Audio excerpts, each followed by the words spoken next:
countless swords. Sorcerer. Chapters 289 to 319. Editor. Silence. Shaj. The giant group of mercenaries raised clouds of sand as they rushed towards the fortress. Despite not heavily armored, they were still carrying considerable weight as they brought along various equipment to keep the safe, like large shields to protect themselves from arrows. The raging cries of both their enemies and allies drowned out their heavy stomping footsteps. Benny Feldstein, to lead Broadway revival of Funny Girl, Take Aim, delivered the command as he saw the enemies approach in waves, as if they were crashing on the shore from above. Release. The allies fired arrows at the same moment, creating a loose parabola, and the arrows rained down on the enemy mercenaries like heavy rain. Despite a few of them getting hit by the arrows and falling, most of the enemy mercenaries did not lose momentum in their charge and they maintained their assault. Archers continue shooting with the same rhythm. Those who can use arts start using them in your designated area. Don't die stupidly by forgetting to deploy a barrier. Despite having the upper hand due to their position atop the wall, the closing distance between them and their enemies continued to alert them of impending doom. While charging forward, the enemy mercenaries were firing fire and ice arrows arts as a retaliation for the volley of arrows earlier. "They're here, Ardis." "No problem." Without the need for Lucille's warning, Ardis deployed a barrier that covered himself and Lucille. A lump of mass launched from below at incredible velocity crashed into the barrier and bounced away after the impact. The enemy archers shot arrows towards the allies on the wall, and allies used flying swords to stop them. Arrows that were guided by arts by the enemies dodged the flying swords like fish swimming in the blue sky, striking allies one after another. Those who were unfortunate enough to have their eyes punctured died quickly, while some continued to bleed from arrow wounds. Of course, the enemies were not just shooting arrows. One of the allies, who took too long to throw up a barrier, was hit by a flame arts and burned to a crisp, likely owing to the loss of focus from the agony of the arrow lodged in his arm. Others, in other locations, were cut into pieces by mana-powered blades, where their blood spilled all over the area. Even the unpleasant smell of burnt flesh quickly dissolved into the blood rain. "I can make a barrier by myself." It's incidentally.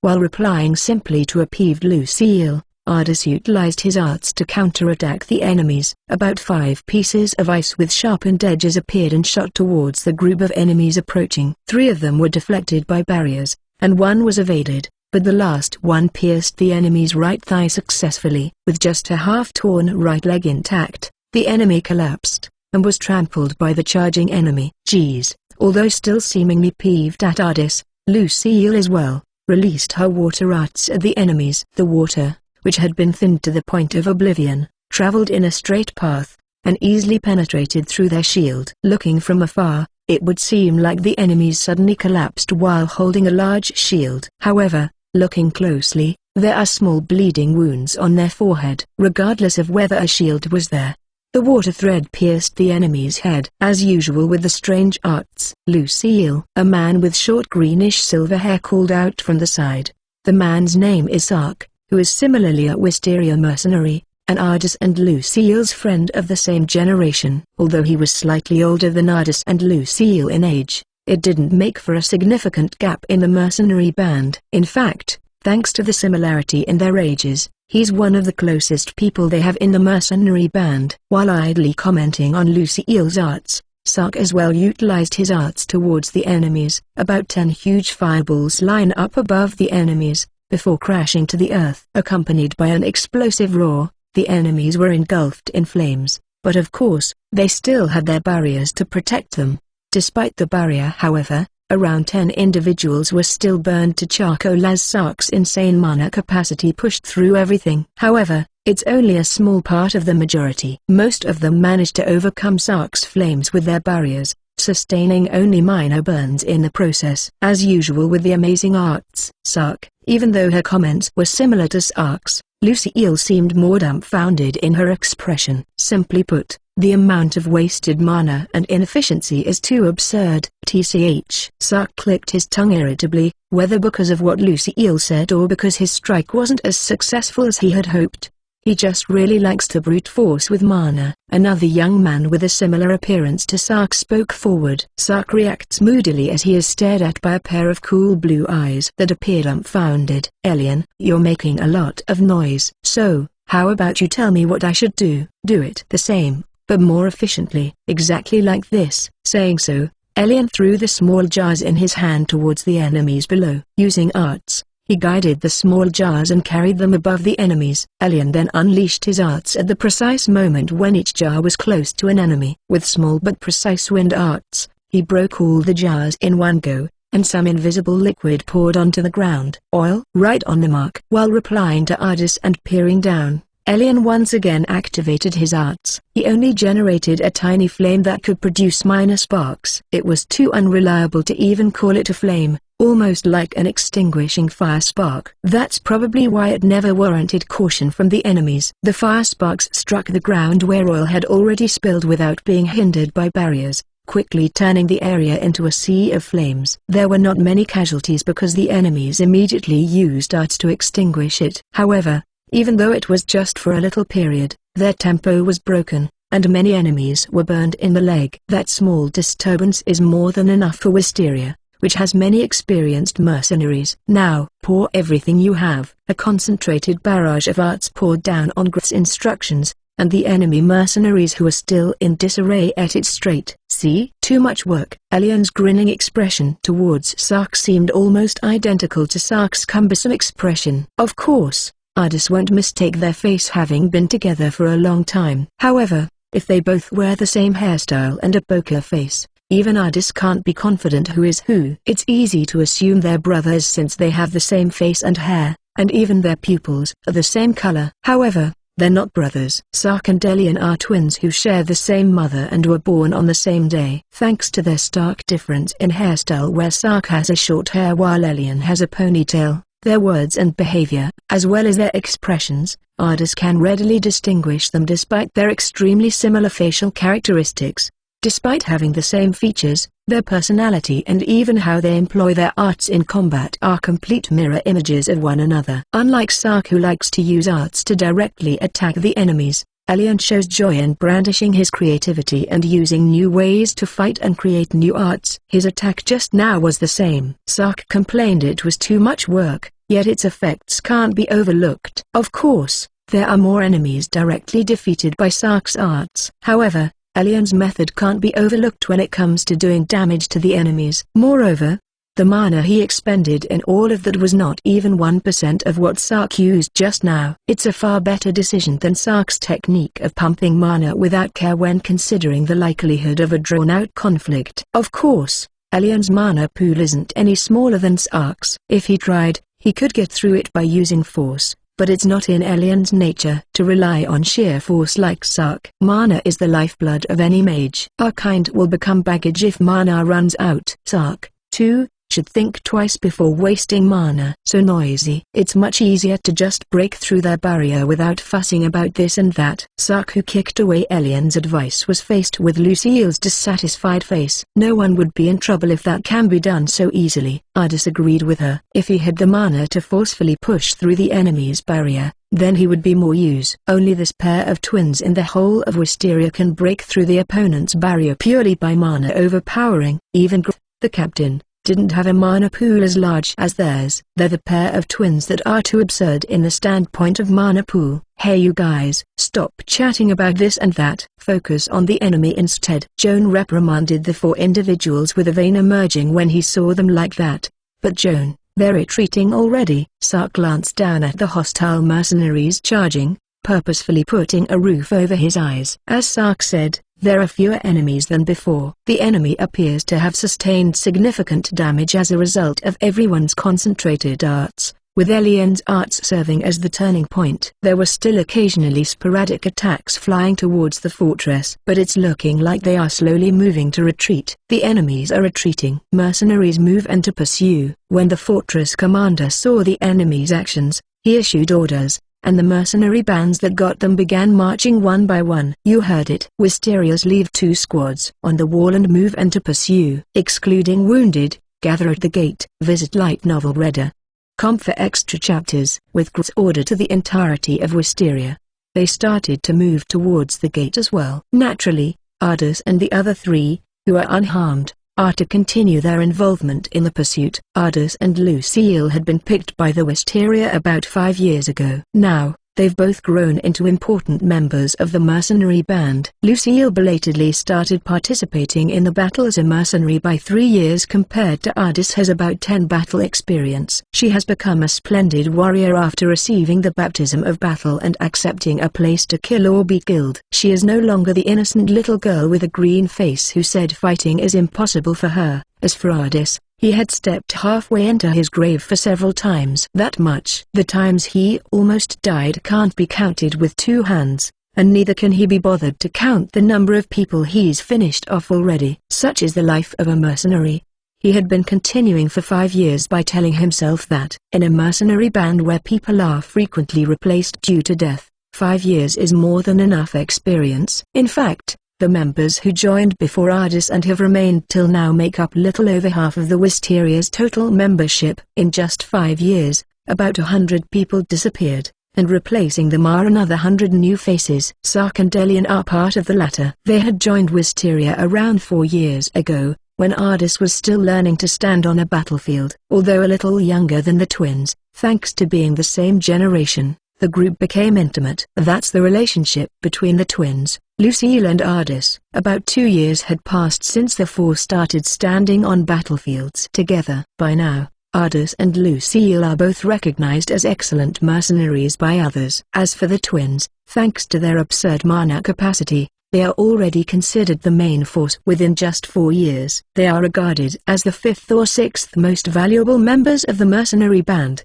behind the senior Victor, Joan, and Dawot. Ardis, on the other hand, although being a veteran, is not powerful enough to be considered part of the mercenary band's main force. Being only above average in the mercenary band, Ardis felt inferior with his position. This time, Wisteria had accepted the job of defending the fortress. With the help of the feudal lord's army, they were to repel the siege. Including Wisteria, 3 mercenary bands, as well as the feudal lord's private troops and volunteers, totaled around 1,500 persons defending the stronghold for 20 days. In the past 10 days, there were 3 siege attempts made by the enemy, but all of them failed in the end.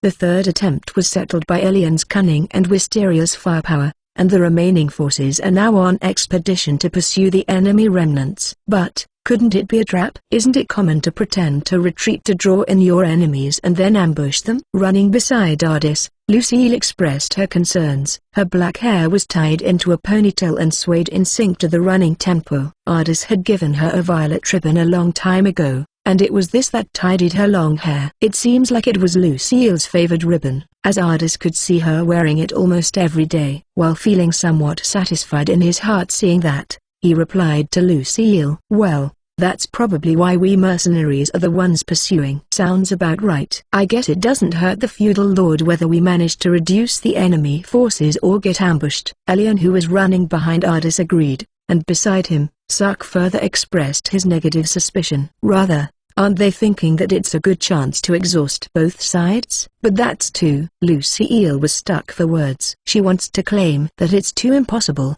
but it's been 5 years since she joined a mercenary band and 2 years since she began fighting. She has come to understand how the world treats mercenaries. Even if she wanted to deny it outright, the experience she gained thus far didn't allow her to do so. "All right, stop the pursuit." The signal to stop was issued after killing off numerous enemies who were late to retreat and observing how their distance was growing. "No use to chase them any further. We will return while cleaning up the remnants." Succeeding in defending the fortress, they even managed to reduce the enemy forces in the pursuit. The outcome is a total victory. While having a high morale over the overwhelming victory, the Wisteria mercenary band finished off the remnants lurking around as they returned to the fortress. "Huh?" Along the way, Lucille suddenly stopped without any precursor. "What's the matter, you?" Lucille replied vaguely to Ardis's inquiry. At the end of her line of sight is a small forest that stretches across all the way back to the fortress. "Please go ahead first, I will catch up later." Lucille entered the forest while leaving those words after staring at their, "Hey, you, it's dangerous to be alone." "What's up, Ardis?" "Sorry, I will catch up later too. Saying so to Sarkandelian, who turned around asking what happened, Ardis chased after Lucille without waiting for their replies. Even if they'd cleared out the last of the opposing enemy forces, it doesn't mean they're out of all danger yet. Ardis ran towards Lucille, who was walking in the forest. What's the matter? Suddenly entering the forest. While replying still vaguely to Ardis like before, Lucille continued her path deeper to the forest. There was something that caught my attention. What did? Just as Ardis thought Lucille was going to reply simply like before, she suddenly stopped and started wandering around. I think it's around here. Like I said, what is? Lucille, who was looking skyward, seemed to have discovered something, and Ardis, who was following her line of sight, was also taken aback. Both of them were looking at a tree with overgrown branches and leaves among the others. A little golden beast was hanging from the branch's tip, or rather, dangling upside down from it. Chapter 290. Chapter 290. Editor. Silence. Ardis' gaze was drawn to a tiny fur ball suspended in midair. It was a four-legged beast in its infancy. It's unclear how it got there, but one of its hind legs was bound with something resembling a vine, and its head was dangling from the tree. It is about the size of a human head, coated in golden fur, with a fluffy tail on its back. A baby fox. Kid Cudi wants to help Lil Nas X get rid of the homophobic cloud over hip-hop. As if reacting to Lucille's soft mutter, the beast's head moved slightly. What's with the situation? There doesn't appear to be anything else moving in the area. Although the beast looked like it was caught in a human's trap, in the first place, it's unlikely for humans to be hunting in this kind of place. The vine that bound the beast's limb didn't appear to be man-made either, and there were no additional beast reactions to be found. As for the beast in question, it wasn't afraid at all or even intimidating. It was just looking at them lazily, almost like an expression of "what's up?" The two were perplexed, and there was little to go on for them to make an educated guess. Did it get caught? Who knows? It appears to be a human trap, but I don't believe there is a hunter in the area at this moment. While Ardis was deep in thought, Lucille asked for his opinion. So, what should we do? You mean? Lucille's black pupils pointed to the dangling fur ball. Isn't it too pitiful to leave it behind like that? Don't tell me you plan to bring it along? Ardis caught onto what Lucille was trying to say. Wisteria is a mercenary band that lives by fighting. However, the mercenary band likes to pick up children everywhere and look after them, but only if they are humans, thanks to the captain's curiously protective effect. The two couldn't expect them to treat a wild beast the same way. Lucille's straightforward eyes looked into Ardis' disapproved expression. As the two pairs of black eyes reflected each other's appearance, Lucille started with a "but." Captain picked us up, right? Hearing her words, Ardis couldn't find the words to rebuke her. A silence. Even though they had been saved by someone else, they would not provide a helping hand to another. It would be hypocritical to do that. After a thoughtful moment of silence, Ardis gave up with a large sigh. Fine, let's do that. Let's bring it along for now. I can't bear the consequences if anything happens after that though. Thanks, Ardis. Seeing Lucille, who was smiling brightly, as if covering his cheeks to hide his loosening expression, Ardis turned to the dangling baby beast. They moved carefully towards it, but the golden beast did not bark or try to flee. It couldn't possibly have missed them, yet it was simply silently looking at them while dangling. It's quite docile. It might be weakened. I will cut the vine-looking thing. Can you catch it when it falls? Be careful with it since it might struggle. I know. Ardis leapt up and severed the vine that was suspending the golden beast in the air, seeing Lucille's preparation with her arms underneath the beast. As soon as the baby beast was free of the restraint, Lucille secured it. It's alive, right? Keeping his sword, Ardis peeked at Lucille's arms that was carrying the baby beast. It's all right. The furball in her arms didn't appear to resist at all, and rather after a brief glance at Lucille and Ardis, it curled up and closed its eyes. It's sleeping in this situation? It was a bold beast to say the least. Well, it's certainly better than being terrified in this situation. I mean, that's true. Let's catch up with the rest of the group first. It's going to be troublesome if the fortress closes. Ardis, who had a dumbfounded face while staring at the small furball, was prodded by Lucille and answered, "Yeah," before beginning to move. Rushing to get out of the forest, Ardis and Lucille eventually caught up to the others just near the fortress entrance. Even though the enemies have been chased away, the fortress must be closed off as quickly as feasible. They surely aren't good enough people to open the gates just for one or two late mercenaries. The two that managed to safely return to the fortress before the gate closed looked for NN. What's up, Ardis? He was probably doing a damage assessment, as Victor was also beside when they arrived in front of the two. And Victor both shifted their gaze to the baby beast in Lucille's arms. What with that? T/L, Tokawatari loosely translates to time crossing. Oh, that's rare. Isn't this a young Tokawatari? Tokawatari? They're just that kind of species. Where did you find one? As Ardis explained simply to answer Victor, Gruff muttered while deep in his thoughts. Fun, dangling down from a branch, you say? Gruff was looking at the newborn Tokawatari with curiosity when Lucille asked him a question. That, Captain, this little child, we couldn't leave it back at the very least. Please allow me to. Yeah, sure. Why not? Despite Lucille's jumbled words, Gruff and Victor, who stood behind him, voiced their approval right away. Ardis made a foolish sound at the unexpected easy approval. Lucille's eyes became big, and it appeared like she was surprised as well. What's up? No, I didn't think my request would be approved so easily. Similarly, leaving aside Gruff, I thought for sure Victor would object. Ardis, who was even more surprised than Lucille, added on to her words, and the individual in question, Victor replied casually, at the very least, it appears to like Lucille, and if it doesn't, it may go at any time, right? Of course we don't need freeloaders, but even if it can't help us out in the war, it will be a good escort for the non-combatants. Hearing Gruff's explanation, Lucille became curious. Is this child really that strong? It will be stronger, but even now, it's likely stronger than an Edgilo. Eh? Both Ardis and Lucille were surprised at the unexpected revelation. What, you guys brought it without knowing anything? Seeing them act like that, Gruff smiled bitterly with a slightly stupefied expression, while Lucille stared at the Tokawatari in her arms. As if it had sensed the others,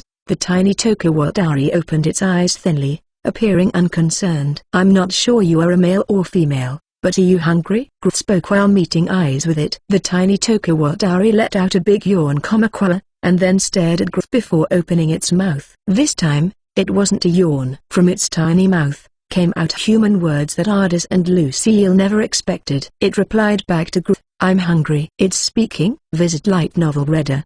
Com for extra chapters. It can even talk? Both Ardis and Lucille widened their eyes at the unexpected revelation. Disregarding the two that had their mouths gaping, Gruff continued the conversation as if nothing happened. Then follow me for your meal. Eat. The tiny Tokawatari leapt from Lucille's clutches and followed Gruff after responding with some difficulty. Even though Ardis and Lucille's expressions showed they couldn't comprehend what had just transpired, they panically pursued after them. Following behind Gruff's broad steps, both the small beast and the two onlookers from behind trailed him. Arriving at the fortress's canteen, Gruff ordered food from the cook on duty for the Tokawatari. Why food for a beast? My bad, I will explain it to the superiors later. Pushing some money to the cook, Gruff told them, both of you come to my room later, and left. Only Ardis, Lucille, and the golden furball Tokawatari were left behind there. As Ardis brought the food that the cook prepared, the golden furball that had been waiting on top of the table started diving in immediately. Ardis and Lucille were both awestruck as they saw its audacity,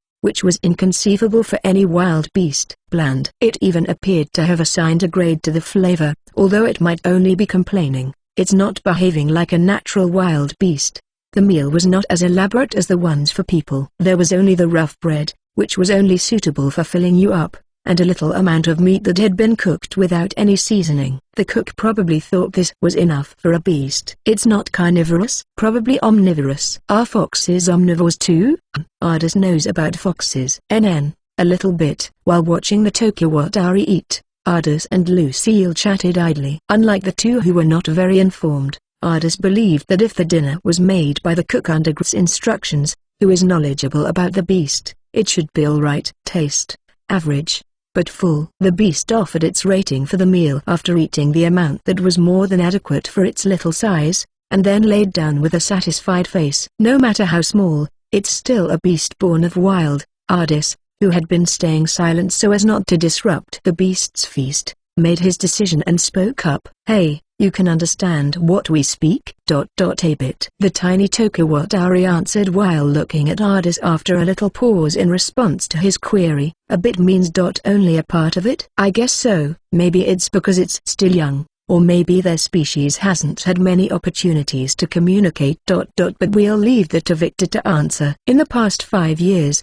Ardis and Lucille have both learnt a lot and become considerably knowledgeable. However, there are still many things that they don't know or understand yet. Furthermore, it can't be faulted if they have gaps in their knowledge due to a bias in knowledge thanks to their unique setting of being in a mercenary band and needing to focus on living day after day. "Say, when we found you, why were you hanging upside down on a branch?" If they can communicate for the time being despite it being a bit shaky, they can just ask the person in question for answers. "What happened there? Did you get caught in a human trap?" Lucille, who appeared to be thinking, inquired about the odd encounter, but the response she received was surprising. "Floaty, fun, swing, feels good." "Huh? Eh?" In a happy mood, the Tokawatari was waving its furry tail like a paintbrush left and right. Since the Tokawatari's words were very fragmented, Ardis filled in the blanks. And the conclusion he arrived to was, "Could it be you hung yourself upside down?" "Upside down, rolling." "Funny." Ardis sensed energy fleeing him as he listened to the Tokawatari's response. "Eh? What?" "By itself. Meaning it was actually playing?" "Probably." Lucille's face was complex when it turned out that the beast in issue was having fun playing about, despite the fact that she thought she was saving a helpless tiny beast. Furthermore, Groot claims that it isn't as weak as it appears, and that it is at the very least stronger than an amateur mercenary. The tiny Tokawatari closed its eyes and began sleeping on the table, thinking the conversation was ended. "I suppose we should regroup with the others first." "Yeah, let's do that." When Lucille heard Ardis' remark, she rose up and grabbed the small Tokawatari ball. Its ears moved when it was picked up. However, it looks like it's chosen to continue sleeping in Lucille's arms. The Tokawatari completely transformed into a golden furball when it curled up. It was hard to blame Ardis and Lucille for drawing inquisitive glances from passers-by on their way back to the Wisteria's dorm. Chapter 291. Chapter 291. Editor. Silence. Hey Al. "What? Aren't you hungry yet?" "We just had lunch though." The Walking Dead Season 11 casts reactions to the show's ending vertical bar Ossa. "Can I have some dried fruits?" "So you had no intention to converse from the start, I see." Ardis was standing on top of a small hill. Amid the plains that spread outwards to the horizon, there was a tiny patch of foreign objects. The foreign objects were small tents accompanied by silhouettes of people from Wisteria, the mercenary band that Ardis is in. Being a mercenary band with over 300 members, it's natural that they couldn't simply locate a town that can accommodate them all easily. Aside from large cities, most towns do not have the facilities to handle such many people at once, thus they would usually be camping in the wild. Although this is also partly possible due to their ability to defend themselves against wild creatures, it doesn't imply they aren't cautious while they live in the wild. Groot has always upheld the custom of nominating mercenaries to patrol about the camp to assure security. Despite how unnecessary it might be, with the gathering of such powerful Wisteria mercenaries, they can likely protect themselves well in sudden emergencies. This policy of his is the reason for why Ardis is currently stationed atop the hill with a view of the whole camp. Patrol is supposed to be based on a 2-person team. However, currently there were no mercenaries on the hill besides Ardis. The only other creature there was a golden 4-foot beast that is speaking human language. Dried fruits don't rot, and they're super sweet. Humans are amazing inventors, right Al? Given the name of Rona, the beast has matured and entered the ranks of adults. Ever since they first met, the golden furball has grown, and it now even has the strength to battle equally with the seasoned mercenaries. The fact that Ardis alone was allowed to patrol is thanks to Rona's presence there. Rather, it's the common opinion in Wisteria that Rona is stronger than Ardis. Even though he could possibly live on his own, Rona has opted to remain with the mercenary band, likely owing to the human-made sweets rather than a genuine interest in humans. Hey, that's enough patrolling. Let's return, Al. It's dried fruits time. Rona, who was circling Ardis, rushed him. Waving about was his golden tail that was as soft as a paintbrush. Seeing him like that made Ardis sigh, But like Rona stated, it was true they've patrolled enough. Alright. Then let's head back through that basin there. Okay, go. Despite being impressed by Rona's gluttony, Ardis made sure to keep a close eye on him. Ardis returned to the camp after a thorough scan of the surroundings and proceeded to the tent where Griff would be waiting for a report. However, in the midst of that, Rona suddenly stopped. What's the matter, Rona?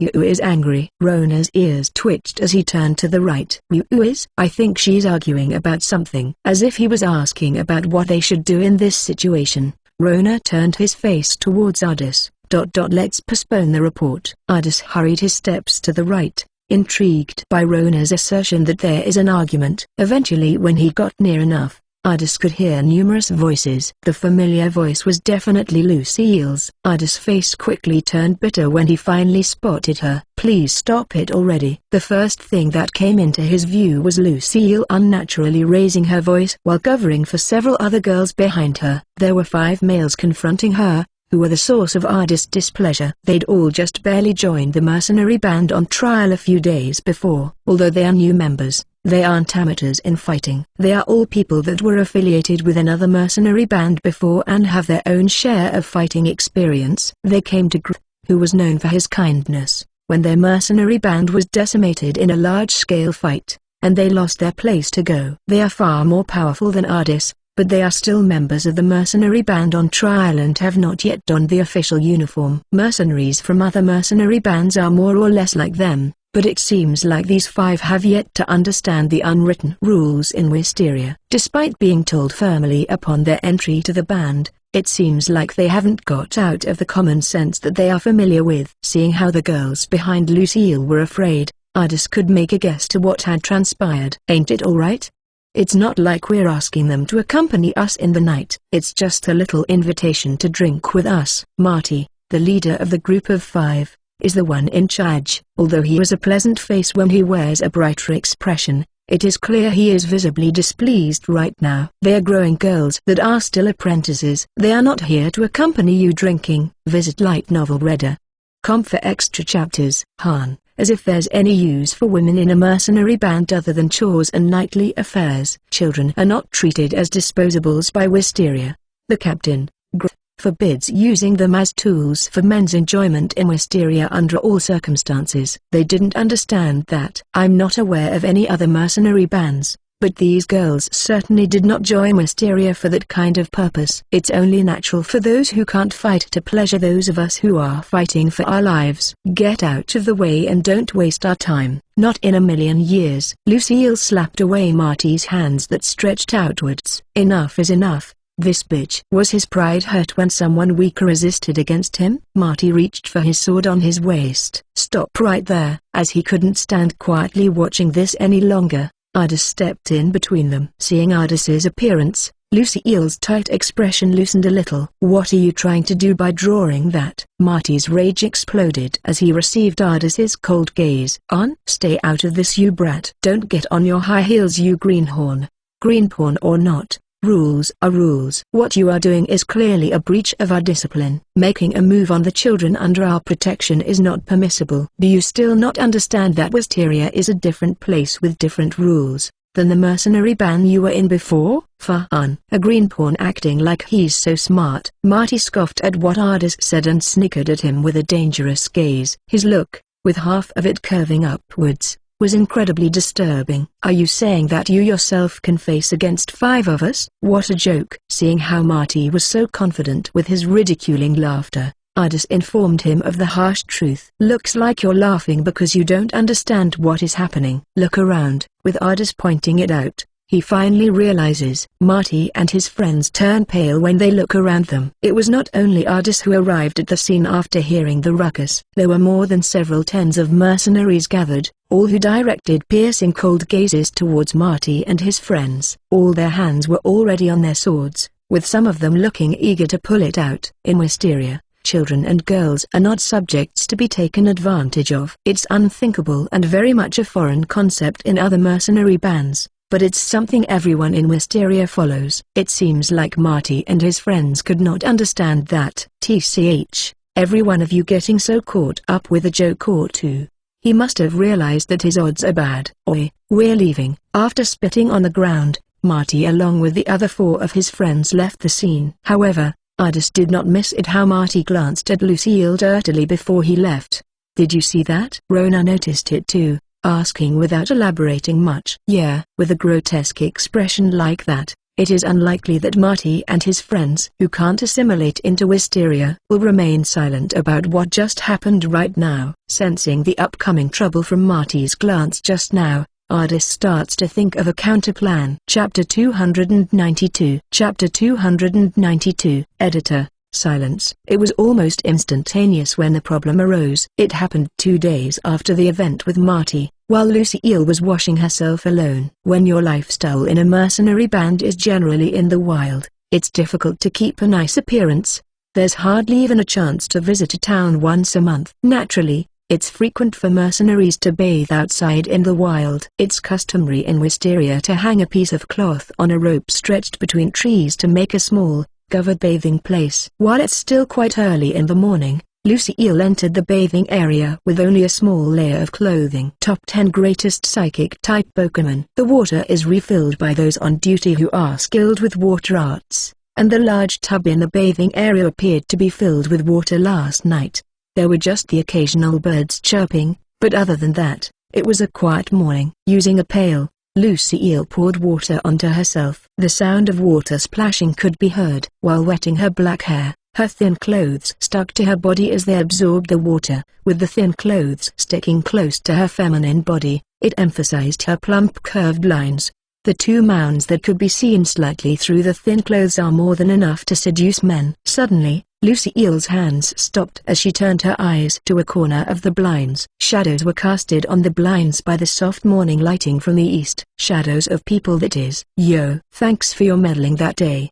The person that appeared is Marty, who faced off Lucille in an argument 2 days ago. On his both sides were 2 other men from the same mercenary band as him. "Here is the bathing area for girls." Lucille pointed it out with a chilling gaze, but the 3 of them purposefully made an ignorant expression. "Really? Phew, I didn't know that." "Yeah, I had no idea too." Lucille's expression tensed up after hearing that. "Their intentions here are clear as day." "I can't really say that bathing on your own is commendable," Marty snickered as he said that. The other 2 men on his sides added onto his comments with vulgar expressions. "That's right. It's dangerous out here after all.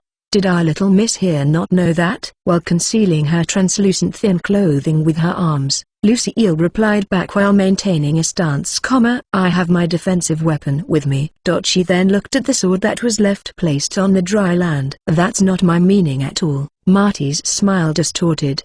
His expression was more than enough threatening. Lucille started moving to get her weapon. However, before Lucille could stand up, Marty reached Lucille's weapon. By the time she realizes she won't make it in time, it was already too late. Lucille's sword was kicked away by Marty.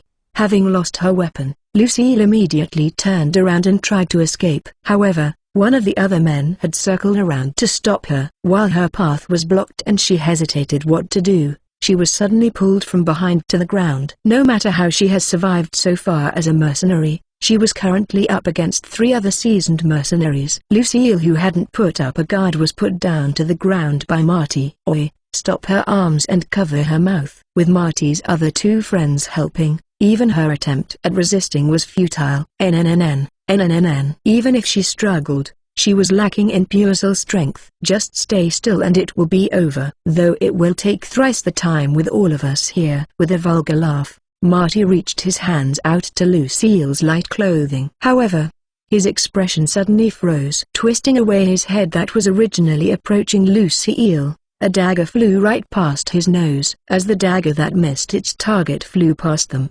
Marty and his friends immediately jumped away from Lucille. "Don't touch you with your dirty hands." A bare sword slashed through the air with malicious purpose, passing through the spot where the 3 of them had recently been. "It's you again." Even though he was almost killed, Marty didn't seem shaken at all. Ardis wielded his sword while receiving his glare. Naturally, the dagger was thrown by him too. Unlike Ardis, who had a tense atmosphere of a swordsman, Marty seemed relaxed. "You want to fight me?" Realizing that it was Ardis that appeared, Marty pulled his own sword out with a smirk, while glaring at Marty and his friends with a sword in his hand. Ardis raised Lucille off the ground and hugged her with one of his hands to hide her revealing skin. "Whoa, how cool." "Is he mistaking that he's a prince from some story?" Ardis was glaring at them unpleasantly as they made fun of him. "Did you think you can get away with doing something like this?" Marty snorted. "Ain't it no problem if no one knows?" Ardis's glare became murderous as he saw Marty still grinning. "No one knows? Did you think I won't say anything having seen this?" Marty laughed loudly when he heard what Ardis had to say. "Ha ha ha. 3 of us seasoned mercenaries that are precious combat force, and a little brat like you. Try thinking who is more credible." For mercenaries, strength is everything. He was probably let free in his previous mercenary band because of his strength. Mercenaries who can become enemy or friend depending on the pay have no concept of justice. At the very least, justice without power to back it up is just a fairy tale. Conversely, it just means that mercenaries can force their justice onto others with enough strength. A weakling shouldn't try to act cool. Just get out of the way. "Oh, but leave that girl here. We still have some business with her. How about joining us? Though you will be the last in line." Their vulgar laughter was reverberating in the area, inducing even more rage in Ardis. "Scumbags." "Certainly, Marty is strong, even with Ardis and Lucille combined. He's not an opponent they can take down." However, Wisteria is not a run-of-the-mill mercenary band as well. Wisteria is different from mercenary bands where they think they can force their ideas with their strength alone. It can be said that these 3 are already disqualified as members of the band for not understanding that. How harsh. "Alright, you guys, that girl is postponed for later. Let's teach this brat a lesson and show him how we have fun with her." "That's a bad taste. But well, it's more interesting that way." Visit Light Novel Reader.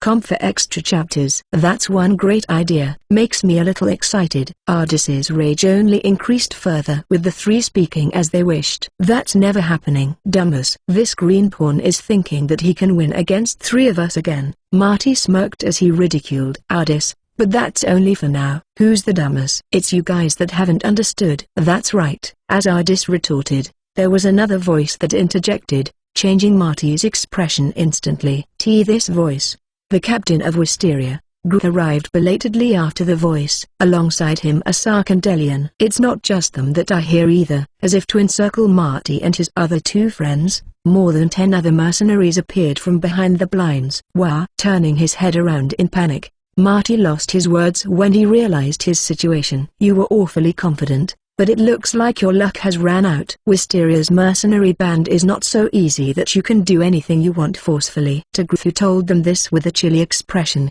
Sarkandelian further added on their own comments. "That's right, talking big when you didn't even realize us nearby. Leave your overconfident lines for after you learn how to use mana detection." Marty and his friends are not weaklings. However, their strength lies in their sword specialization, and if compared to the arts department, both Ardis and Lucille topple them. The mercenary band that they used to be in were just people that had that kind of inclination, where people looked lightly upon arts. It's because of that they had no intentions at all to fill in their weak points. Naturally, their skill in the arts is very low. Considering how they can't even use simple mana detection, naturally, they couldn't realize when many other mercenaries other than Ardis were hiding nearby. In another way however, possessing this much strength with only their swordsmanship skills is an accomplishment in and of itself. From the beginning, Marty finally seemed to understand after so long. That's right. It was a hook,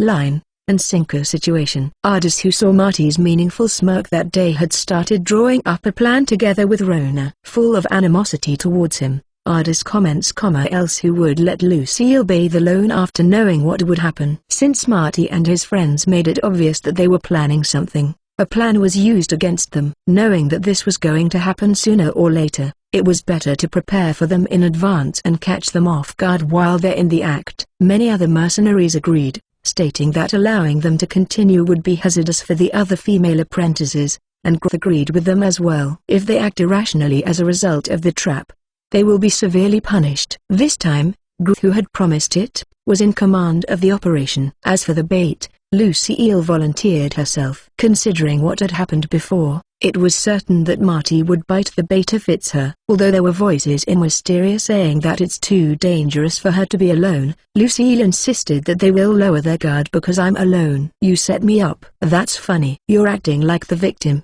But all you had to do was to not have attempted to assault you. With a tired expression, Gruth reacted to Marty's shouting. So, what's your plan? Either fight all of us here or get out of Wisteria. Choose one now. Together with Gruth's declaration, everyone started moving in on Marty and his friends. As every one of them were silent, a period of gruesome silence passed. You will regret this. After Marty murmured this like a sore loser, Gruth shouted loud enough for everyone to hear. Wisteria has no needs for mercenaries that are only strong in fighting. Let's go. Without even trying to hide his irritation, Marty brought along both of his friends and left. While he looked at them leaving, Sark questioned Gruth. Isn't it better to kill them here? Leave them. It wouldn't be a small scuffle for us if a fight started. Won't we meet them in another battlefield? That's a matter for that time. We just need to beat them at that time. Oi, a few of you go monitor them. Answering without hesitation to Elian's follow-up question, he started giving out instructions to several other mercenaries. The other two that came from the same mercenary band might have to also be expelled depending on the situation. Seeing Ardis wrapping Lucille with his own uniform at the edge of his vision, Gruth sighed secretly, thinking that men are truly unsavable creatures. Chapter 293. Chapter 293. Editor. Silence. Whether one's perception of time is dulled by continual combat, or seasons pass without one having the opportunity to enjoy them, the passage of time continues, equal for everyone.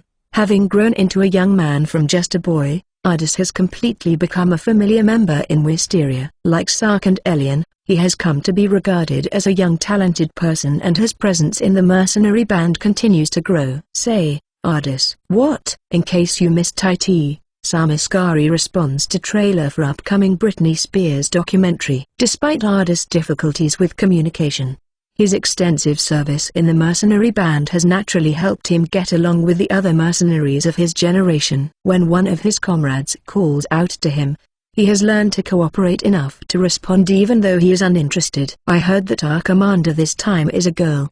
However, it looks like his lack of interest was apparent on his expression, as he was met with a difficult face. What? That's all? I mean, it's rare, but it's not like it matters to us, right? It's not like we will meet her directly or anything. That's true, but currently, Ardis and the other mercenaries of Wisteria are heading for their next battlefield. While both distances to the battlefield and meeting the employer are still far away, the mercenary band is quite easygoing. While they were conversing, another mercenary joined. But I heard that's not all. I mean, certainly a female commander is rare, but I heard she's only in her 20s. On top of that, she's actually from a common birth rather than a noble.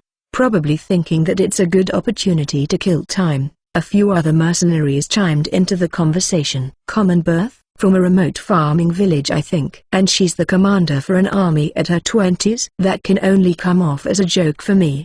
But doesn't that mean she is just that capable, or it's just blown up by their kingdom? Nah, that's too far-fetched. Rhodelia is a meritocracy country. I can't imagine that they would do anything like that. Ardis has completely become one of them and participated in their chat. I agree on that. But there was another intriguing rumor. Rumor? That person, I caught wind that she uses the soldiers quite gruesomely. Gruesomely? Huh. I mean, that's probably how a common birth of a farming village can become a commander for an entire army. So we can expect treatment to mercenaries will also be harsh. Why did Gruth accept a job like this again? Isn't that because our assets are in the red after our last battle? No matter how strong a mercenary band might be, losses are always incurred during battles, and it's not like they claim victory every battle. There are also occasions where victory does not pay out more than the cost. Of course, it's still better than losing, but to maintain a large mercenary band, income and expenditure are just as important as winning and losing. If there's a large deficit,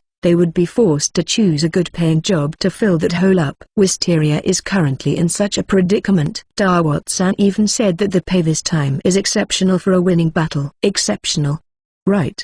But doesn't that just means that we would be run dry for that? Haha, that's true. The employer this time is a big country, Rhodelia Kingdom. And the opponent this time is the Randishell New Country. Rhodelia Kingdom holds the obvious upper hand in both military force and national power. The war this time consists of 6,000 from Rhodelia and 4,000 from Randishell. The quality in soldiers isn't that much different. However, because of the difference in numbers, it's a war where victory for Rhodelia Kingdom could be seen 9 out of 10 times. It is within that day, Wisteria had regrouped with their employer, the Rhodelia Army. After reorganizing the army with the inclusion of other mercenary bands, the plan is to meet the enemy on the next afternoon amid the plains. The enemy, Randishell New Country, has solidified their center and right wing with infantries, with their Tiger Cub cavalry placed at the left end of their formation. To counter the enemy's cavalries, Rhodelia's side had put their own cavalries at the right wing, and infantries at the center and left wing. It was like a mirror image. The only difference present is that the mercenary unit of the enemy is located on the left end when viewed from here, or on the right end if viewed from the enemy's perspective, while the mercenary unit on the kingdom's side is sandwiched between the cavalries on the right and the infantries in the center. With the strongest mercenary band, Wisteria taking the front, other medium to small mercenary bands followed behind. I don't like this placement. Visit Light Novel Reader. Comp for extra chapters. Seeing the placement between themselves and the enemy, Griff muttered unsatisfactorily. But well, it's a job. We need to work for our pay. Griff, who stood at the front, turned around and faced his comrades. After looking over all faces from the mercenary band, Griff raised his volume. Listen you all. We will properly accomplish the job we agreed to.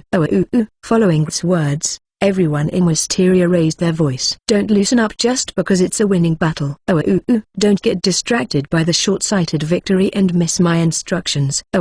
Mercenary bands are different from regular armies that are trained. With a vague commanding chain, Griff's instructions as the commander might not always reach the mercenaries' ears. That's why they keep the words to convey to the least, and only the most important things are reminded immediately before. That is the answer that Wisteria arrived to. These series of exchanges are already familiar to Ardis. It's a ceremony they always do before heading out for a battle. Griff pulled out his sword and raised it above his head. Our swords are for the sake of victory. For the sake of victory. Voices of comrades resonated together after Griff. Our hearts are for the sake of our comrades. For the sake of our comrades. With each of their lines synchronized, the mercenaries begin to feel exalted and united. The group that already had a strong sense of companionship is further enhanced, and what was originally a gathering of individual mercenaries melted away. The heightened atmosphere was what transformed a bunch of mercenaries into the mercenary band, Wisteria. Well, it's that, like setting an atmosphere. If we don't try to put some spirit to those who are still inexperienced, they will easily get caught up by the battlefield and die in no time. As if it were a fleeting thought, Ardis suddenly recalled what Griff said once. Do not get drunk over a battle. Do not get drunk over a victory. But on the other hand, to survive, there will be times they have to willingly be intoxicated in the battle to extinguish their fear.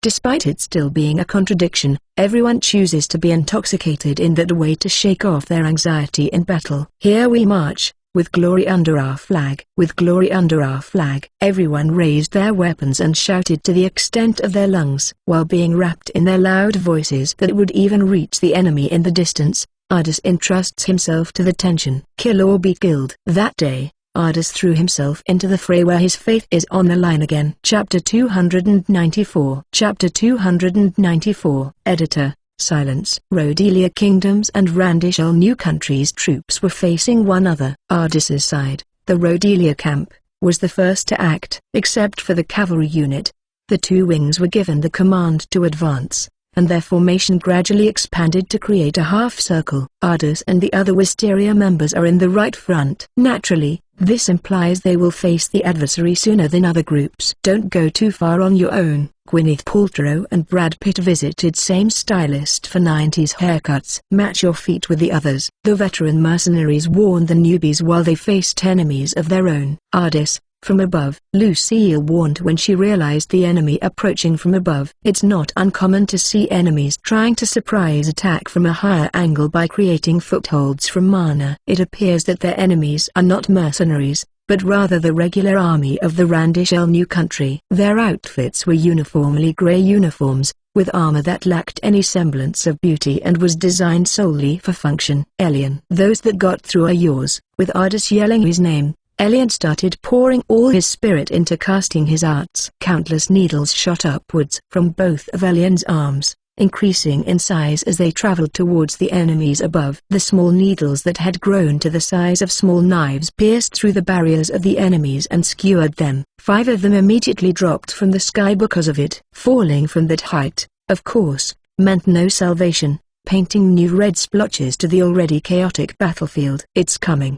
The remaining 3 enemies in the sky that defended against Elian's arts countered with their own. We're fine here. Sending a glance to Lucille, Ardis starts creating a foothold to intercept the approaching enemy. Creating a staircase in the air and kicking against the invisible boards, Ardis ran upwards. Icicles were summoned by the enemy's arts and dropped to the earth, as though to block Ardis' ascent. Judging that Lucille should be able to defend against that degree of attack easily, Ardis didn't spare any effort getting distracted by them. Aiming for the youngest looking of the 3 enemies, Ardis established a foothold just ahead of him and leapt forward. A mere mercenary. The Randishell soldiers that clearly looked down on Ardis stepped forward. Ardis swung his sword along with his charging momentum, trying to get the enemy soldiers off their footholds forcefully. Of course, his actions though were foreseen by the enemies. Angling their blades, they tried to redirect the force behind Ardis's blade coming their way. Eat this. Eager to return the favor,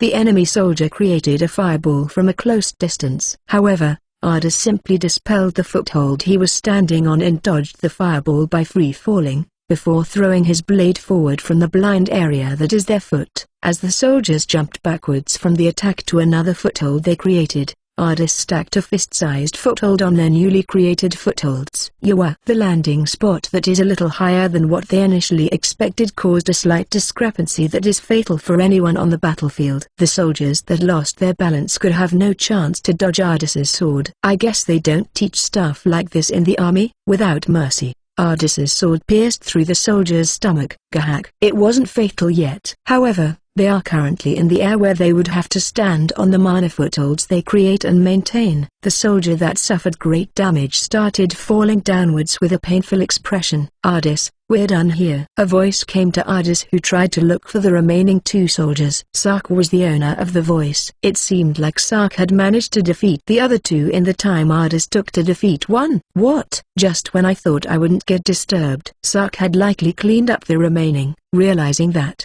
Ardis seemed a little down. NN, was it unneeded meddling? No, there's nothing like that. Thought so. We're only comrades if we help each other. Saying so, Sark laughed loudly. Although it was out of place on a battlefield with blood spilling everywhere, it's one of Sark's strengths to maintain his cheerful personality. Just as Ardis was smiling wryly, a few arrows passed on Ardis's side. As if chasing after the arrows, several arts also came his way. Although it wasn't uncommon to see fights on footholds in the air, the main battlefield is as expected on the land. As far as the enemy archers and the magicians are concerned, Ardis and Sark were in the most convenient place where there are no obstacles for their long-range attacks. Whoa, we can't loosen up here, can we? Yeah, it's not like standing out in a battlefield makes me happy. As the 2 lightly exchanged jokes, both dispelled their footholds and returned to ground. Visit Light Novel Reader. Com for extra chapters. While doing that, Ardis could see the overall battlefield situation from a distance and felt an instinctive discomfort, compelled to report it to Gr.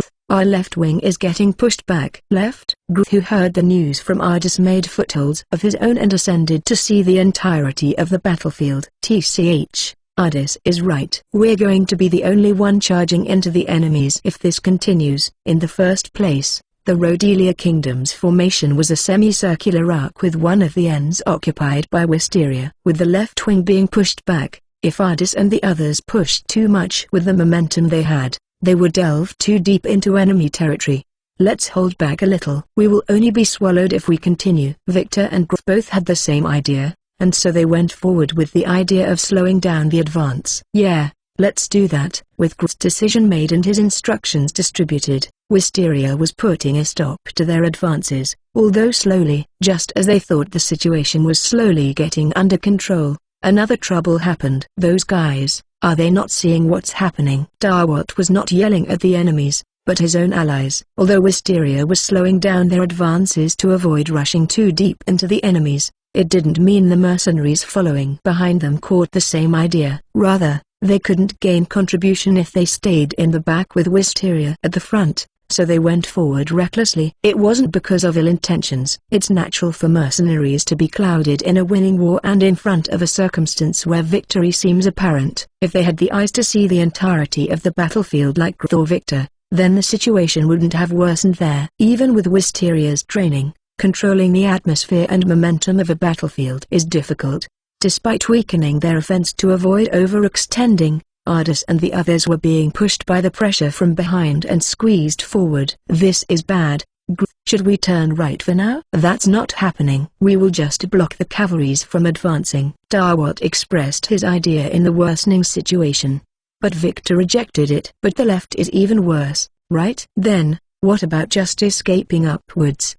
I see, that's certainly better. And so Grith decided to go with Victor's suggestion. Good. Tell everyone that we're heading upwards. Let those people from behind through. However, it seems like Grith's orders were one step too late. What? The enemies suddenly started. Someone from their side screamed. Ardis could sense the change in the atmosphere of the battlefield with his skin without needing to hear the full thing. The enemies increased their attack density by several folds at once. Even arts and arrows, which had previously always come from the front, began to appear from the sides.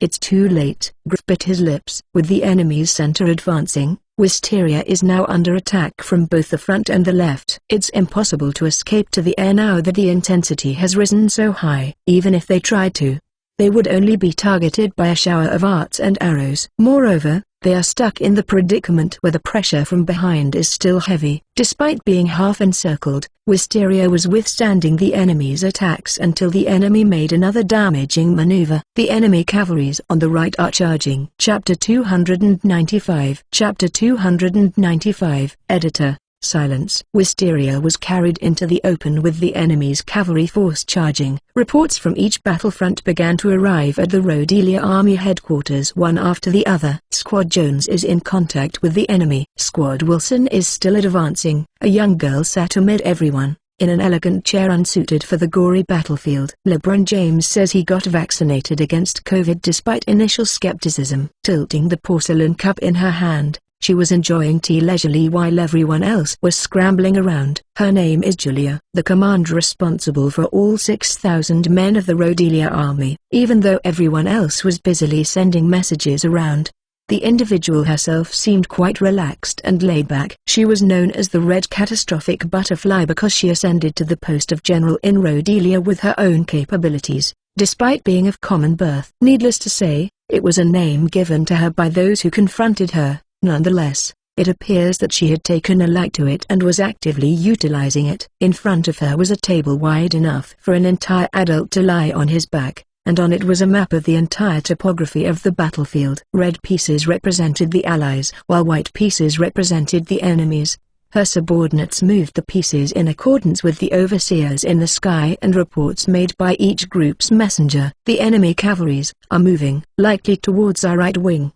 The newly obtained information was immediately updated on the map. By climbing into the air using invisible footholds, it was possible to survey the entire battlefield. Although there are still reports made by each group, it's not like they need to wait for them to grasp the situation. Naturally, it goes the same for Randishel as well. Although the sky is a place susceptible to heavy arts and arrows fire, there's no worry if they are out of range of both. Ever since it was possible to conduct reconnaissance from the air, it became hard for them to set up ambushes in an open battlefield like this. As for intentional surprise attacks, it's even more difficult from a tactical standpoint. Despite being able to instantly grasp the situation, there's still a time lag between their instructions reaching the battlefronts. Although there are situations where instructions didn't reach the battlefronts in time and they would be hit by surprise, it's mostly locally contained and doesn't affect the overall outcome much. Your Excellency, there are movements from the Randishel's cavalries. One of the subordinates standing next to Julia conveyed the update to her. At the same time, The other subordinates moved the pieces on the board. The piece that represented the enemy cavalries charged towards the piece that represented the right wing and the allied mercenaries. It was earlier than I thought. Her bright red lipstick helped enhance the impression of her moist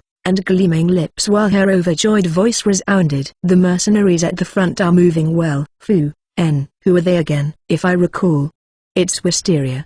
They are mercenaries with a usable rating. Is that so? How pitiable. What Julia said was unfitting for the battlefield. Rather, it was unnatural considering it was directed towards her own allies. Even so, it wasn't like there was anyone there who understood the meaning hidden beneath her words. Our left wing is properly withdrawing, right? Yes, sir. They are slowing down and are moving to withdraw as you ordered. When she ordered the left wing to retreat, the unit of mercenaries on the right was kept in the dark, changing the original semicircular arc formation. For the enemies, the overextended right wing would be an eyesore. Because of that, they would surely mobilize their most valuable cavalries once they decide that it is their winning chance. Go tell those mercenaries at the back to charge forward. They will surely do their best if we told them. You will be the one losing out in a winning battle. Yes, sir. As you wish. Also, make preparation to assault at any time.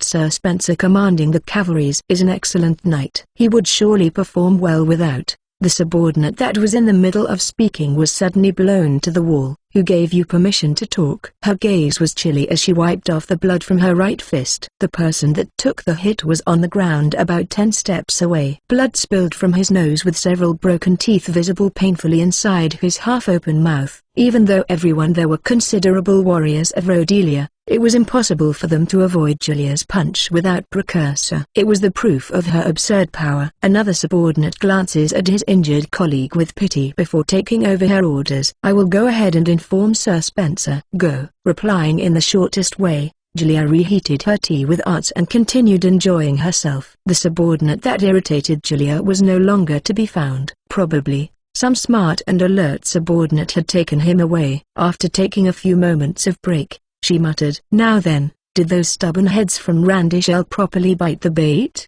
They are moving with signs of having so. I suppose it was a little expensive, but it's reassuring to have the most troublesome people retire quickly. The war this time is a grand one with the main forces of each country going head to head. However, for Julia, victory or defeat didn't matter much.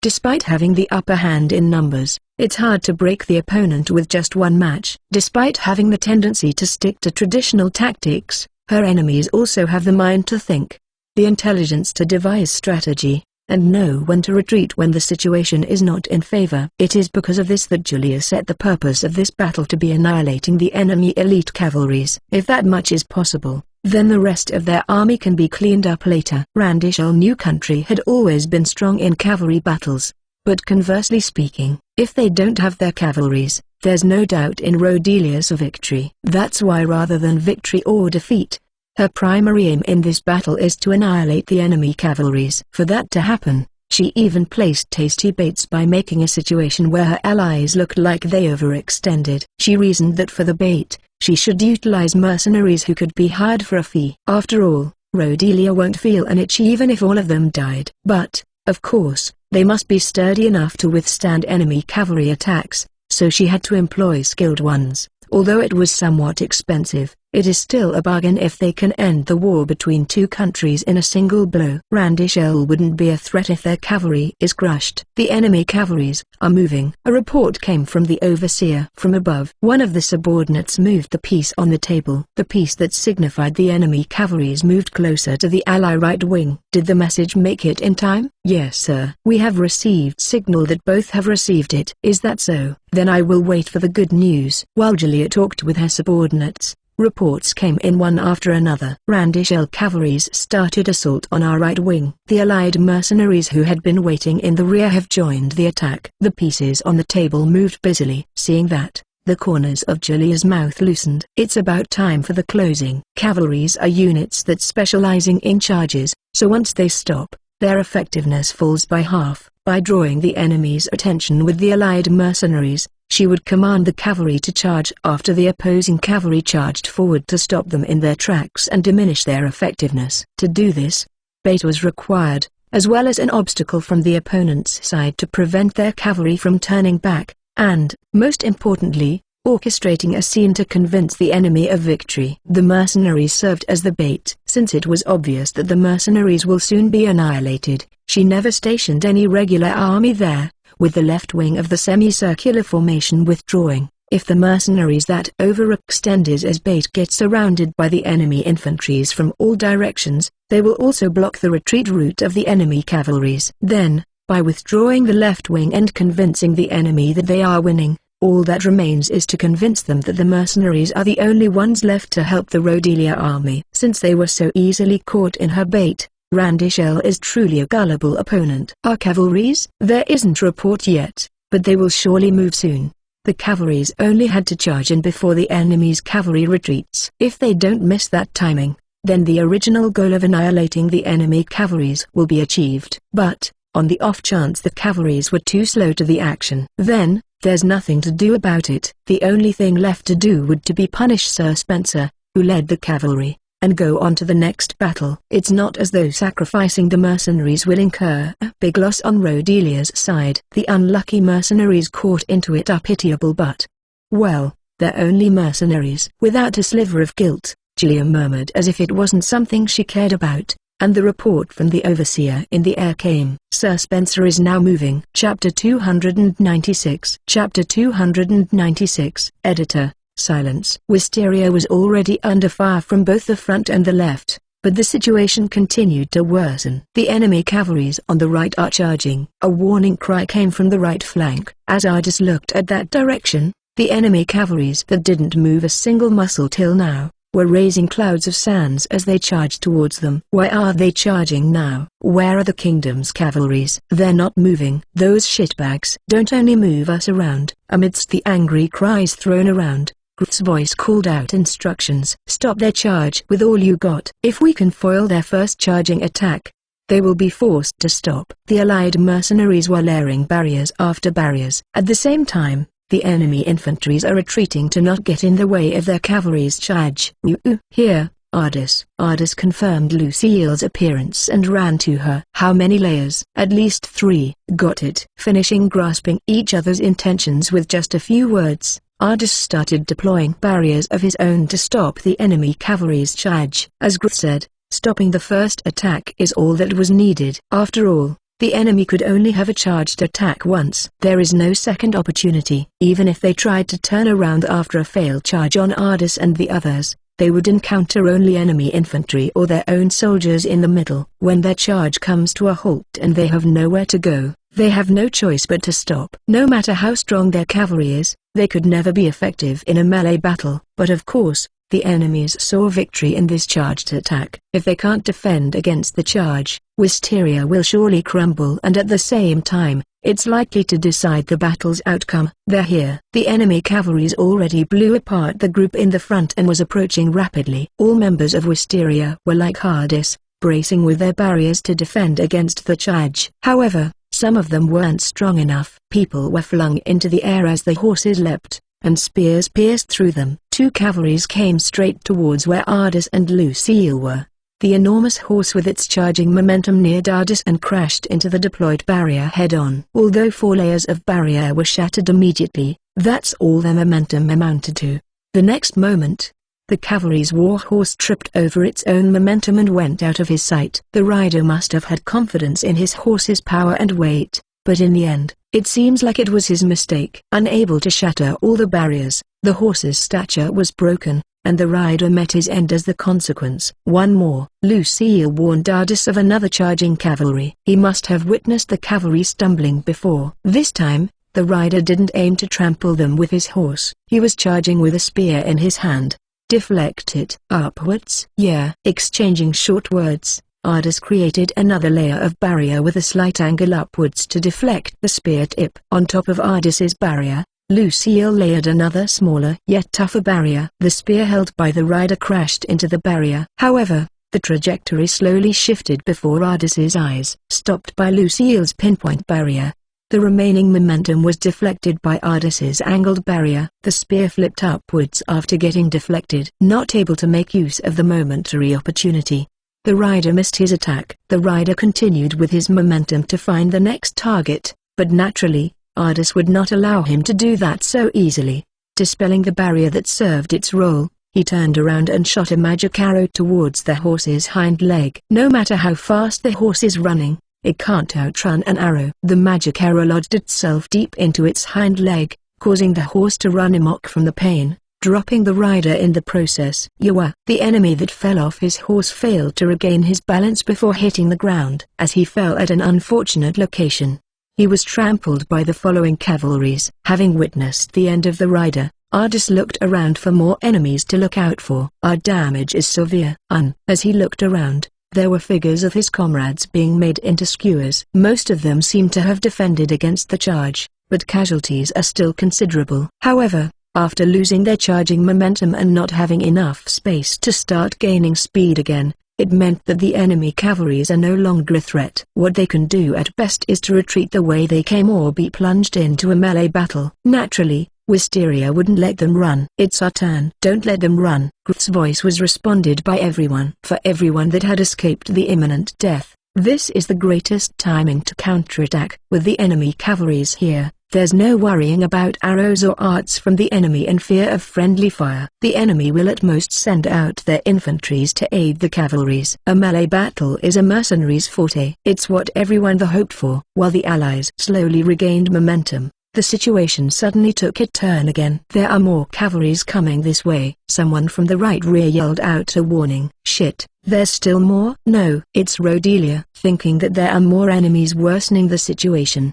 another voice denied that idea. Nonetheless, it was surprising news to hear that the friendly cavalries are charging towards them. What? Don't they see we're here? They don't give a damn about us here. The mercenaries began to spiral into confusion. TCH. So that's how it is. Griff, who appeared to understand what it meant, cursed. A tactic to stop the enemy's charge and then move on the cavalries when the enemy's charge is halted. However, that's surely a tactic the enemy knows as well. After all, it's the most basic principle to never let cavalries stop in enemy territory. The only time that stopping is allowed is the final attack that will set the battle outcome. Randishel's cavalries failed to determine that exact time. Now that Ardis and the others survived the enemy's attack that should have been fatal, their cavalries have no chance to shine here. There would be nothing they can do if they get attacked by cavalries in an unorganized state. However, a situation like that wouldn't happen in a melee battle normally. After all,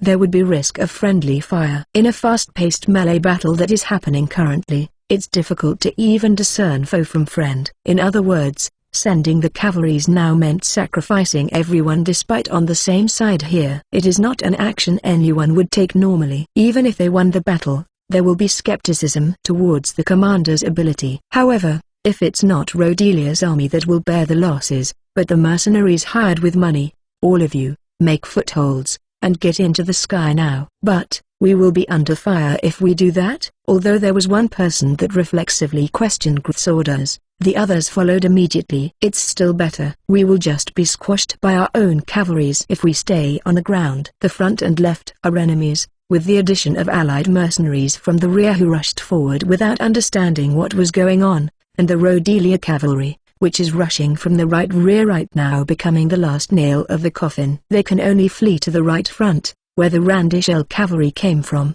or up above. However, there's not enough time for all of them to take the right front path, considering their location. In other words, the only realistic choice they had was to escape upwards. I'm going first. Ardis. Sark, who understood the situation, created his own footholds and started running upwards. He was immediately showered by several arts, but it seems like all of them were stopped by the barrier he put up simultaneously.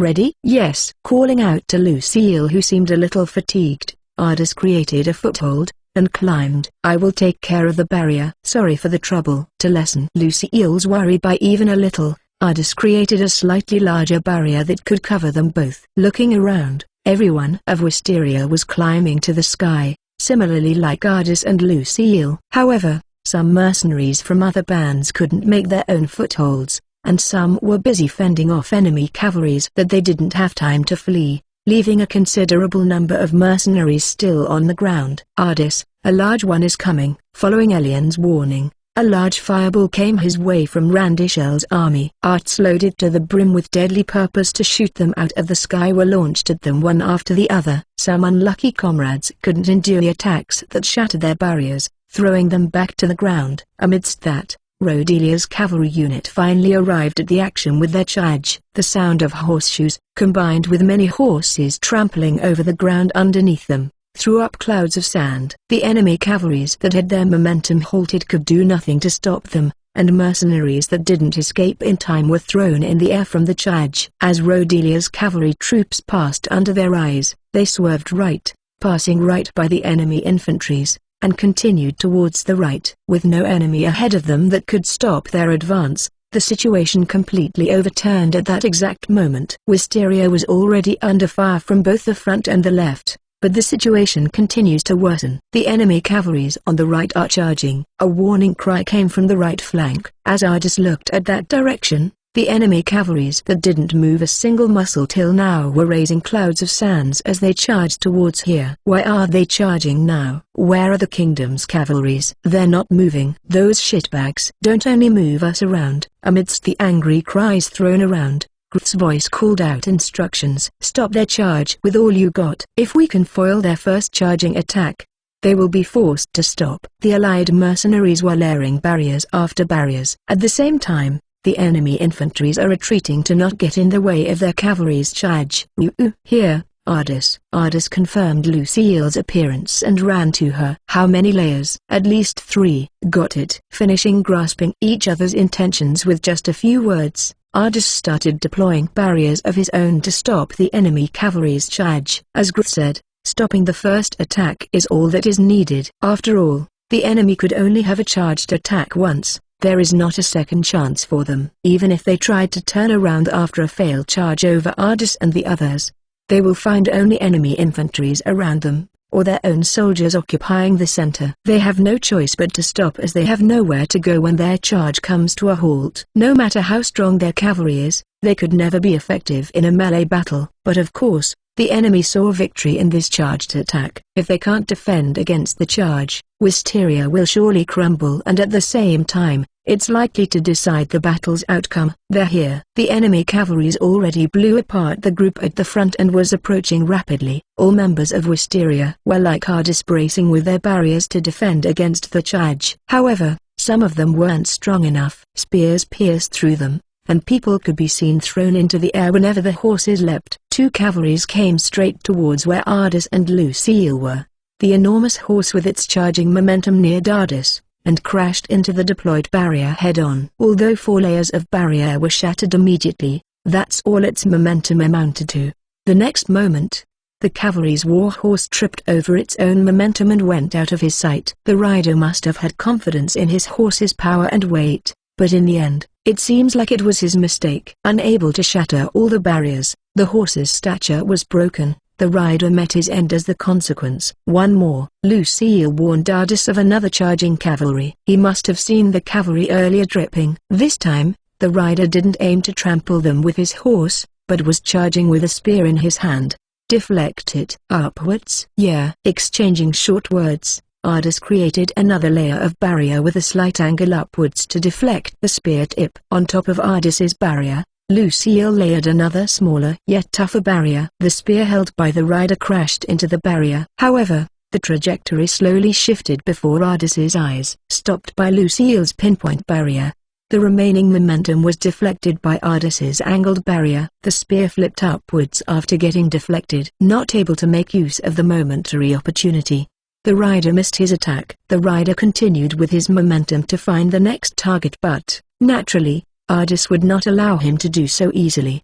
Dispelling the barrier that served its role, he turned around and shot a magic arrow towards the horse's hind leg. No matter how fast the horse is running, it can't outrun an arrow. The magic arrow lodged itself deep into its hind leg, causing the horse to run amok from the pain, dropping the rider in the process. Yawa! The enemy that fell off his horse failed to regain his balance before hitting the ground. As he fell at an unfortunate location, he was trampled by the following cavalries. Having witnessed the end of the rider, Ardis looked around for more enemy to look out for. Our damage is severe.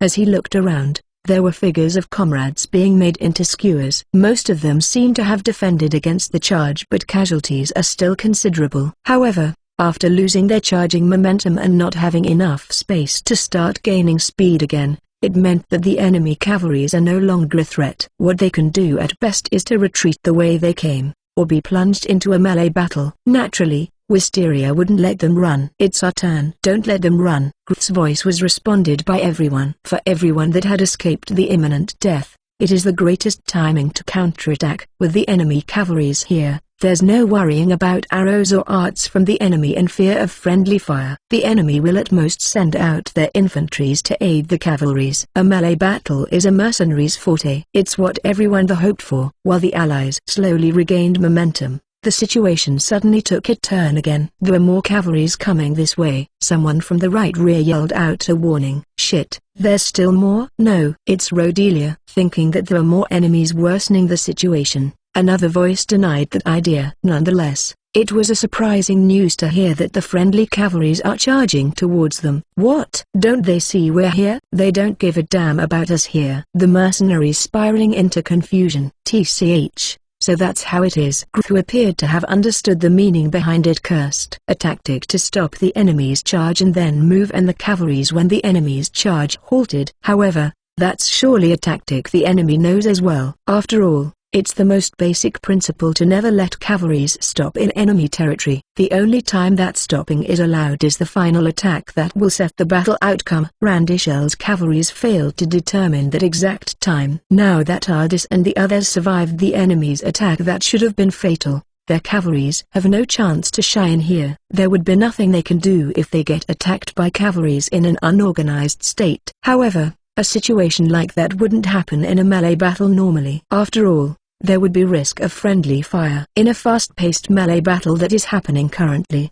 it's difficult to even discern foe from friend. In other words, sending the cavalries now meant sacrificing everyone here regardless of whose side they were on. Needless to say, it is not an action anyone would take normally. Even if they won the battle, there will be skepticism towards the commander's ability. However, if it's not the Rhodelia army that will bear the losses, but the mercenaries hired with money, all of you, make footholds and get into the sky now.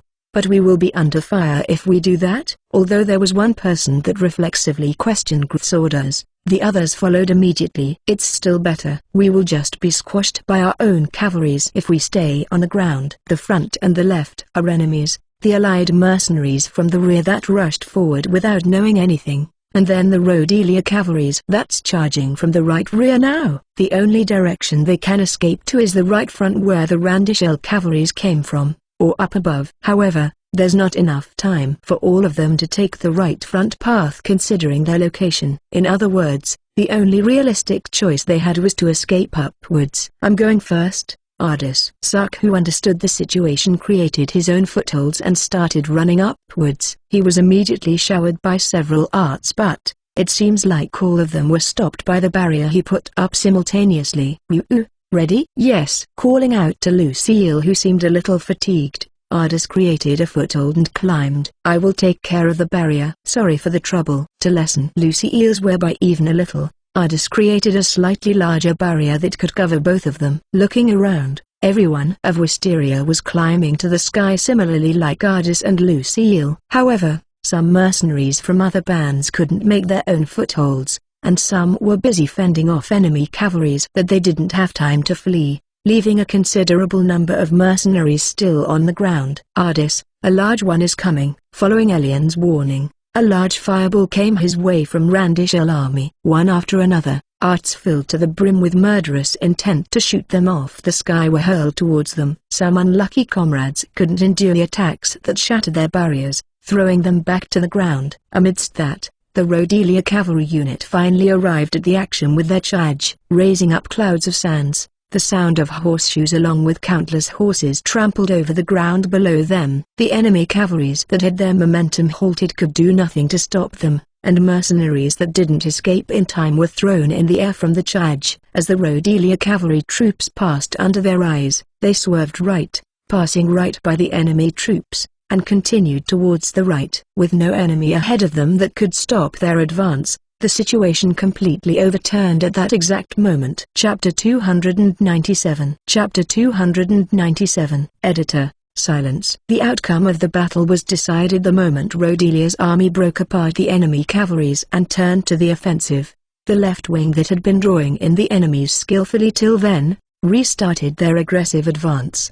The cavalries rode with their momentum to assault the enemy's rear, overturning the situation where Wisteria was being half encircled in an instant. Rodelia's army suddenly expanded and reversed the encirclement. Losing their elite cavalry unit, Randishel's army was forced into a rout. Managing to claim many enemy soldiers that were in the rout, Rodelia's army made a triumphant return to the capital, having claimed a great victory in the battle. The battle that decided the outcome of the two countries in a nemesis relationship ended in an overwhelming victory on Rodelia's side. Randishel both suffered a great defeat and lost their elite cavalry unit in this battle. Considering how much time it takes to raise a rider and a horse, it will take about 10 years to rebuild their strength. Naturally, during that time, Rodelia wouldn't be a sitting duck. On the other hand, Rodelia hasn't suffered any loss. Although many were killed or injured, most of them were only mercenaries hired with money. The power balance between the two countries cannot be compared because their regular army suffered little damage. Rodelia was victorious and a celebratory ceremony was held in the capital. Normally, mercenaries would get their pay immediately after the end of a battle, but since the rest of the reward will be paid out after the ceremony at the royal castle, they had no choice but to accompany Rodelia's army. Of course, despite being allies, it's hard to suddenly accommodate this many mercenaries in the capital. The only ones other than Griff that participated in the ceremony were Victor, Joan and Elian, a total of 4 representatives from Wisteria. As for the others, they had to camp outside the capital while they waited for the 4 to return. Why are we subjected to such cruel treatment, forced into camping outside, and eating this dry and hard bread when we won the battle? While complaining, Dawat ate the dry bread after soaking it in his soup. It's not like the soup was delicious either. The ration that emphasized on amount rather than quality was made from boiling vegetables pieces that were picked a while back, and salted meat jerky that stinks of a gamey odor. Thanks to being just beside the capital, Ardis and the others were able to get more food,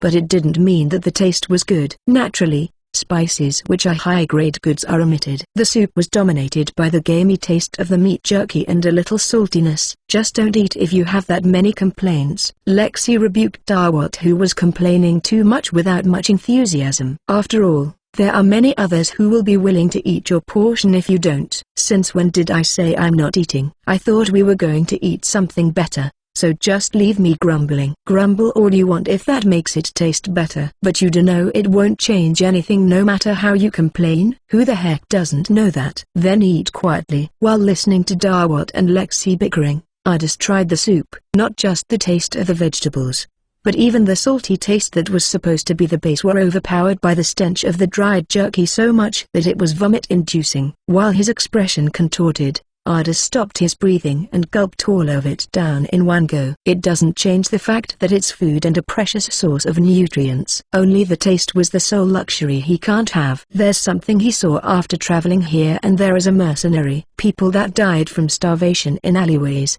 and abandoned people eaten by birds outside the city walls. It was a sight that could be seen in any town, village, and even in a place like this kingdom's capital where the entire city is surrounded by outer walls. No matter how disgusting, having something to eat is still many times better. If only I can get some roasted chicken now. Dawat then prodded Ardis about it. Hey Ardis, won't you help out this senior mercenary here and go procure some meat? Should I go get some negulo as per your request? Dumbass. Even this thing is better than eating negulo. I'm saying you go buy some meat in the city. Even if you say that, we're not allowed to enter, remember? So, said, just sneak in and out. Why should I do that? Do it yourself. You know I can't do skillful things like that. Yeah, that's it. You know how scary the captain can be if you do that, right? I bet we wouldn't want to splurge the hard-earned money that we got after almost 1/10 of us died to get the hard victory, with your stupid spending. As Lexi said so glaringly, Dawat had no choice but to withdraw sourly. He also knew it. Both the victor's position and the enormous quantity of money acquired resulted from suffering significant losses. Dawat isn't stupid enough to let it all evaporate just because of one delicious meal. Shit. That Gruth must be eating a feast by now. Looking filled with jealousy, Dawat looked at the capital. Gruth and the others returned from the capital the next day. However, their expressions were incredibly moody, unfitting of people that had just attended a celebratory ceremony. Gruth didn't give out any instructions like he usually does. Victor had an atmosphere that was harder to near than usual, and Elian looked very unusually angry. Those shitters. And among them was Joan, who was loud enough that it surprised everyone. He was emitting furious energy unlike his usual easygoing self, and left the camp with his weapon after saying, "I will be back by night." Is it fine to leave him alone like that? Just leave him be. He was incredibly patient in his own way after all. Catching on to a hint of danger with Joan's actions, Lucille asked Victor in worry. He's probably just going to hunt some beasts nearby to blow off some steam. I as well understand his feelings. Before Ardis could ask what happened, Victor left immediately after saying that. What could have happened at the ceremony? Who knows? While Lucille and Ardis were tilting their heads as to what could have happened, one person who might knew drew closer. It was Elian that attended the same ceremony with Gruth and the others. Maybe they wanted to hear the story similarly like Ardis. Sark and other young mercenaries came closer, and Elian started talking about the ceremony with an unusual expression. I mean, we are mercenaries that can become both enemies or allies with enough money. But inviting us to the ceremony and giving us that treatment, even Jonah would get angry. Treatment? Did they lie about the remaining reward? Elian answered the questions made by the nearby listeners. The compensation was paid in full. 3 times the market price even. You, 3 times. That's great. We can get a feast with that. The mercenaries became excited. After all, more money meant better food. Living a dangerous life that is full of uncertainties, the desire to fill one's stomach with delicious food is stronger than that of ordinary people. Among them, one mercenary asked, "Then, why is Joan acting like that?" There are several reasons. The first is the certification of military service. Certification? Yes. After affirming, Elian took a big sigh. Of all things, it's that cavalry unit that trampled over even their own allied mercenaries, a noble called Spencer or something. Hearing that, the mercenaries started looking irritated. Huh? The one that ran over even his allies got the award for the most contribution. Many started condemning angrily, but there were also some that accepted the fact with a bitter expression. I mean, we all know that's bullcrap. Ignoring the fact that friendly fire was involved, that move was certainly the decisive hit. I'm sure Captain and the others understood that as well. But that's probably not enough to make them this furious. It seems like even Elian himself was able to acknowledge that part a little. Was there something else? Ardis asked again, seeing Elian calmed down a little. The woman general that was the commander gave a speech. Elian's expression changed, probably because of the rage that accompanied him while recalling it. In short, there were not many casualties. It was expensive, but for the portion of money spent, there were less soldiers damaged. Those words alone silenced everyone there. What was that? We lost 1/10 of our people in that fight. One mercenary said so painfully. Wisteria had suffered damage that was not to be scoffed at in that battle. A normal battle that would not have casualties reaching the double digits instead had more than 20 in that battle. There are people here who had lost their close comrades or precious partners. They could never accept being told that the damage to the soldiers was negligible. Those are not words that can be overlooked in a mercenary band, including the injured people. They have lost about 1/3 of their combat force in just that one battle. However, Wisteria was still on the better side if compared with other mercenary bands. Since other mercenary bands were also caught up in the cavalry unit's friendly fire, those that were lucky were half annihilated, but there were also smaller mercenary bands that were wiped out. Certainly, the compensation was 3 times more than the market price. But on the other side of the scale, they had to incur great losses. Considerable time is needed to rebuild their force back to where it was. It's true that casualties were mostly of mercenaries, and their side basically had none. But they didn't have to say that and brag about it in front of us. Elian's blue eyes filled with rage, and as expected, the captain and representatives of other mercenary bands stood up, but that woman general, after biting his lips, The words that were spoken by the woman general reenacted by Elian, hit Ardis's inner self hard. Isn't it a mercenary's job to die for money? Was there any problem? The woman general rebutted so towards Gr and the others who stood up. Don't kid me, whose job is it to die? Who do you think we are? Suddenly, the entire place was filled with angry voices. It's natural. Ardis and every mercenary then knew that their job is always accompanied by danger. They had resolved themselves to die sooner or later if they continued fighting. But that didn't mean they became a mercenary to die. Most of them are those that had no choice but to become a mercenary, those who were exiled from their hometown and became homeless. Mercenaries are those who want a better life and don't want to risk their lives but have no choice but to do so to survive. The number of mercenaries who willingly jump into battles of life and death are in the minority. The words of the woman general were completely prejudiced. Mercenaries are people as well. They have their own ambitions,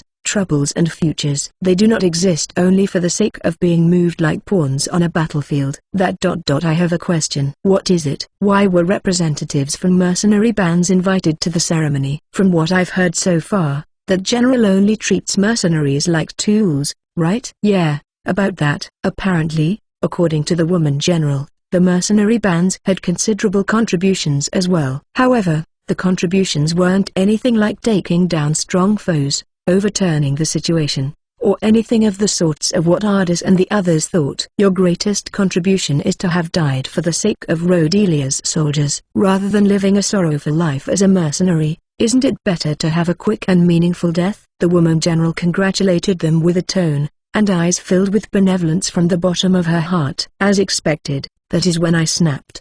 If it wasn't for Victor holding down Joan, he would have rushed forward for a fight there. The mercenaries that listened to Elian's story were quiet. However, it wasn't of a solemn atmosphere, but one filled with rage. They were silent only because they didn't know how to react to that insensitive and cruel woman general, but their feelings were certainly burning strong. More than 20 of their companions died in the combat because of that woman's commands, using a method that didn't care about sacrificing all of them. One person approached the group, which was on the verge of exploding with even the smallest stimulation while appearing calm on the surface. It was Captain. As one of them noticed him approaching earlier, and called out, the others followed soon. We heard it from Melian. Will we leave them with what they said? It will just taint the name of Wisteria if we get underestimated like that. They are unforgivable. Surrounded by the hustle and bustle as if prior to a war, Gr desperately tries to calm down the murderous mercenaries. Calm down, you guys. He started talking when the mercenaries eventually quieted down to listen. I understand how you all feel. It's natural to be angry, but Gr, who was saying it calmly, was probably the one seething with anger more than anyone there. Although it appeared like he was feigning calmness while suppressing his irritation, Ardis could easily see through that. She's still our employer at the end of the day. I'm irritated as well. But we can't do anything because of the employer contract.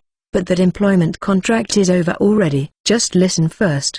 Gr put a stop to the mercenary who stood up by grabbing his arm before continuing. Even with the employment contract over, going for the offense now is bad for appearance. Our credibility would drop to nothing if we did that. Moreover, we don't have the manpower to go against them, with their army basically at full strength, having incurred basically no damage in the last battle. Then are you saying we have to cry ourselves to sleep? I can't buy it. Wait, listen, we are mercenaries. Depending on the time and situation, we can be either an ally or an enemy. We should act as the mercenaries we are and return the favor on a battlefield. Don't make that face. We won't have to wait for long. What does that mean? It's a rumor Victor picked up. It looks like Rodelia has recently been winning too much. The nearby smaller countries have all started moving to catch Rodelia. Since such rumors are flying around, the countries must have finished their talking already. If so, Rodelia won't be winning comfortably either. If the armies of the rumored countries come together, the difference in troops wouldn't be significant. So, about which side we will pick when that time comes. As Gr continued his words, the mercenaries around soon understood what he was hinting. Naturally, it'd be the side to punch that woman General Black and Blue. Cutting them down wouldn't be a problem if we are enemies. Voices agreeing to the idea continued. Despite not heading to a battlefield next, the group morale rose with the slogan of "Bring down Rodelia's woman general." And there you have it. Getting this response from the mercenaries, Groth showed a satisfied smile. Alright, listen up. We returned the favor we got from a battle on another battle. That woman general thinks that we are just convenient tools, but we will teach her a lesson that even the user will get hurt if they can't handle their tools well. Groth's words incited the surrounding mercenaries, and thus, Wisteria had already decided the next battle they are taking part in. The enemy is Rhodelia Kingdom, where the woman general that will be taking command. Chapter 298. Chapter 298. Editor, silence. As Groth said, the opportunity to return the favor came within 2 months. Opposing the ever-expanding Rhodelia, the surrounding smaller countries started to link hands, and the tension between the two sides continued to increase. Armies of various countries came together, as Rhodelia too started advancing their troops in response. The Rhodelia that became powerful enough to threaten its surrounding countries will be facing against 5 other countries. With a total of 5 countries merging their armies, the numbers between the two sides are close, and no one could predict the outcome for when they would clash. Alright, with this, we can punch that woman general in the face. Jonah was strangely on a very good and refreshing mood. He was full of energy with his intention to punch the opponent that made him angry in the ceremony before. Naturally, Ardus and the other Wisteria mercenaries knew what Jonah meant, as they all stood against Rhodelia, and therefore on the side of the 5 countries. Like before, Rhodelia gathered mercenaries with a massive price tag, but for Wisteria, it's not a matter about money this time. This time, the goal is to make the woman general who undervalued and looked down on them feel agony. I heard they didn't manage to gather many mercenaries. That's because they have a bad record after all. Unlike us, there are mercenary bands that were completely wiped out. Victor replied to Lexi in a cool-headed fashion. Well, no one wants to die a fool's death. So, Captain, is our standing place decided? Yeah. Listen and rejoice. Groth, who was asked, took a serious expression and announced to everyone. It's in the assault unit aiming for the enemy headquarters where that woman will be. Huh? In an instant, Lexi's expression filled with killing intent. Whoa, listen to the end first. Don't worry, it's not a suicide attack. We are part of a proper strategy. And, what's that strategy? Dawat inquired instead of Lexi, who was still staring coldly at Groth. It's not anything that grandiose. A while after the two armies collide, they plan to first retreat slowly to draw the enemies in. Then, when the main unit separates from the battlefront, another unit will strike from the side, and fire smoke screen arts with the mages they have. After that, we will go from above in a surprise attack. That's quite the big role to play. I'm impressed we got that. Sounds like a role that each country would have fought to get for themselves. We have many people that can make footholds after all. I guess that's true too. It's the minorities that can't use arts to create footholds in Wisteria. They were the ones that were late to escape in the last battle and died. As for the result, most of the surviving members are the ones who know how to create footholds. Dawat probably understood that as well as he nodded. In a normal mercenary band or regular army,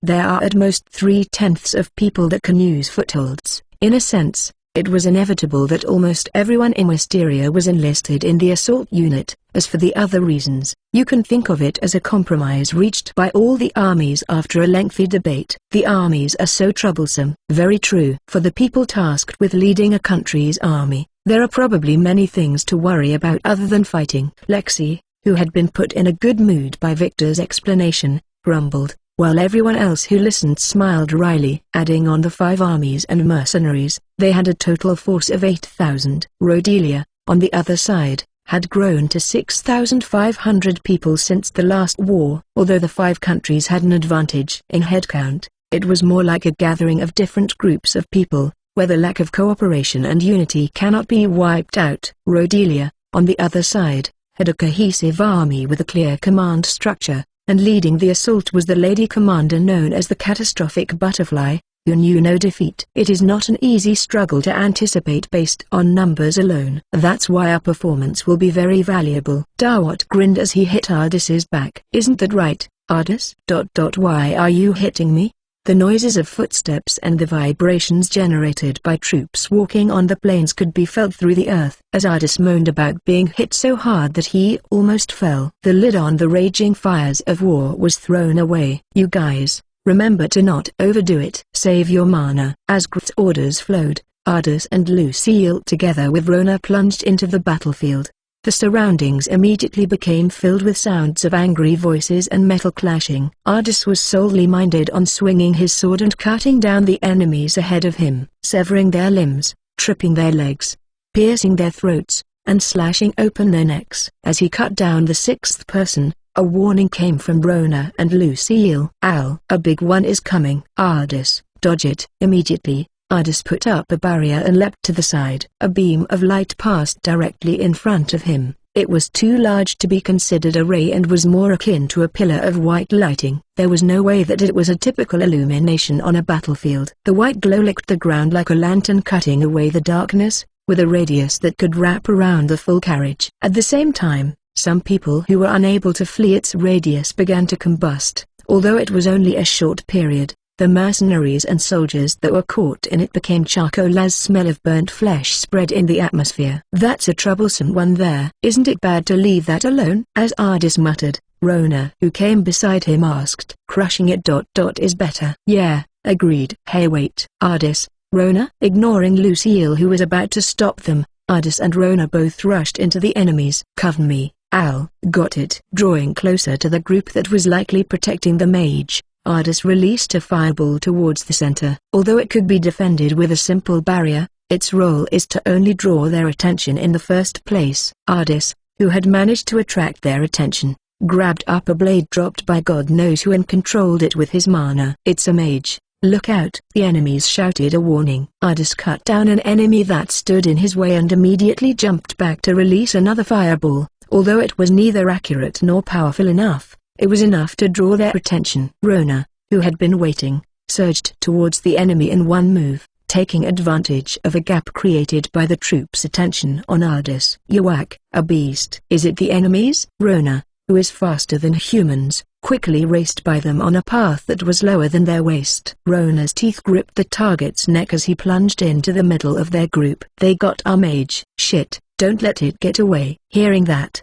Ardis didn't wait for Rona, and quickly retreated. "I think it's really horrible of you to run away without waiting for me." Rona, who returned a while later, complained with displeasure, but Ardis's reply was simple. "You don't need my cover if you're just running, right?" "I mean, that's true, but..." Lucille ran towards the two who were like that. "Are you two fine?" "Of course. That much is an easy win even with just me and Al." "That's good to hear. The signal to prepare is already out there." Following Lucille's gaze, there were 3 flags: white, red, and green. It was the signal to prepare for executing the plan. "Then, we should start getting back." The 3 started slowly withdrawing towards Griff's location, while fending off attacks from the enemies. They had surely seen the signaling flags as well. At a place a little behind the battlefront, faces of Wisteria were gathering one after another. Seeing everyone gathered there, Griff gave one look to everyone and spoke. "We're pretty much all here. Our role is to strike from above. You all still have enough mana to create footholds,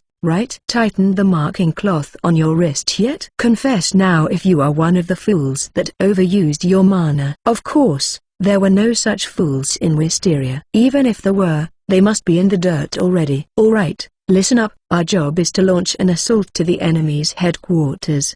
The target is the enemy commander, that woman general called Julia. Of course, everyone there is also our targets of elimination, but don't forget who is the one that deserves the beating most." "Yeah, right. We have to repay the favor of being made a laugh for our deceased comrades too." The mercenaries were fired up. "It's almost time.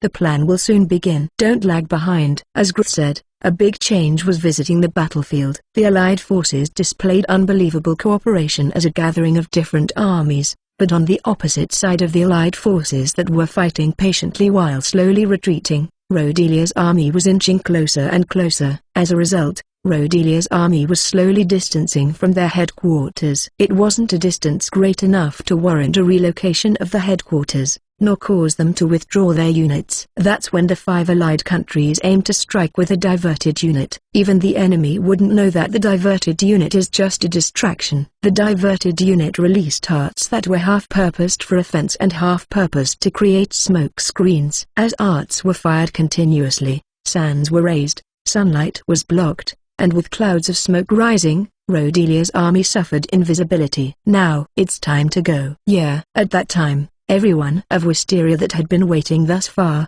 started moving all at once. As if arrows fired from archers, they sprinted upwards, relying on the invisible footholds they made, and dived straight into Rodelia's headquarters covered in smoke. The aim is the central axis of the enemy. If possible, the head of the commander, Catastrophic Butterfly. There's not much time before the field gets cleared up. If they don't manage to assault the enemy base and retreat quickly, they will be surrounded by the enemies and fall into a serious predicament. Although the diverted unit's next course of action will also be heading towards the enemy's headquarters while making use of the chaos, it's not like they can expect everything to go positively. Their job can be considered successful the moment they manage to introduce chaos into the enemy's headquarters. With the assault, they will already have accomplished more than enough as mercenaries hired by the 5 allied countries. What's remaining is to hit some sense to the enemy general because of their own selfish reasons. Rona, you, stay close. Who are you telling that to? Of course, I will be right beside. Hearing the two's response, Ardis, along with everyone else, leapt into the enemy's headquarters. Chapter 299. Chapter 299. Editor. Silence. So boring. Julia has only recollections of being bored since she was a child. After all, the village where she was born and nurtured lacked everything. The only things there were fruitless fields, the terror of animals striking without warning, and the defeated people faces. Occasionally, new villagers arrived, but most of them vanished after a half-year period, most likely becoming food for the beasts. The never-changing way of existence that repeats itself. She wasn't happy with it. Julia, the astute observer, ultimately learns the fact that the village where she was born and raised is a penal colony for sinners. That's probably the reason why most of the people there had a stench of blood. Though, people like them would meet an early death, so it wasn't particularly a problem for her. Even just this month, fresh criminals who got here boldly went out to kill creatures and never returned. As a result, only those who were fearful and capable of caring for themselves survived. Currently, the villagers were all descendants of such people. In fear of the beasts, they can only prolong their life by living in secrecy and hiding. That's the reality of the village. The villagers continued their lifestyles like that and gave birth to their next generation. So, criminals aren't actually that skillful at all. Julia was afraid of the violent-looking criminals when she first met them, but by the 10th time, she already realized that they weren't significant people worth her attention. After all, they lose to the beasts that even I can defeat. Julia was a child that was quite different from others. Facing a beast that would take 10 muscular men to defeat, she was irregularly strong that she could defeat it with a thin sword without any troubles. However, no one in the village liked fighting beasts in the first place. That's why Julia assumed that what she could accomplish was something that others could do as well and didn't give it any attention. When she became 15, she decided to leave the boring village. For 5 years before that, Julia had been curing her boredom by going out of the village and hunting beasts. Julia found enjoyment in seeing the terrible beasts weaken as they lost blood, which gave her goosebumps and a sense of accomplishment when she destroyed it. That, too, grew boring after a while. Because of her early age in the tens,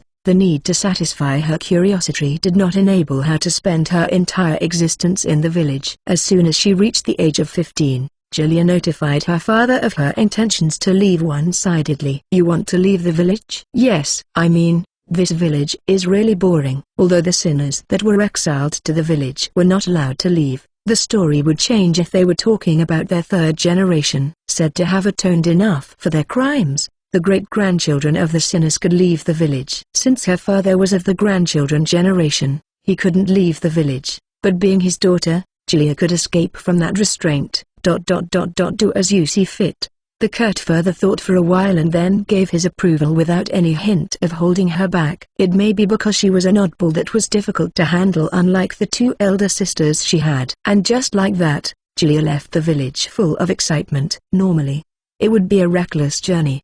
Her village was a remote place where beasts were active, a place where wild beasts would attack as soon as one were to step out of the village. Even while transporting the sinners here, there would be a gathering of soldiers on the scale of an army. It was a dangerous place to say the least. However, Julia continued her journey despite knowing that, and after repeatedly camping outside and defeating beasts every day, she arrived at the first town protected by outer walls. From there on, her encounter with beasts drastically decreased, and the towns she arrived to later continued to increase in size. Eventually, She arrived at the center of the country, the capital. Julia sought a position as a soldier in the military enlistment. As a girl that had no other talent than fighting in the first place, being a soldier was like her calling. She quickly became the focus of the new recruits' attention, demonstrating her power while subduing beasts. Though, not only did she subjugate beasts, but she also managed to contribute to a small-scale battle between two neighboring countries, and so Julia noticed. Every one of them is weak. It's not that the criminals that arrived at her hometown were weak. From Julia's standpoint,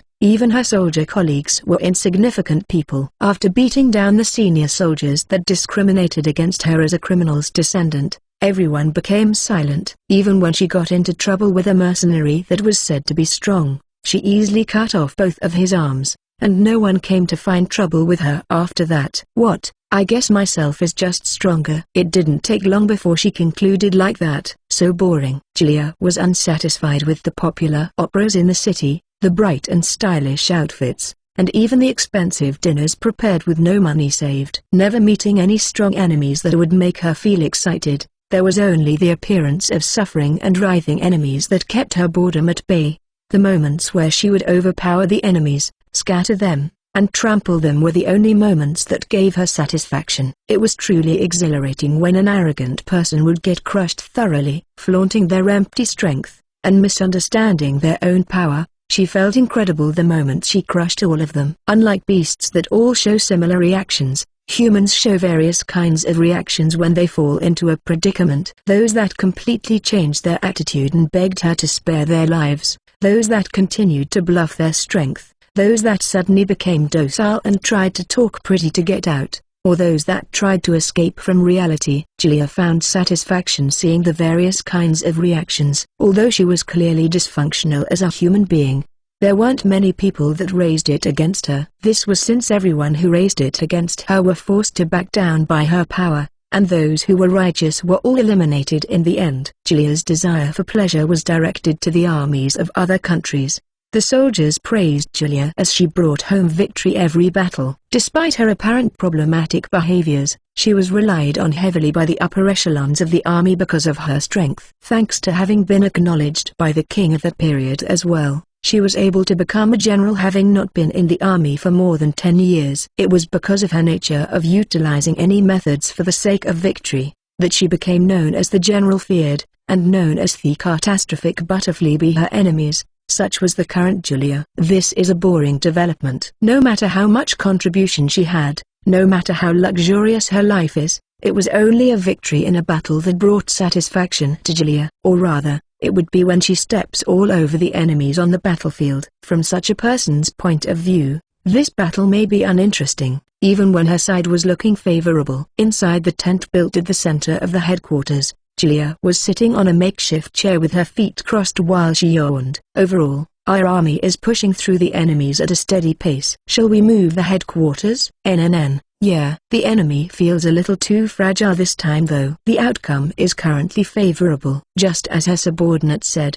the kingdom army is currently pushing the enemies back steadily, but Julia felt that the enemy's resistance is weaker than expected. Since they had formed an alliance between multiple countries to go against herself, she felt that it would be too much of a downer if they are so easy to take down. They should have intelligent people commanding their army too. They must have one or two plans in the working. The timing is right. Suddenly, her unsatisfied expression suddenly changed to a smile, as Julia gave an instruction to her subordinate. Go ahead and bring out Sir Eden's troops. Also, pass this message along. Our army has the upper hand. The enemies are already escaping. Go out for a pursuit. Don't let the chance to seize an achievement slip away. Also, get the other units to slow down their momentum. Yes sir, right away. Julia felt the enemies were moving unnaturally for some reason. Judging there was a high possibility of a trap, she decided to let one unit take the front. They are people that aren't valuable enough to worry about even if there was a trap and they fall in it. The troops that Sir Eden led was, in other words, a gathering full of nobles and bureaucrats. As someone who has the king's expectations, in her eyes, they are the so-called internal enemies that should be removed. Since the king had hinted at something similar as well, she thought there was a need for consideration if the opportunity presents itself. Politics are really troublesome. While seeing the cavalry that is on the way to deliver the message, Julia muttered with what she was thinking showing on her expression. But I wonder if His Majesty will be happy. As she said so to change her mood, a messenger came into the tent with a new report. One of the enemy's unit has circled to the left. They are taking a detour and approaching here. As there are soldiers standing by in the sky, it's impossible for a surprise attack to work on a grassland with high visibility. The opponent would immediately find out just like this if there was any suspicious movement. On top of that, splitting their force like that is usually detrimental to the remaining units because they can be defeated individually. What could they be planning? In place of Julia, who was tilting her head at the enemy's intention, her subordinates started preparation to face the enemy. Prepare to intercept. Well, that's fine. Their timing is good too. I suppose being their opponent wouldn't hurt. Julia stood up with a smile, prioritizing to enjoy the prey that delivered itself rather than thinking. Incoming attack. Deploying barrier. Each unit, counterattack. Eventually, the enemy's arts started landing here, and naturally, a counterattack was launched. Julia, who stood up with her own sword in hand, asked her subordinates. How many of them? Not more than 1,000, I presume. Just that much? There were too few enemies. That Julia frowned. She was disappointed that there might not be a chance for her to fight at all, but her concern soon disappeared. What's this? As she left the tent, it was a scene covered with smoke and sand. On top of that, there were arts used to block light and distort the shapes of shadows. There's no doubt they are trying to cause chaos here. Is that it? Realizing the enemy's aim by limiting the visibility to a mere 10 feet range, Julia shouted her orders. There's another enemy unit coming. Be careful to not hit our own people. Prioritize on neutralizing their vision-impeding arts. The enemy unit that circled around to the left is probably a diversion. The real aim is the other unit that will assault in the chaos. This is getting interesting. Like her words, Julia drew her sword with a face full of smile. A surprise attack that is effective in this scenario would be. Julia looked upwards to the sky despite being covered in dense smoke. At the same time, some soldier yelled a warning. They're coming from above. Thought so. Just as she thought, human shadows started jumping down from above towards where Julia is. Sorry, looks like you jumped to the wrong place. Julia judged that the people that jumped down are enemies and decided to slice them apart with no questions asked. Immediately, she released her gigantic wind darts towards the sky. The transparent blades raged over the clouds of smoke. The normally transparent blades could be seen flying upwards in the clouds of sand and smoke. Several red splatters could be seen in the air, along with loud thuds as bloody objects fell on the ground. Now, entertain me. In the chaotic headquarters, the red hair fluttered as the catastrophic butterfly's voice reverberated. Chapter 300. Chapter 300. Ardis and the others that launched a surprise attack above the Rhodelia headquarters struck the enemy soldiers without hesitation, cutting down a soldier that was standing like a fool, slashing apart his throat before he even has a chance to scream. Just as he landed, another soldier tried to stab him, but he used the enemy that he just killed as a shield. You traitor! Ardis felt the face that it was glaring at him was familiar. It was a face that he saw before when he fought on the Rhodelia side in the last battle. He might have crossed path with him at one point or another. However, they are enemies now. Don't blame me. After lightly apologizing,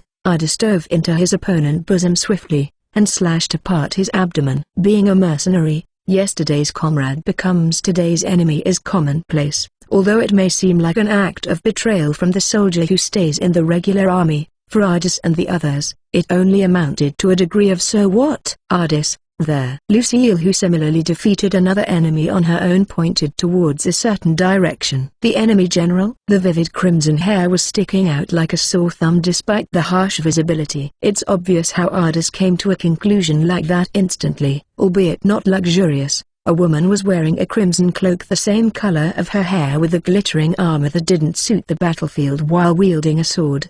Despite not knowing her face, wearing that kind of equipment could only mean that she has a considerable position here. That's her, Rhodelia's woman general. One of his fellow mercenaries raised his voice, and those who realized it, be it enemy or ally, started to gather. Taste the power of mercenaries that you belittled. 4 mercenaries surrounded the woman general at once and attacked. However, the synchronized attack by the 4 was brushed off by the woman general with a cool face. The mercenary that slashed from the front was instantly decapitated. Following with her momentum, the woman general's sword cut through another mercenaries that approached from the side. Shit, She's strong. So the name of catastrophic butterfly isn't just for show.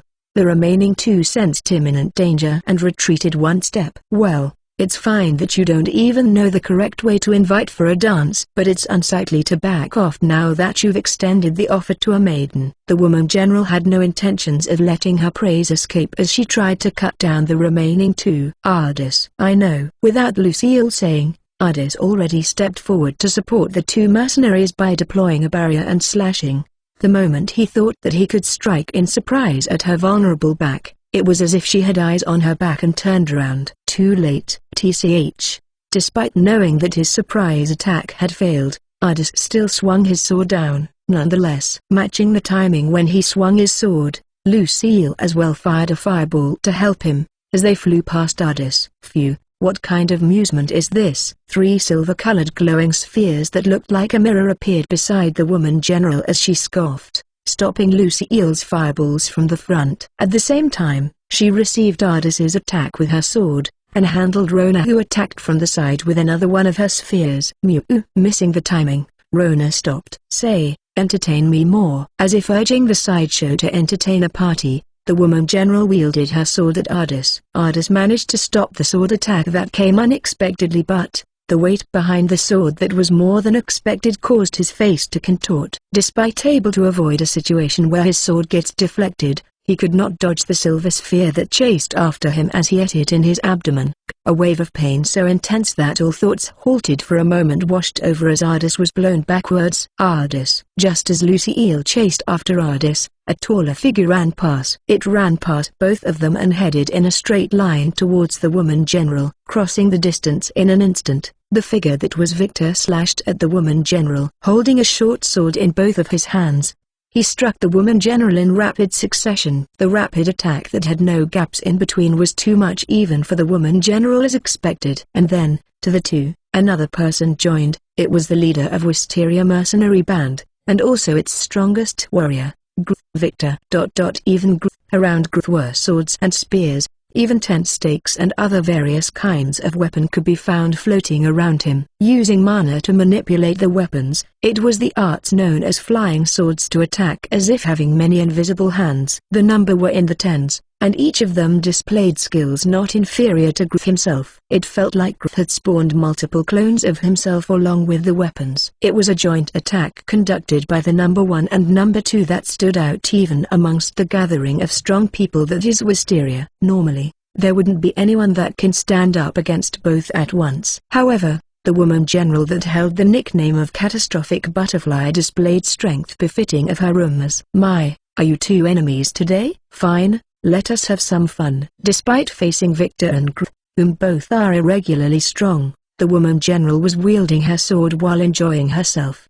The silver spheres that surrounded her increased in number, and now there are about 10 flying in the air in all directions. Sometimes guarding against Victor's dual sword, sometimes becomes a spear, shooting towards intending to skewer him. In front of the woman general's abnormal strength, Ardis and Lucille could do nothing but watch.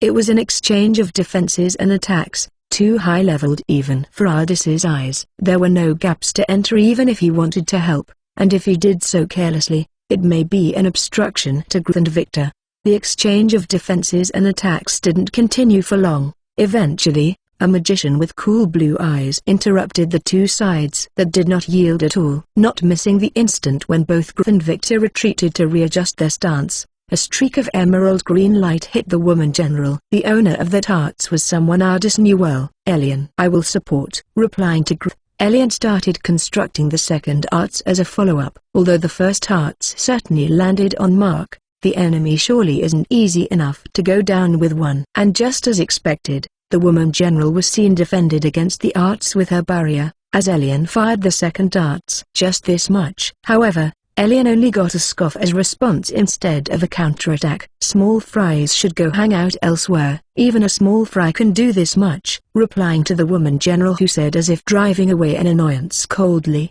Elian's figure started to shake. Eventually, the number of figures increased to 3, and then 4. Mirage? Ardis inferred the true nature of the technique. So which of me is real? The multiple Elian all had an unusual provoking expression, as they started moving all at once. At the same time, Grth and Victor resumed their attacks. The weapons round Grth charged towards the woman general at once, and from another direction, Victor struck with his twin swords. As if not allowing even a window of rest, Elian bombarded with his arts. What is this? However, the woman general fended them off casually, increasing the number of silver spheres around her. With 30 of them around, they dealt with Grth's flying swords, Victor's twin swords, and even Elian's arts with room to spare. Is that woman general a monster or something? Ardis painfully grumbled. Being someone that hadn't even reached the league of Grth or Victor, on top of that, the woman general who had room to spare while facing two of them with the addition of the third being a genius magician instilled fear in him. Mirage or not, they are only illusions in the end. As if already seen through Elian's technique, the woman general started to ignore Elian's mirages. The mirages can confuse the opponent, but not directly attack them. Since all attacks are dealt by Elian himself, Elian's mirages are only there to make feints and cause the enemy to slip. There's no meaning if the technique itself is seen through and the main body is identified. Elian should understand that too, as Ardis tilted his head inwardly. However, his question soon dissolved. You fell for it. Suddenly, one of the mirages spoke. As expected, even the woman general never thought a mirage could speak, as she showed a surprised expression. The next moment, the mirage that spoke fired a strong wave of wind blades. From where she panically tried to put up a barrier, but the wind blades were already approaching her neck. Even so, it appears that there was enough time for her to avoid a direct hit, as the woman general covered her neck with small honeycomb-shaped barriers. The wind blades hit the barrier with a dull sound as they glowed purplish. Ouch! The woman general had a short yelp. No matter how much of a monster she is, she couldn't completely defend a surprise attack. The aim of the blade deviated from the woman general's neck. Instead, the wind blades made a small cut on her cheek. The woman general that showed panic for the first time blew Grth and Victor away and retreated. She glared from a distance at Elian and the mirage that stood beside him. Twins. Right on the mark. It was this close. Elian and Sark both replied with their own words at the woman general that muttered a question. That's right. It was Sark that posed as one of Elian's mirages in the fight. The mirages that Elian made already disappeared. The reason why there was still another figure standing beside Elian with the exact same face was because it was Sark,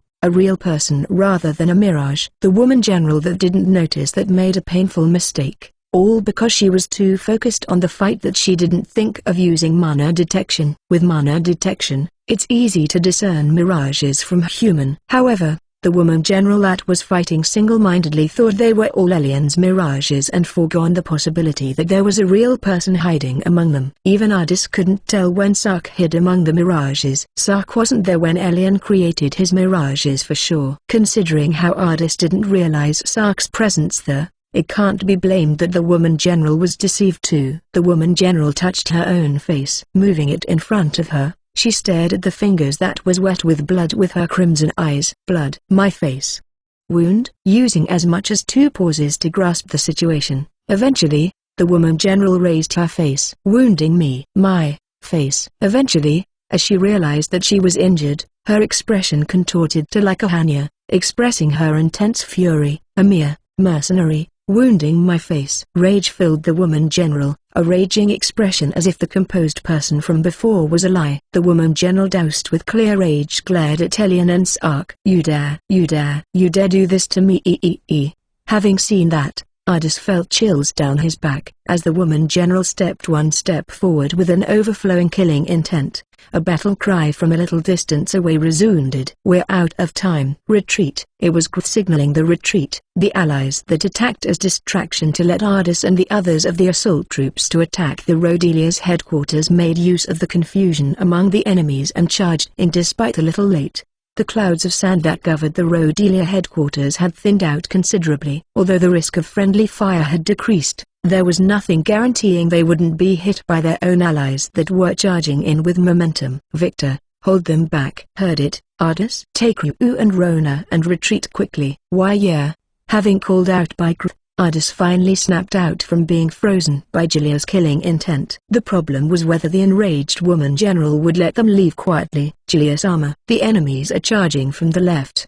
At this time, the woman general that received the report from her subordinates bit her lips in frustration as her murderous glare continued. Despite so, it appears she upheld her mission. stopping her pursuit and issued commands to the surroundings. In the end, Ardis and the others managed to retreat with close to no casualties, albeit having to fend off a few attacks. "We finally got a hit in that detestable woman general. Serves her right." Joan gloats, with one hand holding a wooden mug of sake. The sound of toasts echoed here and there on a small hill where the army of the Allied force stood. In the end, the battle ended up in a split of damage. Thanks to Ardis and the others of Wisteria displaying their strength in the assault, Rodelia's headquarters plunged into chaos, and the separate unit of the 5 allied countries achieved great results. However, it's the same with the enemies. The woman general of the Rodelia camp magnificently recovered her army in confusion and launched a counterattack to the allied army, and thus, the result became a little uncertain, but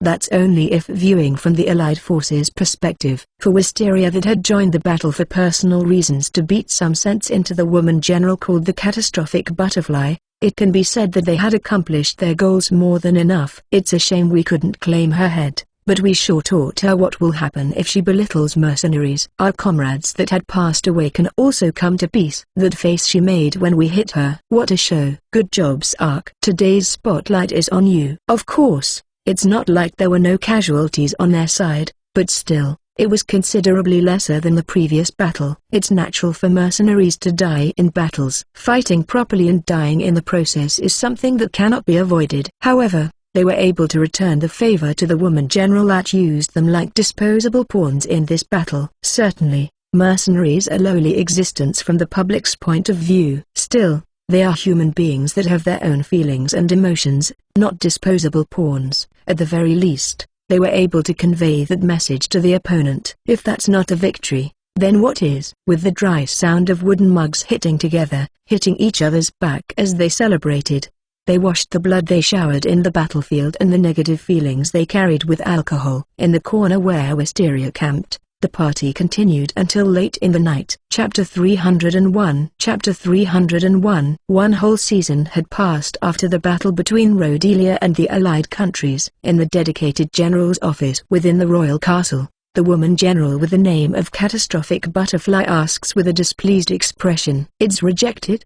Did you put up the reward as I said?" "Why yes." The amount was prepared to be 5-fold the norm as General Julia ordered. A middle-aged bureaucrat answered fearfully while sweating from his forehead.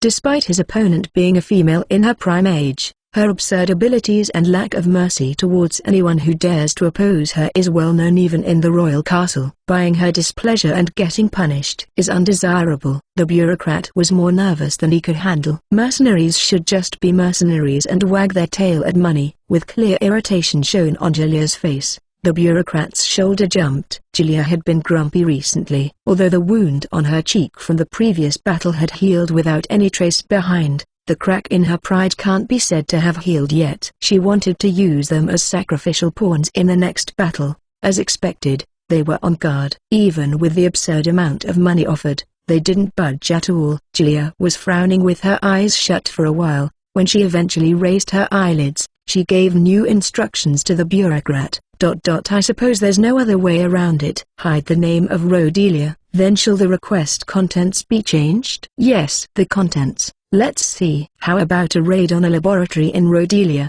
They will surely bite it. The location is convenient as well. Convenient? Are you perhaps referring to the Special Military Research Institute? When the bureaucrat asked with a suspicious expression, Julia answered with a full smile. I like smart people. As you said, that place is undeniably our kingdom's possession. Wouldn't they bite the bait even without any increased rewards? Surely they wouldn't expect the client would order to destroy their own facilities. Well, that's certainly the case, but then it's decided. Quickly put out the request. I will send the details to the people in the laboratory later, and they can decide about it there. Make sure not to let them realize it's a request from Rodelia. Yes sir, I understand. After acknowledging her orders, albeit seemingly a little reluctant about the plan, the bureaucrat who was trying to leave the office was stopped by Julia. Ah, the laboratory chief should be in the castle as well. Find and tell him to come to me.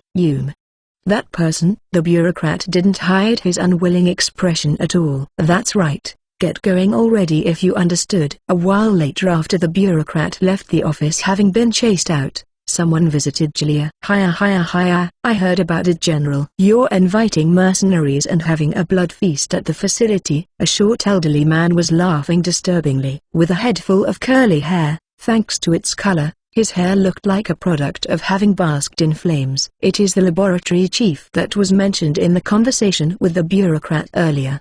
Could it be the chief is disapproving? No, why not? It's very interesting. There's no better chance to test out the performance of the special soldiers I raised personally. I'd like to watch the battle as well. The chief replied with slightly elongated words. Brilliant as a researcher, passing mark as the chief of the organization, but failure as a person. That's his overall evaluation. Plainly speaking, he's one of the strange breeds that no one can understand. I see. Then that's fine. That saves me some trouble to find a new chief replacement. Well, I will just have the facility rebuilt later, so go wild as you please. Hiya hiya hiya. The chief laughed. Even though he was just told that he would have lost his job if he gave the wrong answer, he continued the conversation seemingly without worrying about it at all. I'm sure it will be a good show since they are the famous Wisteria mercenary band. Famous? Is the general not interested? I'm not that familiar either, but it seems like they are quite famous for their strength even among mercenaries. Well, I don't really care. It's a mercenary band soon to disappear after all. Thinking that mercenaries will just sprout again as long as there is money, Julia didn't think much about what the chief said. Rather than that, General, the chief suddenly changed the topic. The experimental animal sent to the surface world is quite interesting. Despite being summoned by Julia, who is his superior, the chief started bringing up his own agendas without any hesitation. Although feeling a little offended by the lack of respect from the chief, Julia had understood that he's a person like that from the start. Unlike soldiers or mercenaries, she knows that the man in front of her is a little capable, so she decided to let it slide. Moreover, what he mentioned caught Julia's attention. Experimental animals. Yes, that's right. I tried sending a Nebulo with all its legs cut off, but even without its legs, it did great there. Great? A Nebulo with no legs? Yes, that's right. The surface world seems to have multiple countries, but one of them was comically destroyed by a Nebulo that can only crawl on the ground. Is that particular Nebulo a special mutation? Although Julia seemed a little surprised as she asked, the chief was completely indifferent. Actually, that's what we thought at first too, and so we sent in another one. But this time, it's a young one with all its limbs intact. Then. Hiya. Don't end the story with your laugh and quickly continue. Oh my, excuse me. Seemingly finally caught onto his superior getting annoyed, the chief apologized. However, it's only that instant where he seems to be sane. Immediately after, his smile returned as he continued. Believe it or not, just one Nebulo ruined 3 countries. There was a huge chaos, the saying the demon lord appeared or something. It was so funny to watch. One Nebulo brought down 3 countries? What kind of joke is that? Julia asked suspiciously, as it was too far-fetched of a story. No, it's for real. It seems like organisms in that world are quite feeble. Be it beast or man, just one Nebulo is too far out of their league. In the end, did the Nebulo get subjugated? It died of old age. Yes. The answer that came back within moments was unexpected, even for Julia. The Nebulo was never subjugated, and laid waste everywhere it went until it died of old age. You said it was a young one? Yes, there's no mistake in that. However, the Nebulo grew older faster than expected. It seems like time flows incredibly faster there. I was only observing for 10 days, but it was growing older by the second. In the end, it died of old age. The chief was breathing excitingly at the unexpected discovery while Julia had a dubious expression. The flow of time. That's right. It looks like the time flows few hundred times faster than here. At first, I could only hear screeches from the people there speaking, but it seems like it was just spoken too fast for me to interpret. That means, if anyone here went to the other side, they would become old in a short period. Yes, you are right. And from the perspective of people that actually crossed to the other side, the people remaining here would not age at all. It was a fact hard to say worth joying over or a disappointment. Opening a door to another world is surely something worth celebrating. It's an entire new and wide world that Rhodelia had never imagined before. Thinking about the land and resources that comes with a new world, it's a welcoming discovery. On the other hand, The difference in time flow is a major obstacle in developing that world. If what the chief said was true, those who went to the surface world would meet their death from old age in just about a few tens of days. From the perspective of a person of this world, being in the other world would mean shaving off lifespan. It was too cruel of a story. Why not just throw those mercenaries into the surface world? After muttering so, Julia immediately reconsidered. Even one nebula can destroy countries. They will just conquer the entire world if that happens.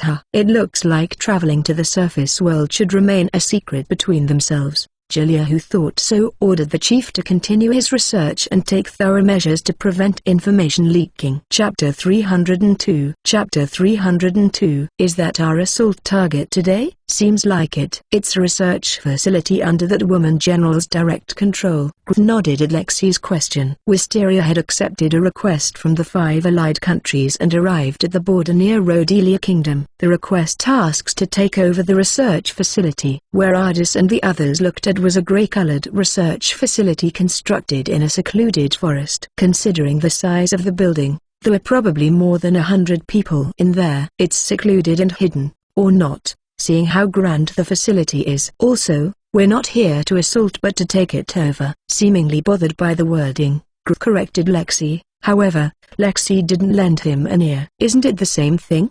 There's a big difference. This time, our opponents aren't soldiers or mercenaries. Of course, there's no need to spare any mercy if they come at us with weapons in hand, but we're not here to massacre unarmed people. Yes, of course, securing the research documents and researchers are the utmost priority. If not, burn down their documents and equipment, right? Dawat interjects into the conversation. Then isn't it easiest to just surround them from the outside and light the entire building on fire? Then, Victor rejected his idea. Killing non-combatants unnecessarily isn't praiseworthy. We're not bandits, you know. Dawat, who was treated like a bandit, looked irritated for a moment but turned his gaze to the 3 soldiers in the distance. Will those soldiers that are here to monitor us be satisfied with that? They're not here to monitor, they're guides. Guides, you hear? Ain't it the same thing? The wording is very important. Repeating the same interaction for a while, eventually, Dawat shrugged and withdrew. Well,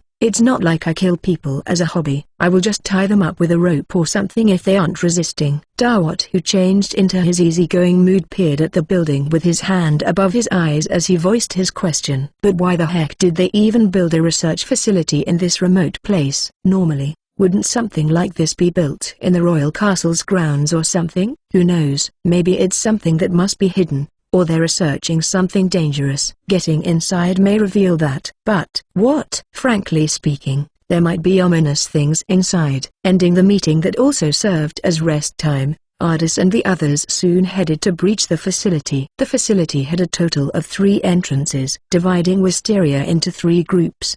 They surrounded the facility to not let any researchers escape. Say, Ardis. What? While waiting for the signal to breach, Lucille asked Ardis with an anxious expression. Somehow, the buildings look familiar to me. How coincidental. Me too. The grey building that they're going to breach soon. The color and shape were reminding Ardis of his unfond memories. A shape that was unusually straight without any decorations. A mysterious wall of grayness that has no seams anywhere. The atmosphere of the building felt terribly like the facility where Ardis was imprisoned when he didn't have his ego as Ardis yet. There were probably things that aren't meant to be seen here, like Victor said.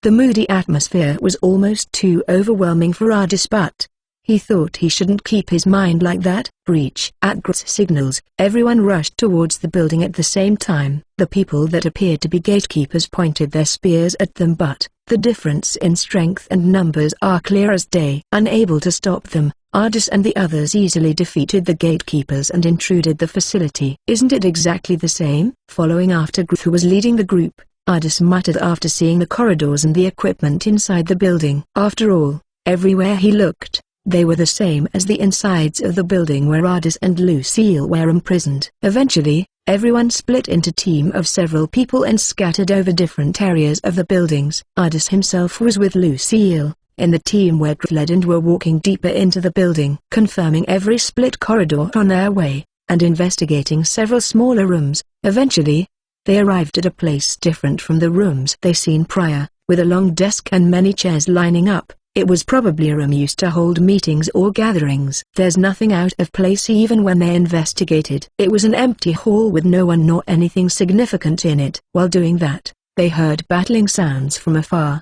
The other comrades that breached from the other two entrances are probably fighting currently. However, where Ardis and his group it was silent, far away from any noise like that. This is strange. What is? Lucille asked Griff, who had a suspicious expression while looking around. Don't you think there were too few people? That's true. It might be there were just fewer people where we came from, but the noises that we hear are still lesser than expected. Griff is right. Certainly, they could hear sounds of battle from a distance, but they were all intermittent and short. It's a building that should be housing more than 100 people even if it's only a research facility. Considering that there should have been proper securities, it can't be helped that Griff thought that there was too little resistance when the facility is under attack. It's not like we can regroup now. Soldier, what do you think? Jaya, a monster? As Griff asked the guiding soldier, screams were heard from above. The people that went upstairs. The screaming voice was probably familiar to him. As one of the members started running immediately,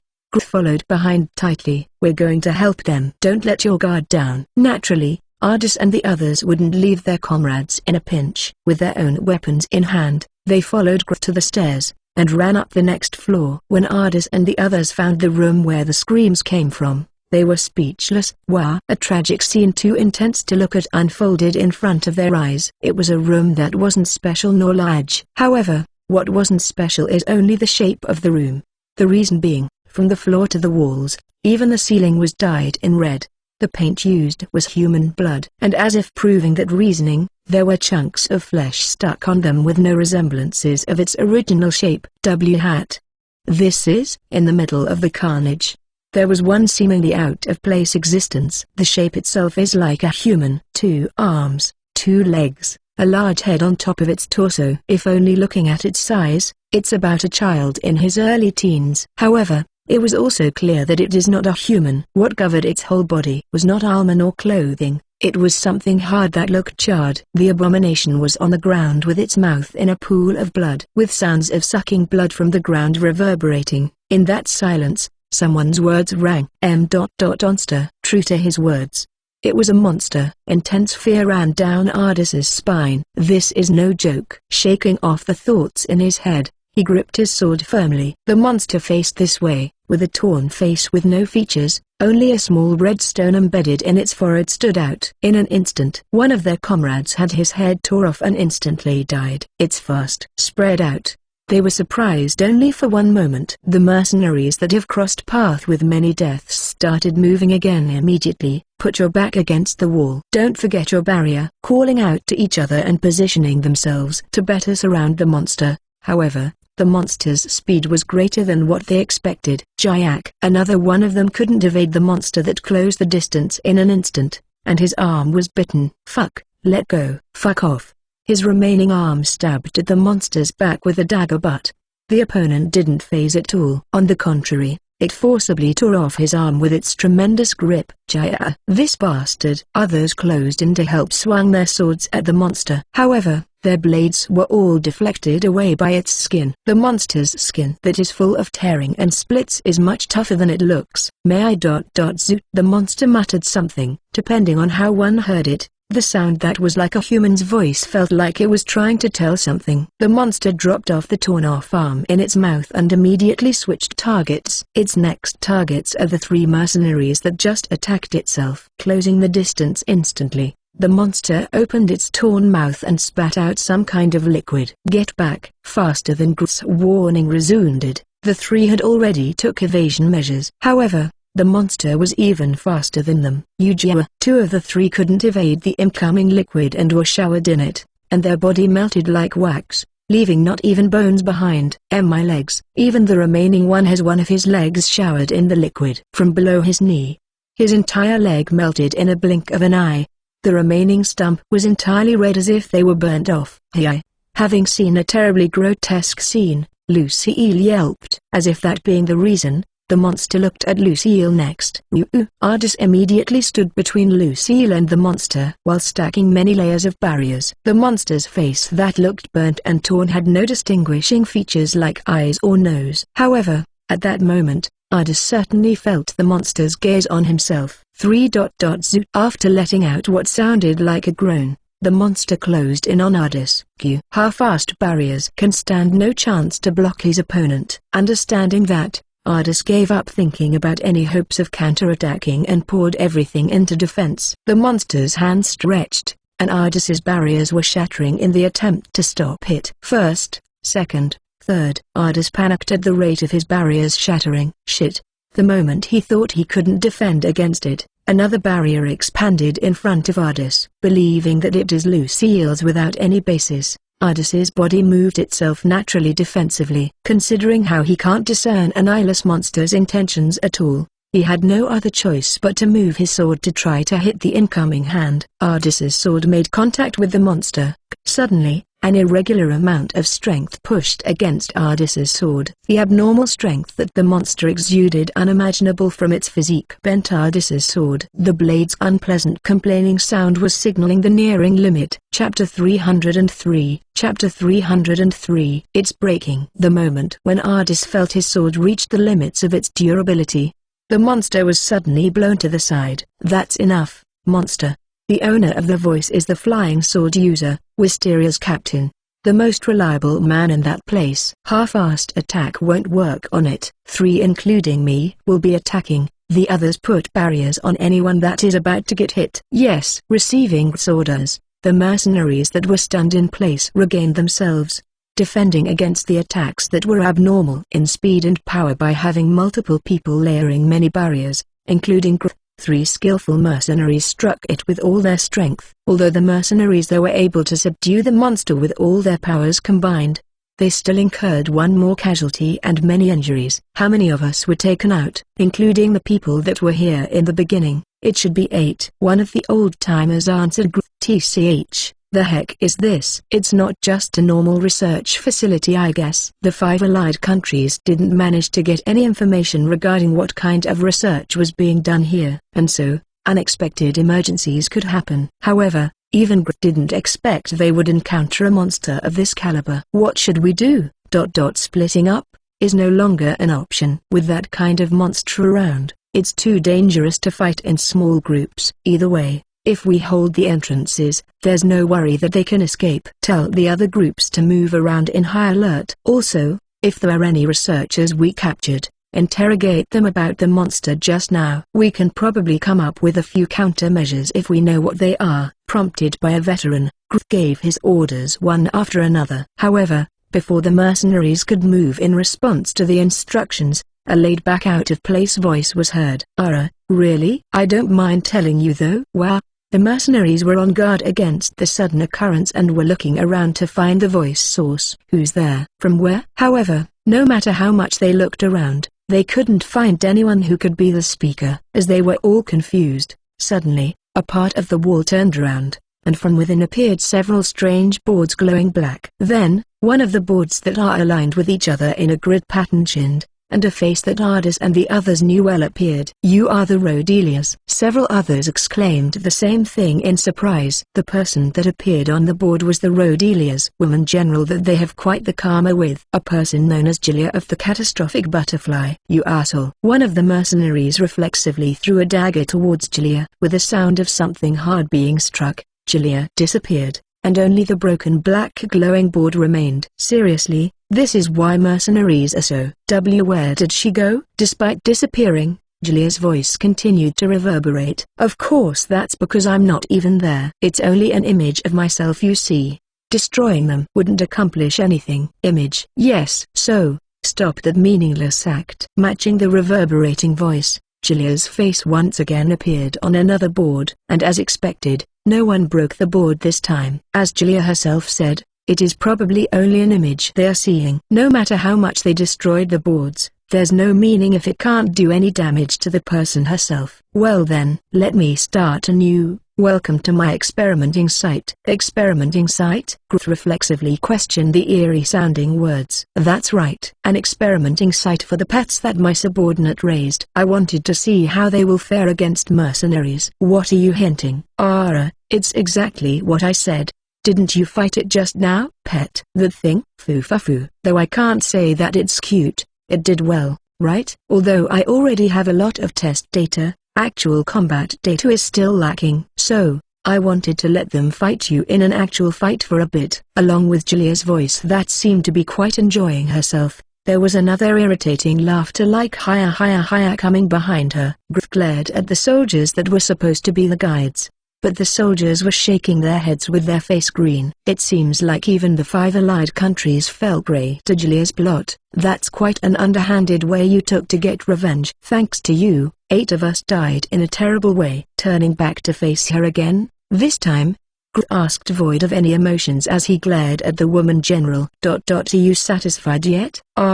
Did I say that's the end of it? What? Wounding my face, shaming me. You wouldn't expect me to forgive you with just a few people dying, right? Unfortunately, the end is far, and it is only beginning now. The heck do you mean? Foo. It's this meaning. Following Julia's words, other blackboards started lighting up at once. Gaia, save me. Shit. Let go you shit. No. I don't want to die. At the same time, angry voices and screams reverberated in the room. Wow, this is? Ardis looked at the images displayed on the glowing boards. In all of them, there were different monsters with various appearances fighting every one of the Wisteria.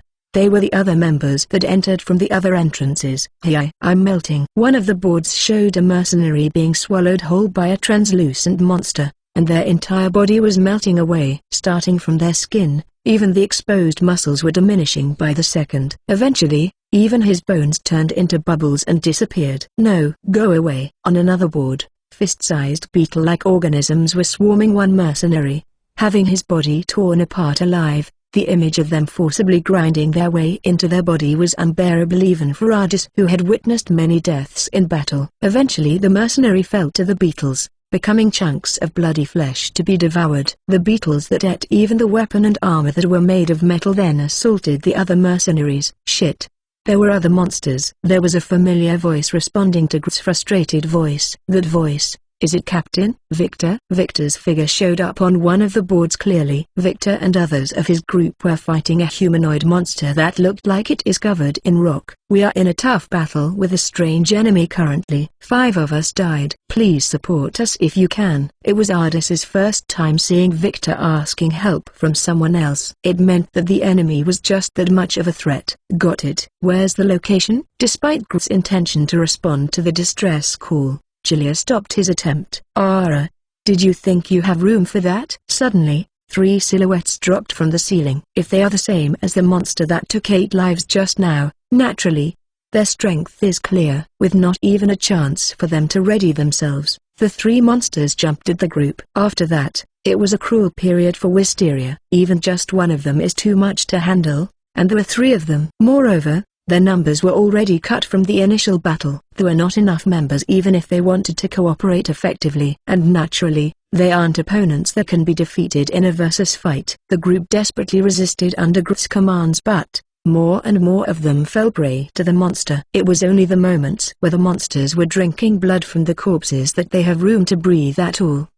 We are getting wiped out if this goes on. Thanks to one of them being the sacrifice, 2 of the monsters were not moving and showed an opening, as one of the old-timers shouted at Gr. No choice. Retreat. However, it was the soldier that guided them that raised a complaint. Please wait. Are you saying that you will abandon the contract? You can see the situation, right? We will pay the penalty fee. There's no meaning if we die here. I will listen to your complaints later when we get out of here. Gr butted head with the soldier with a tone like he wouldn't lend an ear to anything the soldier said. But the soldier unexpectedly withdrew easily. I'm just confirming it. I also have my position. I won't say to continue the mission with this situation. There will be a penalty, but I will do my best to appeal to my superiors. Thanks for understanding. Gr was just simply answering on impulse, but was the soldier aware of it? The situation that unfolded as if they were waiting Wisteria's arrival, and how Julia spoke. It was clear that the current state is a result of trying to ensnare Wisteria in a trap. With the 5 allied countries falling in it as well,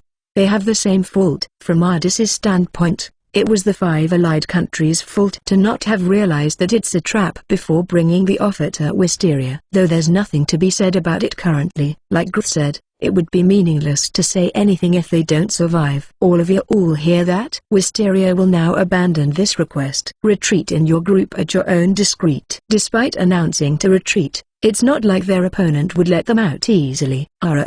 Surrendering already? How unsightly. But well, as if watching a pleasant show, a sadistic smirk appeared on Julia's face as she said, "Can you really escape?" Like Julia said, the monsters are attacking them without regards to their will. Even in the scenes displayed on the boards, there were only a few groups that succeeded in retreating among all that tried to. Most of them had their hands full with trying to defend from the monsters. Don't worry, even if you all died, your precious combat data will be used to raise more special soldiers in the future. Isn't it great to offer yourself to the advance in technology? You shitbag. One of them cursed at Julia with the way she spoke and treated people as experimenting tools. Even Ardis would have cursed like that if he had the room.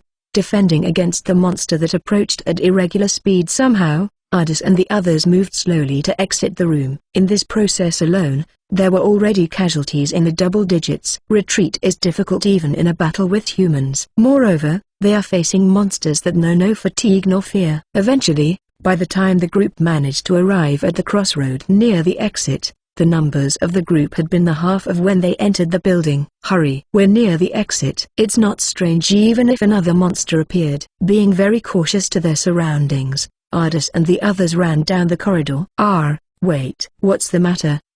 Lucille suddenly stopped amidst that. There were children there. Where Lucille pointed certainly were figures of what seemed like two children. It's probably an aftermath of where another group fought. The wall crumbled, and there was a giant gaping hole on the wall. Beyond the wall was what seemed like a jail, where two children just crawled out. Oi, why are the children at this time? There's no time to be caught over that now. The mercenaries that stopped for a short moment reprimanded Lucille. But, it's exactly for that reason we can't leave the children behind. What if they are monsters too? With those words as the trigger, even Ardis tensed up for a moment. Please go ahead first. However, Lucille alone didn't back down from what the others said, and instead ran towards the children. The children had shackles binding their limbs and wore only a rag that's too poor to be called proper clothes. They're clearly prisoners from their appearance. Certainly, if it's that woman General, she might have set a trap to lure them with monsters disguised as imprisoned children. However, knowing that, Ardis still chased after Lucille. It was Ardis felt the two children overlapped with his past. Like Ardis and Lucille, they might still be at the stage of being humans. If so, they couldn't stand the idea of leaving them behind. As they drew closer, they could see the two children were a girl that looked about 10 years old and a boy about 7 years old. I will carry that girl. You take that kid. All right. Leaving the smaller boy to Lucille, Ardis carried the girl on his back and returned to the group. Despite how Lucille told them to go on ahead, they were all waiting for the two to return. Some would probably say that they're naive. However, it's exactly this mercenary band with naivety that Ardis is proud of. What a handful. You two. I will be guarding our backs, so get moving already. While smiling bitterly and lightly hitting on Ardis's head, Gruth guarded their backs as he said. After that, while encountering other monsters several times, the group managed to escape outside. Retreating to a safe place and gathering at the predetermined spot, they came to know of the casualties.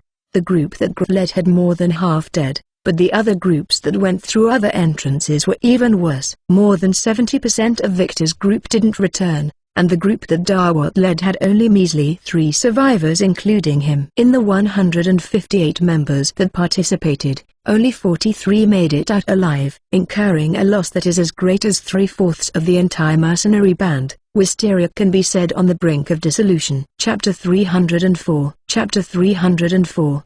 Having fell to the trap set by Rhodelia Kingdom's woman General, Julia, Wisteria mercenary band is on the verge of dissolution. The mercenary band that once had more than 300 members after the operation had only 43 survivors, 36 members that did not participate and 48 other members including non-combatants and apprentices, totaling up to a mere 127 members. It was a number less than half of what they used to have few days ago, with non-combatants taking up 1/3 of the population. The composition of the mercenary band is terribly unbalanced. It was a head-aching situation just thinking about the time required to rebuild the mercenary band and what difficulties they will face in the future.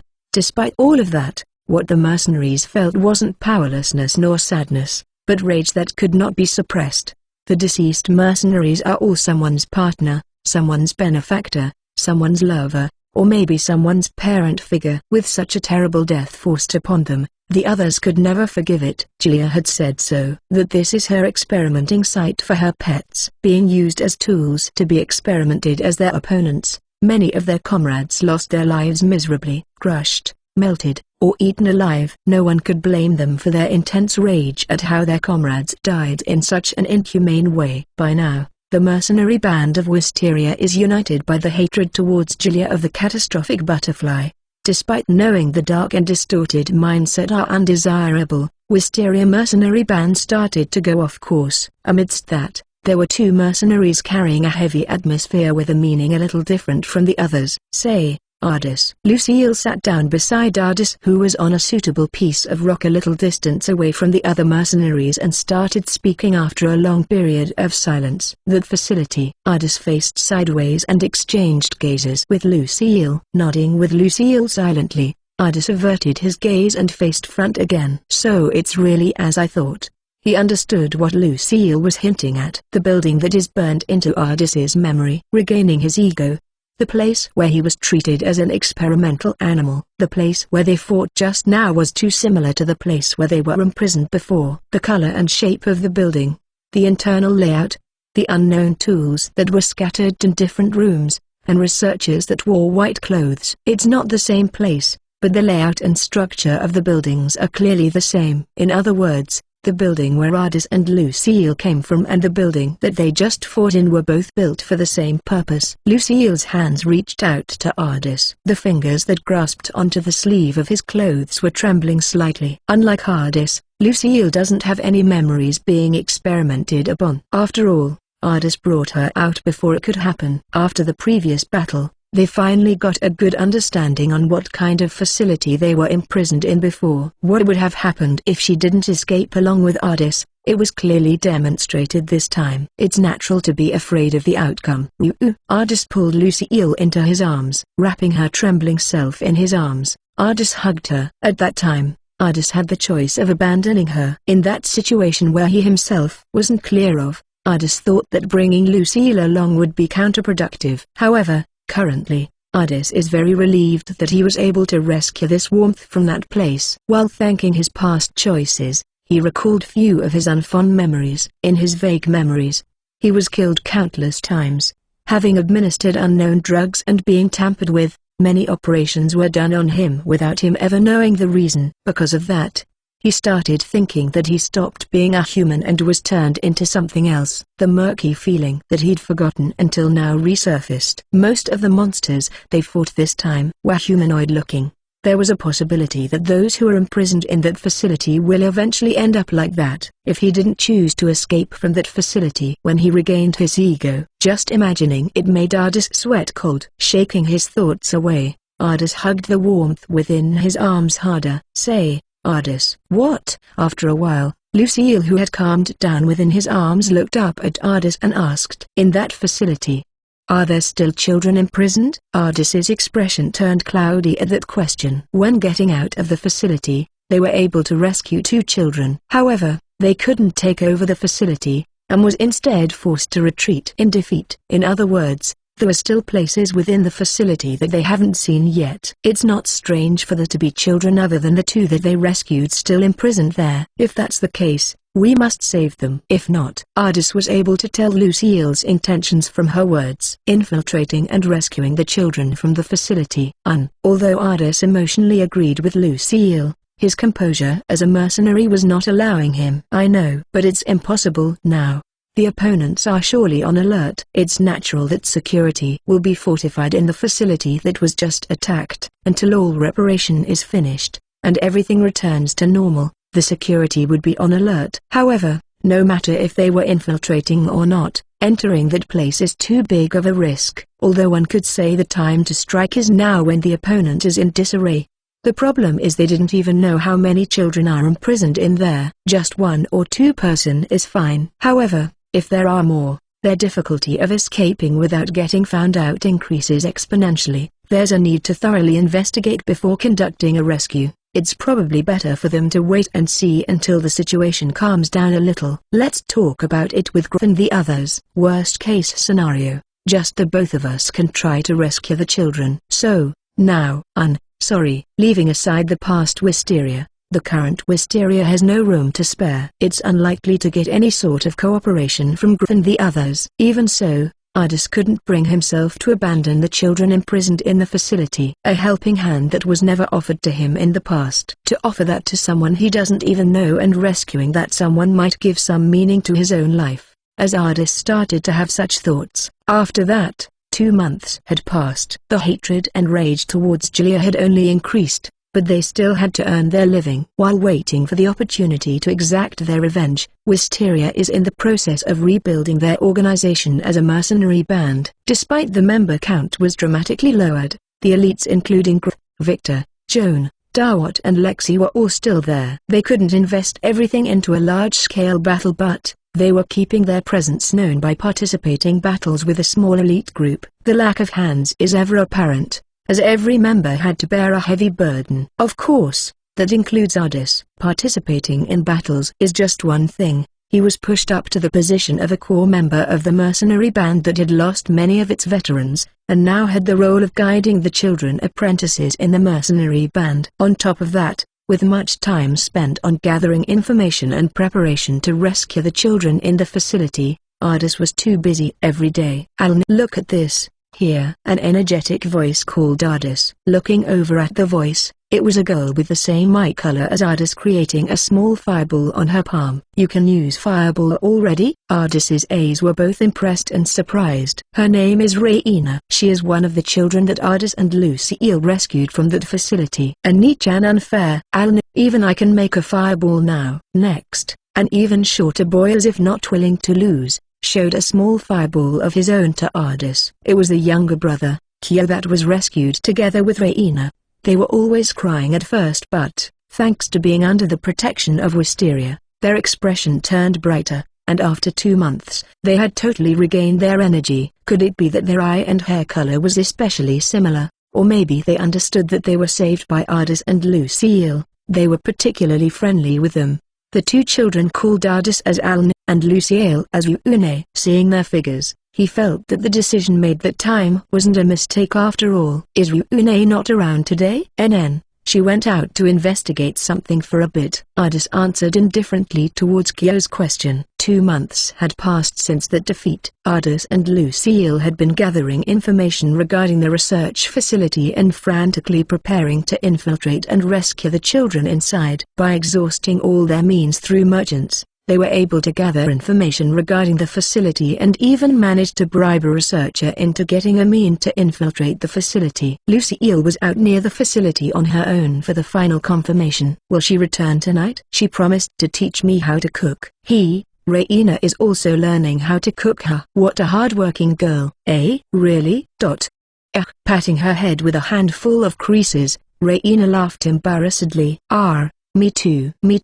Ardis's cheeks loosened at the children that demanded to be spoiled as he freed up his other friend to pat Kyo's head too. Their foreheads showed themselves as their bangs got ruffled. A small red gem was embedded in their forehead. A wave of burning sensation hit his chest as Ardis recalled the monsters that they fought in the facility too had such a gem on their forehead. Chapter 305. It was when the western skies turned sunset that Lucille returned. Her return was celebrated by Raina and Kyo, but the person herself had a gloomy expression. What happened? Pulling Ardis, who asked by the hand, to a distance away from the others, Lucille's voice was trembling with a pale expression. They were thrown out. Thrown out? What were? Ardis couldn't catch what Lucille meant and asked. I don't know, but something humanoid. With a voice too fleeting, Ardis finally understood. What Lucille saw when scouting the facility ahead of time were probably the subjects that no longer had any use, a result of what probably used to be humans. In other words, the facility had once again restarted its horrible experiments. That means they restarted their work. The research facility, rather, that experimenting facility had suffered immense damage because of Wisteria's attack. However, 2 months had passed since. The facility was probably fully repaired and had resumed their activities. A cart came out of the facility. and there were a lot of people that didn't move at all in it. Then they were dumped, like garbage into a hole they dug near the building, something like that. Is just too cruel. Ardis made up his mind at Lucille's intermittent words. Let's hasten up our schedule. The preparation to infiltrate the facility was already done. They'd discussed it with Grth and Victor already. Although they could not expect help from Wisteria as a mercenary band, they had permission to temporarily leave the mercenary band. I will go talk to Grth now. Lucille, you can prepare first. Lightly hugging Lucille, who nodded firmly, Ardis headed towards Grth, where the other executives are around too. When he found Grth, who was chatting idly and wanted to raise his voice, another loud voice that overwhelmed his reverberated. Grth, it's our chance. It was Sark that rushed in with a charging momentum. What's so sudden? Rather, you're all beaten up. Who cares about that? It's an unprecedented chance. No way that no one would care but. Oi Elian, can you explain in a manner that we can understand too? Wait. You're injured too? Grth's gaze went towards Elian, who arrived a little later. It's the biggest chance that we've ever had, Captain. You're saying the same thing as Sark. What is it? The Rodelia's general, Julia, is now returning to the capital. Rodelia's crimson catastrophic butterfly. The moment the name of who can be considered the nemesis of everyone in Wisteria came out of Elian's mouth, the expression on every mercenary at that place changed.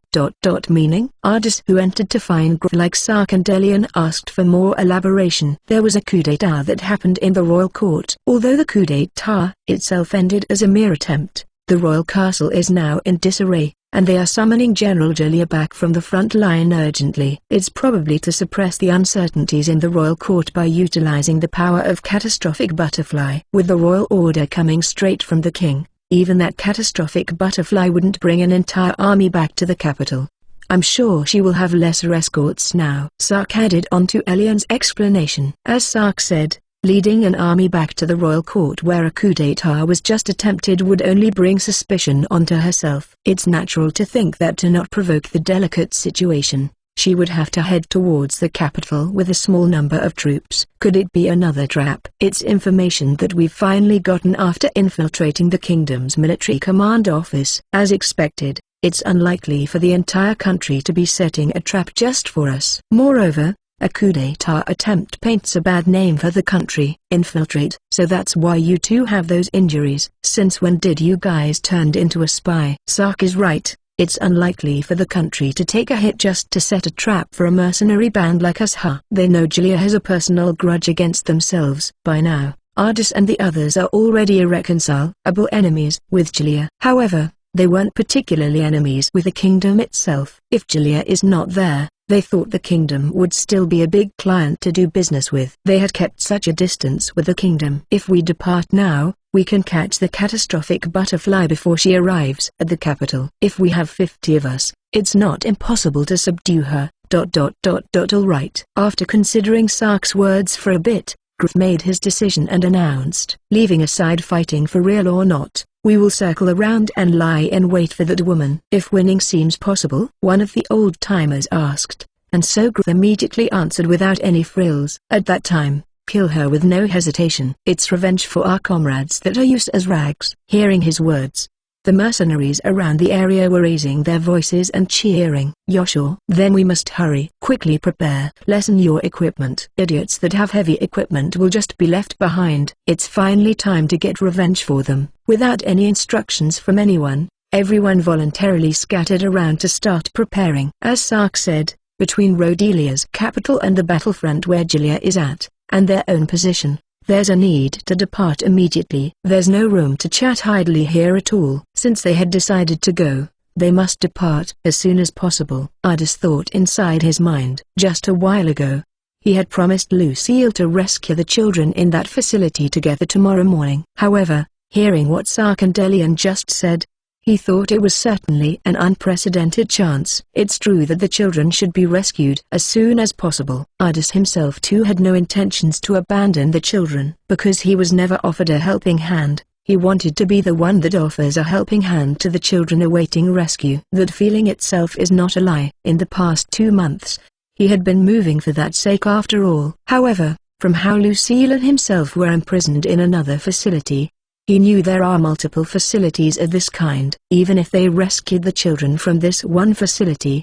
They would again need time to gather information about other facilities for a few months before able to make a move. If they can subdue the catastrophic butterfly that is the root of the facilities. Hesitation found its way inside Ardis. Thinking about the bigger picture, it should be able to rescue more children. In the investigation they did in the past 2 months, they were able to determine that the facilities are solely Julia's doing. If Julia herself is taken down, then the whole plan would likely crumble. Even if it doesn't, the plan itself will surely turn upside down. Of course, he thought rescuing the children in front of them right now is needed. However, thinking about the casualties that weren't visible yet, hitting the source of it would result in more people getting saved. As Ardis, who concluded like that, turned around, there was Lucille with an expression full of unease. "Are we really going to sortie?"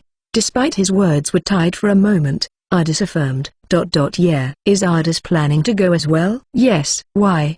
Didn't we just decided to rescue the children? With a face as if not able to believe it, Lucille rushed towards Ardis. The source of everything is that woman general. It's not just one facility that exists. If we can take that woman down, it might indirectly rescue the other children in other facilities. I know about that. But Ardis, the children that are in the needs help immediately, right? We can infiltrate in that facility at any time. But the chance to take down that woman is not always there. Surely you didn't forget about it. How our comrades died in those terrible ways. I never forgot. But that isn't the case, right? Rather than saving the children, is taking revenge more important for you? I never said that. Even I wouldn't think taking down that woman would solve everything. It's true that I want to take revenge. But if that woman is gone, as long as she disappears, that's not it, right? The most important thing now is not taking revenge, right? Rather than taking revenge, what we are supposed to do now is rescue the children, right? For me, Ardis don't intend to abandon the imprisoned children. However, even more than that, his hatred towards Julia, who played the lives of his comrades that he shared laughs and cries with, one.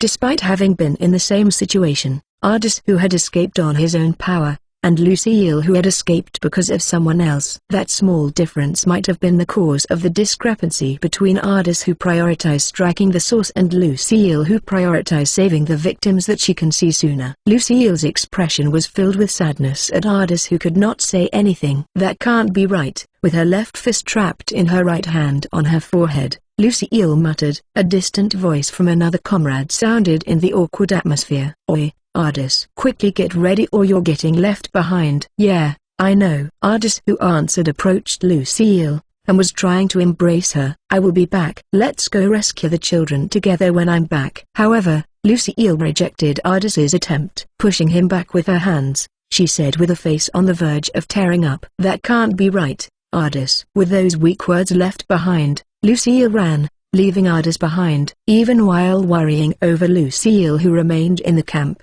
Ardis accompanied Griff and the others to move towards the Rhodelia capital. With no regards to day and night in their march, they had finally arrived at their destination, and laid in wait. As they planned, they were able to circle around and made it in front of Julia's route. However, something unexpected to them happened. Why are there royal guards directly under the king with her? What Ardis saw while lying in wait for Julia to pass through was a group of 20 cavalries dressed up with impressive-looking equipment. That would be the royal guards that normally guards royalties when they leave the castle. The royal guards that passed by Ardis and the others a while back are now returning with Julia in the center of the group. That woman general must be really liked by the king, Griff muttered, irritated. The royal guard's job is to guard royalties. Normally, it's impossible for them to be escorting anyone other than royalties. However, the scenario now showed Julia of the Crimson Catastrophic Butterfly is marching gallantly with the royal guards escorting her in front of Ardis and the others who were lying in wait. Then escorting the royal guards were about 10 cavalries, probably brought by Julia from the front lines. That itself demonstrated that Julia is being treated like a royalty. It was exceptional treatment for a general of common birth. What now?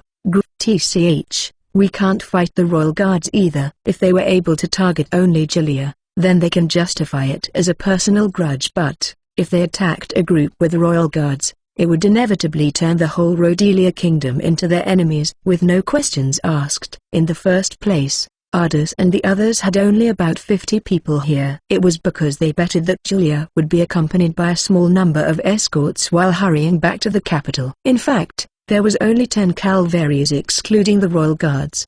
In that case, Ardis and the others had a chance to win. However, the story is different with another 20 Royal Guards adding on to the opponent's force. Despite still having an upper hand in numbers, their opponent aren't normal soldiers. They are elites directly under the Crimson Catastrophic Butterfly, who is also known for her strength, and the Royal Guards. Even if the fight is 50 versus 30, there's nothing saying they could win for sure. Shit, should we have chosen lie in wait a little earlier? But that would have meant we wouldn't have time before engaging in a fight. And the Royal Guards might appear when we are fighting. They can't fight a strong opponent in a fatigued state. For that sake, Ardis and the others had chosen a spot that they could dress themselves fully before engaging. However, that was what caused the failure this time. No choice, we can only give it up this time. With Groot's decision made, there were sighs coming from all sides. There will be another chance. The time to prevail is not now. It's as simple as that. Although Groot had said that himself, Ardis could clearly see that he was also disappointed. It might have even been that he said it for himself to hear. In the end, Ardis and the others did nothing and returned with empty hands. Unlike the sortie that was accompanied with morale, the group that was surrounded in a moody atmosphere arrived back at the camp where their other friends were waiting 3 days later, where Ardis, who wanted to notify Lucille about his return, could not find her. Chapter 306. Chapter 306, 306. Editor, silence. Lucille's grip tightened as she looked at Ardis' silhouette, which shrank as he sortied as one of Wisteria's main unit's mercenaries. All who were left were non-combatants and the minority of members that didn't participate. Along with Ardis, even Rona was rejoicing over the news and had departed. There was no one left by Lucille's side. How unusual, Lucille. Not seeing Ardis together with you. It was Sark that called out to her. Apparently, the pair of twins, Sark and Elian, had forced themselves quite a bit to get the news back, and so had incurred quite a few injuries. Although it's not severe to be considered fatal, they are still not at their best condition, and thus Groot had forbidden them to come along, ordering them to look after the camp. They were probably very frustrated over that decision. However, they probably also knew that they would be a liability and so followed the orders without complaining. That's not a good way to put it. It's not like you is Ardis's accessory or something. Sark, the other half of the twin that hid the same face, added on. Why don't you consider that people might not be a battle maniac like you are, Sark? Don't call me a battle maniac. Well, it's true that I feel a little more alive when I'm in a battle. So, if that's not called a battle maniac, then what is? Elian pointed out with a tired face when Sark started giggling. Ignoring Sark, who was like that, Elian asked Lucille. So, what is on you's mind? Is it that obvious? After all, it's really showing on your face. Even Sark would notice. It seems like it was Sark who saw Lucille's state and thus called out in worry. Despite being known for his simple-minded and reckless personality, he still nonetheless had the sensitivity of a normal person. Could it be that facility, From that alone, Elian was able to pick up on her thoughts. That research facility was something for the twins, or rather, for everyone of Wisteria. A place that contained only painful memories. They knew Lucille and Ardis had been working hard to plan an escape for the children that are imprisoned inside. There were even a few comrades that offered their help. However, the priority wasn't that high. For most of them, the utmost priority is to earn a living, and have their revenge against the woman general of Rhodelia. It was probably only Lucille that put this much emphasis on rescuing the children from the facility. This was why Lucille was alone in her goal to free the children. The comrades that had promised her helping hand departed, and even Ardis had prioritized revenge for his deceased comrades before rescuing the children. Elian showed an awkward expression to Lucille, who talked about her recent interaction with Ardis. That apostrophe s. Sorry, we've brought back the news at a bad timing. There's no use saying that stuff now, right, Elian? I understand Lucille's feelings, but I don't think Ardis was wrong either. After all, it was a problem that can be ultimately solved by dealing with the root. It's not a problem with whether the logic checks out or not. Sark retorted so, as Elian faced back to Lucille. However, I wouldn't know whether Ardis's decision is right or not, but like Sark said, I don't think it's a totally wrong choice. Lucille's expression clouded at Elian's words.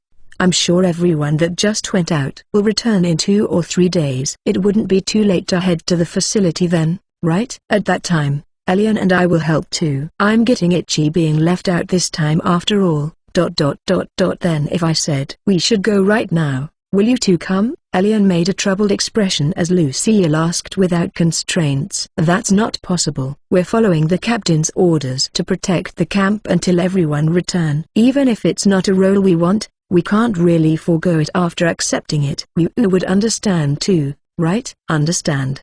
Too. Of course. Lucille had known without them saying. Don't tell me you're thinking of going alone. Don't get any weird ideas, okay? Sark and Elian both were staring at Lucille. I know. I wouldn't be infiltrating in there alone, as Lucille replied with a beat late.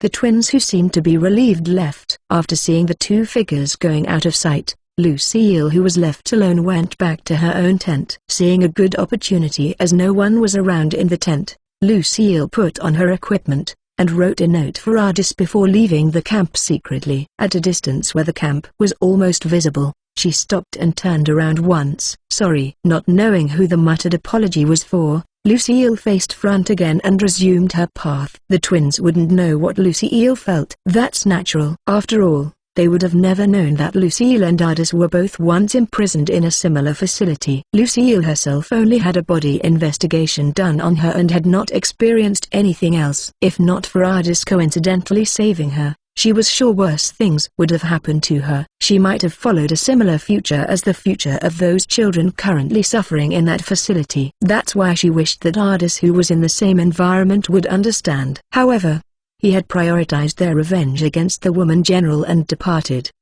Victor, Lexi, the three people who knew Lucille's past together with Ardis had departed. There was no way that Elian and Sark, who never knew her past, would understand the pain in her heart. In the first place, Lucille's standpoint differed too great from the twins. Half a day passed after that. Enhancing her physical body with arts, Lucille had arrived at the facility much quicker than usual. As she stayed hidden in the forest and surveyed, they left it just like that. There was a huge hole where Lucille's eyes looked at. Inside it were remains with a toxic color piled up. Without even burying the remains with dirt, Lucille felt intense anger at the sight where they were just abandoned there. Had Ardis forgotten about it? At the very least, the world in Lucille's memories wasn't that cruel. People were rarely killed, and even without yearning for luxury, there were many delicious meals one could have. Wrapped in a warm bedding, they had just enough money to get clean water to bathe every day, with no work forced upon children,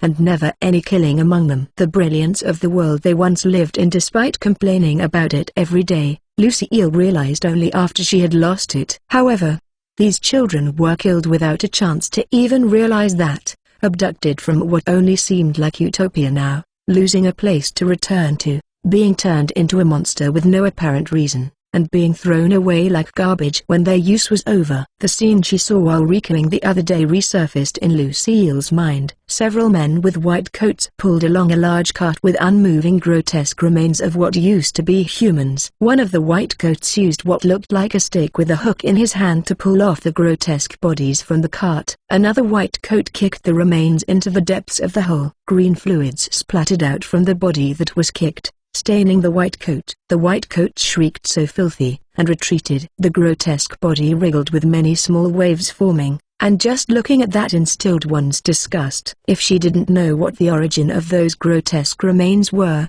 Lucille too would have cringed with disgust. The remains were getting kicked into the hole one after another. Among them, there were even a few bodies that looked entangled with each other. You can just use a shovel to chop them apart since they're fragile now. Won't some strange things fly out if we did that? Don't talk, start working. We're late in schedule. Alright. After such exchanges, the younger white coat aimed a shovel at the entangled arms and put his entire body weight on it. The arms of what used to be humans were easily chopped into two with a shovel. Take this, there are still a lot that are entangled, quickly chop them apart. For the bigger ones, just chop them into smaller pieces from the abdomen. If not, it would be too heavy to move after all. Did he not know these were formerly humans, or did he already lose his humanity? The senior-looking white coat was giving out cruel orders indifferently. Under Lucille's watch, the grotesque bodies were chopped apart, hooked off the cart, then kicked into the hole. It was too much disrespect for a person. An outrageous act that can only be said as trampling over any remaining dignity of a person. But even if she tried to complain that this is an act of blasphemy, there wasn't anyone to listen. In this world, there is no organization that protects human rights, and the concept of human rights didn't even exist. It was at that time Lucille heard a voice. She heard it. It might have been her hallucination. It might have been her mishearing. It might have been her misunderstanding. But she heard it. Dropped inside the hole, one corner of the pile looked like it twitched, as a soft voice was heard along with the sound of the white coats working. Don't want to die. At that moment, an indescribable shock ran through Lucille's body. Anger, surprise, sadness, resentment, despair, hostility. The intense emotions that could not be described gripped her entire body in pain. Not able to contain the emotions that assaulted her, teardrops started overflowing from Lucille's black eyes. By the time she realized, Lucille was already on her way back to the camp. As soon as possible, I must rescue the children from that place, she thought. She couldn't know how long the voice that sounded on the verge of death could live. A normal person that is on the verge of death would probably survive for another half day. However, they are those who had lost their human bodies after being experimented upon. There's a possibility they might survive longer than usual. Then she must quickly make a return trip to the camp and rescue them while they are still alive. Lucille was still grasping onto that tiny hope. Even if they can be rescued, they can never live as humans anymore. However, she thought it was better than dying a dog's death. Lucille understood the logic behind Ardis's words. Even if everything goes well and they rescue everyone from this facility, they're only a small piece of the bigger picture. If they don't eradicate the source, there will just be more facilities sprouting out, and more children meeting the same death. If looking broadly, Ardis's decision surely is the right thing. However, being right doesn't mean she agreed with it. The reason why Lucille prioritized this facility over the woman general was solely because of what she heard. If it's now, they might still be able to rescue the owner of the voice. But the possibility remains only in a day. Even just half a day would drastically reduce the chances. However, even Lucille herself wasn't confident whether the voice was real. She doubted that it may have been a hallucination that her brain made her see to make her avert her gaze from the shocking sight. That's why Lucille couldn't tell Ardis. If she had told him, Ardis's decision might have been different. However, she couldn't bring herself to use something that even she herself is uncertain of to convince Ardis. As the result, Ardis had departed to subdue the source that is the woman general. As for Lucille, she had left the camp and came thus far alone, being pushed by the indescribable sense of urgency. Is there anyone? Luckily, there was no one near the large hole. For the white coats, this place is probably a dumpster for the monsters they no longer needed. With not even a single guard in sight, and being in a blind spot of the facility, Lucille didn't have to worry being discovered even if she came out of hiding for a little bit. Please, respond to me if you're there. I'm here to save you. She spoke to the remains that piled in the hole. Even Lucille herself didn't think of a risky move like infiltrating the facility on her own. However, since this hole is in a place where there were no guards around, if there's any survivors, Lucille thought she could carry them out by her own. There's none of the terrible people that did things to you here. Rest easy. Let's escape together. Lucille's voice reverberated vainly in the silent surroundings. From the hole where grotesque remains piled up, there were no voices, not even a sound of any movement. It's the truth. So, respond. If you hear, please. Lucille's voice was trembling, on the verge of disappearing. If you respond, then I will save you. Please. There was already no one that Lucille could save from the pile.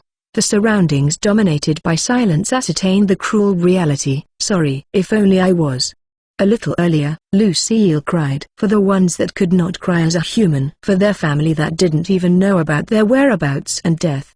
The period of sadness slowly flowed. However, no matter how many tears were dropped, the cruel reality did not change. For Lucille, who had none of authority nor financial power, all she could do was to fight with brute strength alone. Fight, survive, and save those who are in reach. It is her only allowed freedom. Telling that to herself, Lucille, who was about to leave after wiping off her tears, heard an extremely loud explosion. What? Alarms and an announcement accompanied with angry voices arrived at a surprised Lucille. Multiple experimental subjects are revolting. They are currently escaping from the rearing area in the group. What are you doing? Quickly suppress them. Dispose of them. Hearing words that she could not ignore, Lucille started sprinting unknowingly. Chapter 307. Chapter 307. Editor. Silence. As Ardis returned to the camp with a gloomy atmosphere, only a piece of note left behind by Lucille awaited him. "I will return right away. Don't worry, I'm not attempting anything dangerous or reckless." The moment he read that, severe cold and fear ran through Ardis. He ran around the camp looking for Lucille, asking the people he came across about her whereabouts, but finding nothing of use. "Sorry, Ardis." It was Sark who stayed behind and was responsible for the camp.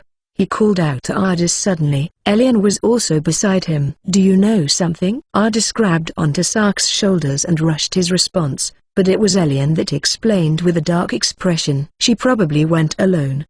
What? Hearing what happened from Elian after he departed the camp, Ardis couldn't help but yell angrily. Why did you not stop her?" The words that were on the verge of exploding were held in. Both Sark and Elian had warned Lucille not to do anything reckless. Despite that, Lucille had ignored their warnings and left on her own. She's not a child that can't think for herself. As a person who is recognized as a full-fledged member of the mercenary band, she ignored the warnings, and left without permission. Naturally, the responsibility falls entirely on herself. It's not right to blame Elian here. Even if they wanted to chase and bring Lucille back, they were bound by Grot's order to look after the entire camp, because they were two of the strongest members in the camp.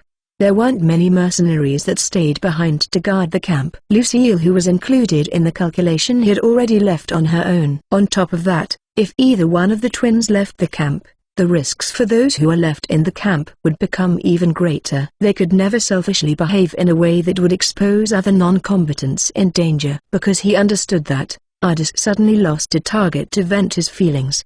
Holding an indescribable emotion, Ardis then turned around. "Hold up, Ardis. Tell Grot that I'm sorry." Turning his back to Elian, who tried to stop him, Ardis finished the bare minimum preparation quickly before dashing out the camp. There was no destination written in Lucille's note. However, it was obvious to him that her destination would have been the facility. He knew it is impossible to catch up with Lucille, who departed 3 days ago. Even so, Ardis couldn't help but rush forward. "Al, I'm here too." While running towards the destination, a golden beast lined beside Ardis. Ardis looked like he was about to say something but closed his mouth, before opening his mouth again to respond briefly. "We must hurry." "Yeah, I know." Ending the conversation with that much, a man and a beast were sprinting with legs enhanced by mana without uttering a word. They cut through a forest and passed through a town. Ardis was pushed to take the shortest route because of the overwhelming sense of urgency in his chest. 3 days had passed since Lucille left the camp. They weren't chasing after some people enjoying their trip leisurely. Considering the situation,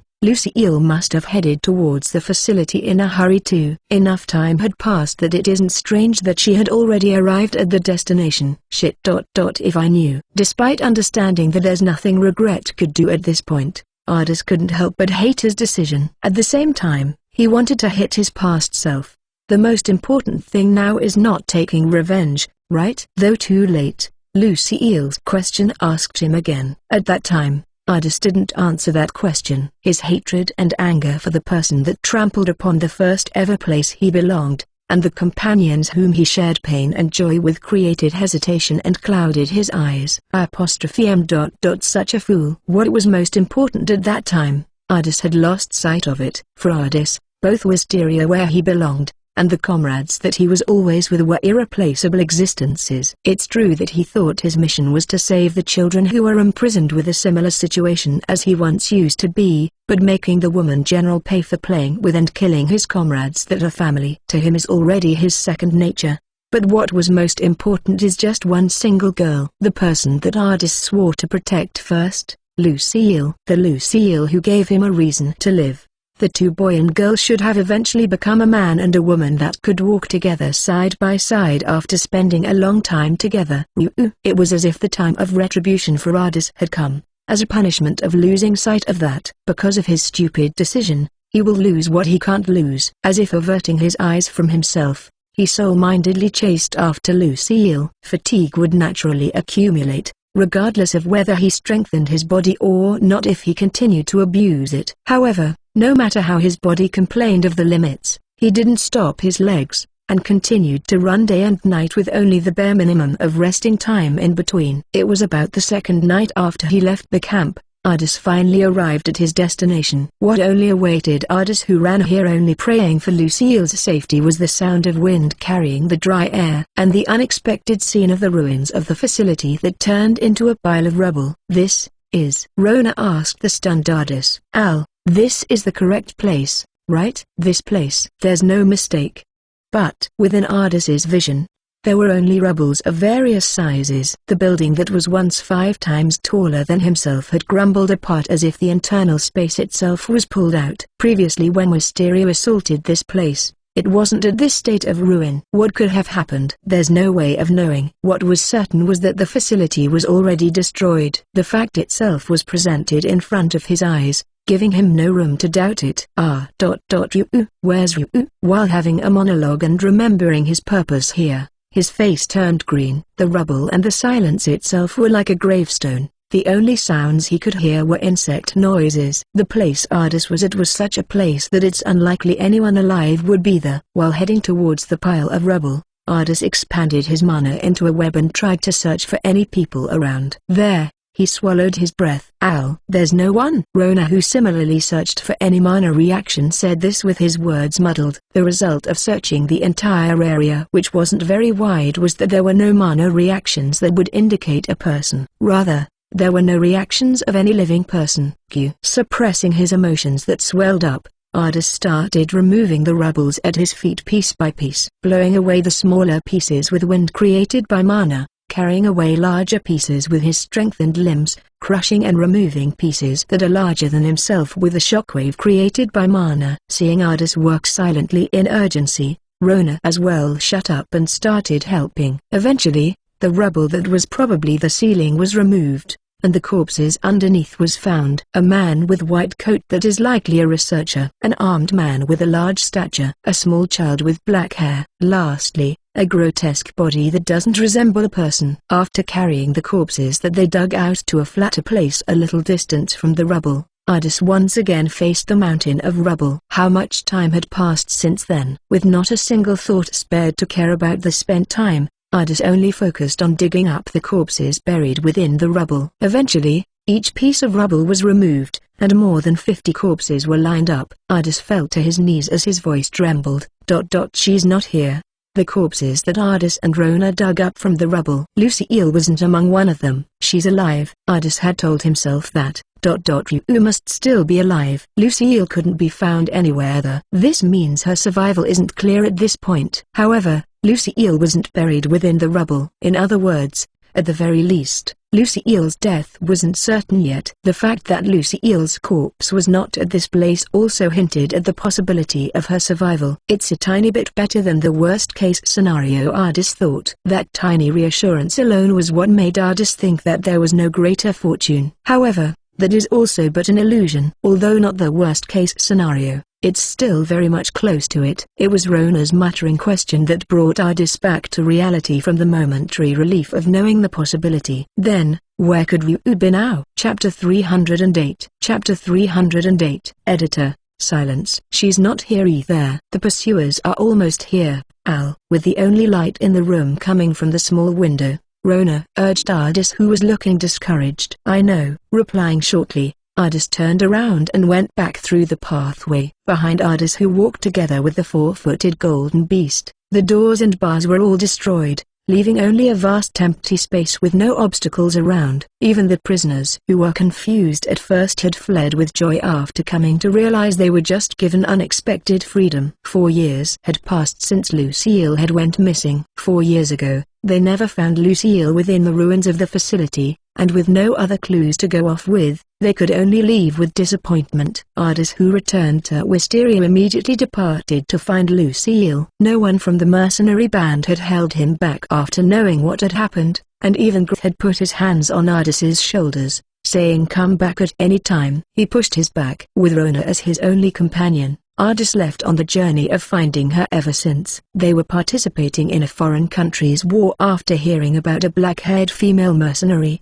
as they were looking to locate any young female magician if there were any rumors. As if venting his anger, he had thoroughly demolished any other places that were like that facility, releasing those who were imprisoned within. If it was the past Ardis, even with Rona's help, he couldn't have taken such a radical approach. However, the battle he came across every day without stop had heightened Ardis's abilities regardless of his intentions. Single-handedly dealing with 10 or 20 guards, and turning a facility into a mountain of rubble isn't too difficult of a matter for the current Ardis. Just like that, Ardis had demolished 5 facilities of various sizes, and had now become wanted. Luckily, even within the Rhodelia Kingdom, only a minority are involved with those facilities, and so Ardis was never issued a warrant from the country publicly.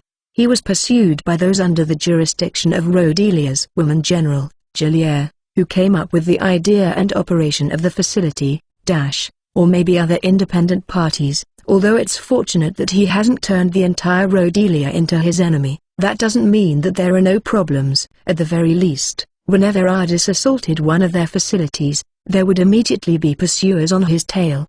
The opponents weren't able to ignore his threat. The facilities he had come to destroy after 4 years could not be counted even with all of his fingers or toes. As the result, many children were saved, but for Ardis, it didn't serve as any sort of consoling. After all, the whereabouts of what was most important for Ardis was still unknown. Where have you gone? Ardis was silent, having heard the same mutter from Rona for countless times within the past 4 years. Despite searching this much, they had not found a single clue about where Lucille went. Could she be in a state where she can't move freely? Or did she run away from the days of fighting and had gone dark? Or maybe she had found a way to return to her hometown. Or somehow, she had lost her memories, and forgotten all about Ardis and the days she was in Wisteria. Even so, that would still be better. Even if it meant their paths never cross again, just having her safe was enough for Ardis. While averting his eyes from the possibility of a worst-case scenario, it was a rather hopeful story that had picked up Ardis, who had only kept wandering. But the path Ardis was on has no ends in sight. She must surely be alive, but this thought that is closer to a desire never allowed him an end. However, it is also certain that searching for Lucille with no clues for 4 years had been shaving at Ardis's heart. Ardis's tension was so severe that it felt like his rationality could snap at any trivial matter. Regret and self-blaming, but despite being crushed by his own foolishness, he never allowed himself to stop. What Ardis obtained after continuing his endless journey like a doll carrying out its mission, were the fighting techniques that arise from experience, the skills to earn travel funds, and finally a connection to an information broker. So, the new information about a black-haired girl that you want. How much? Ardis, who met with the information broker he had been acquainted with in a town where he occasionally rests at, instantly demanded the price, cutting short what his opponent was saying. Right, being quick to understand is a great part of yours. After showing an honest smile, the information broker man returned to his business face. It's very credible information this time. Give me 3,000 cals. Despite having a high price tag for a piece of information, Ardis had not raised a single complaint, but piled up coins from his travel funds bag in front of the man. Being generous is also a great part of yours. No need for your flattery. Quickly spit out what you've got. Being impatient is a bad part of yours.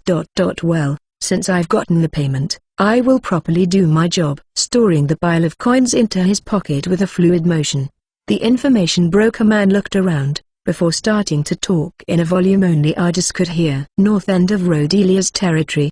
There's an old fortress near the neighboring country border. Since they have a newer fortress now, the border guards use that mainly, but other than that, the place is still used to station and train their troops. There's a woman that has been imprisoned at the underground jail there for many years. Many years, specifically? I heard it was more than 3 years. Probably closer to 4 years. Ardis's brows showed a little movement. Anyways, the most important point for you here is the imprisoned woman, right? Her age is about mid-20s, long black hair and even paired with black eyes. Well, it's just that I don't know why she was imprisoned there for so many years. There are occurrences where the border guards temporarily detain any suspicious person, but if they're going to imprison her for years, moving her to another place would be normal. Not just the hair, even her eyes are black. Moreover, with an age in mid-20s, there's a high chance that the person in question is Lucille. Ardis calmly asked, controlling himself from the hope that was about to boil over. That woman. Is she still alive? There's no use imprisoning a dead person, right? I suppose that's true. Agreeing with the information broker's counter-question, Ardis confirmed various details about the fortress before leaving. Reuniting with Rona, who was waiting outside the town, they aimed north next. Let's go, Rona. Did you find anything? Rona, who seemed tired of waiting and very bored, yawned and asked. Yeah, but it costed 3,000 cals. 3,000? That's quite the price you've paid. But it is information regarding a woman with black hair and black eyes being imprisoned in an underground jail for 3 or 4 years. Rona's eyes narrowed at what Ardis said. Where? He said an old fortress that's located near Rodelia's north border. Rona's expression became complicated for a moment. That's quite the faraway place. Then, he directed a caring gaze to Ardis and asked, Do you think it's you? I think it's likely. The time matches after all. As Ardis answered so, Rona started stretching his body like doing gymnastics. We're going right now, right? I bet he would sell information regarding us anyways. That's what an information broker would do after all. But we have the advantage of striking first. We just have to settle the matter before our information reaches the fortress. Well, that's true. Their series of exchanges and answers was as expected for both of them. Having always been together for 4 years, they could understand each other without many words. Are you getting a horse? Unfortunately, I just paid 3,000 cals. Then it can't be helped. Let's go from the sky? Yeah. That's the fastest way. Make sure that we take breaks on the way. It's exhausting after all. If it's within the extent of possibility, it better be. While sounding very suspicious about Ardis's answer, Rona created an invisible foothold in the air and jumped on it. Let's go. Similarly, Ardis jumped onto a foothold he created in the air and spoke, creating a foothold with a hole-shaped depression on its underside, and then creating an explosion with arts within the hole. He launched the foothold along with himself into the air. After gaining enough height, they then changed the direction horizontally,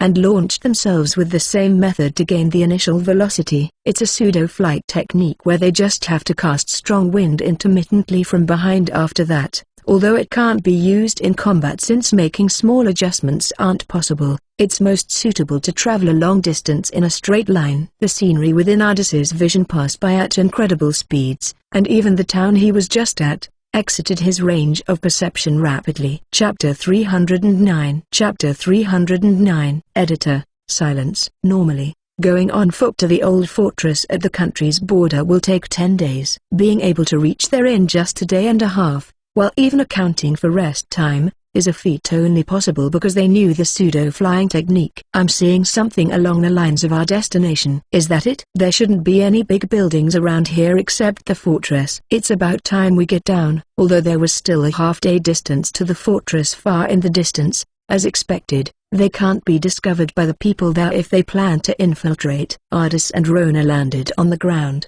and while skillfully utilizing the shadows between the trees, they arrived just before the fortress. The guards.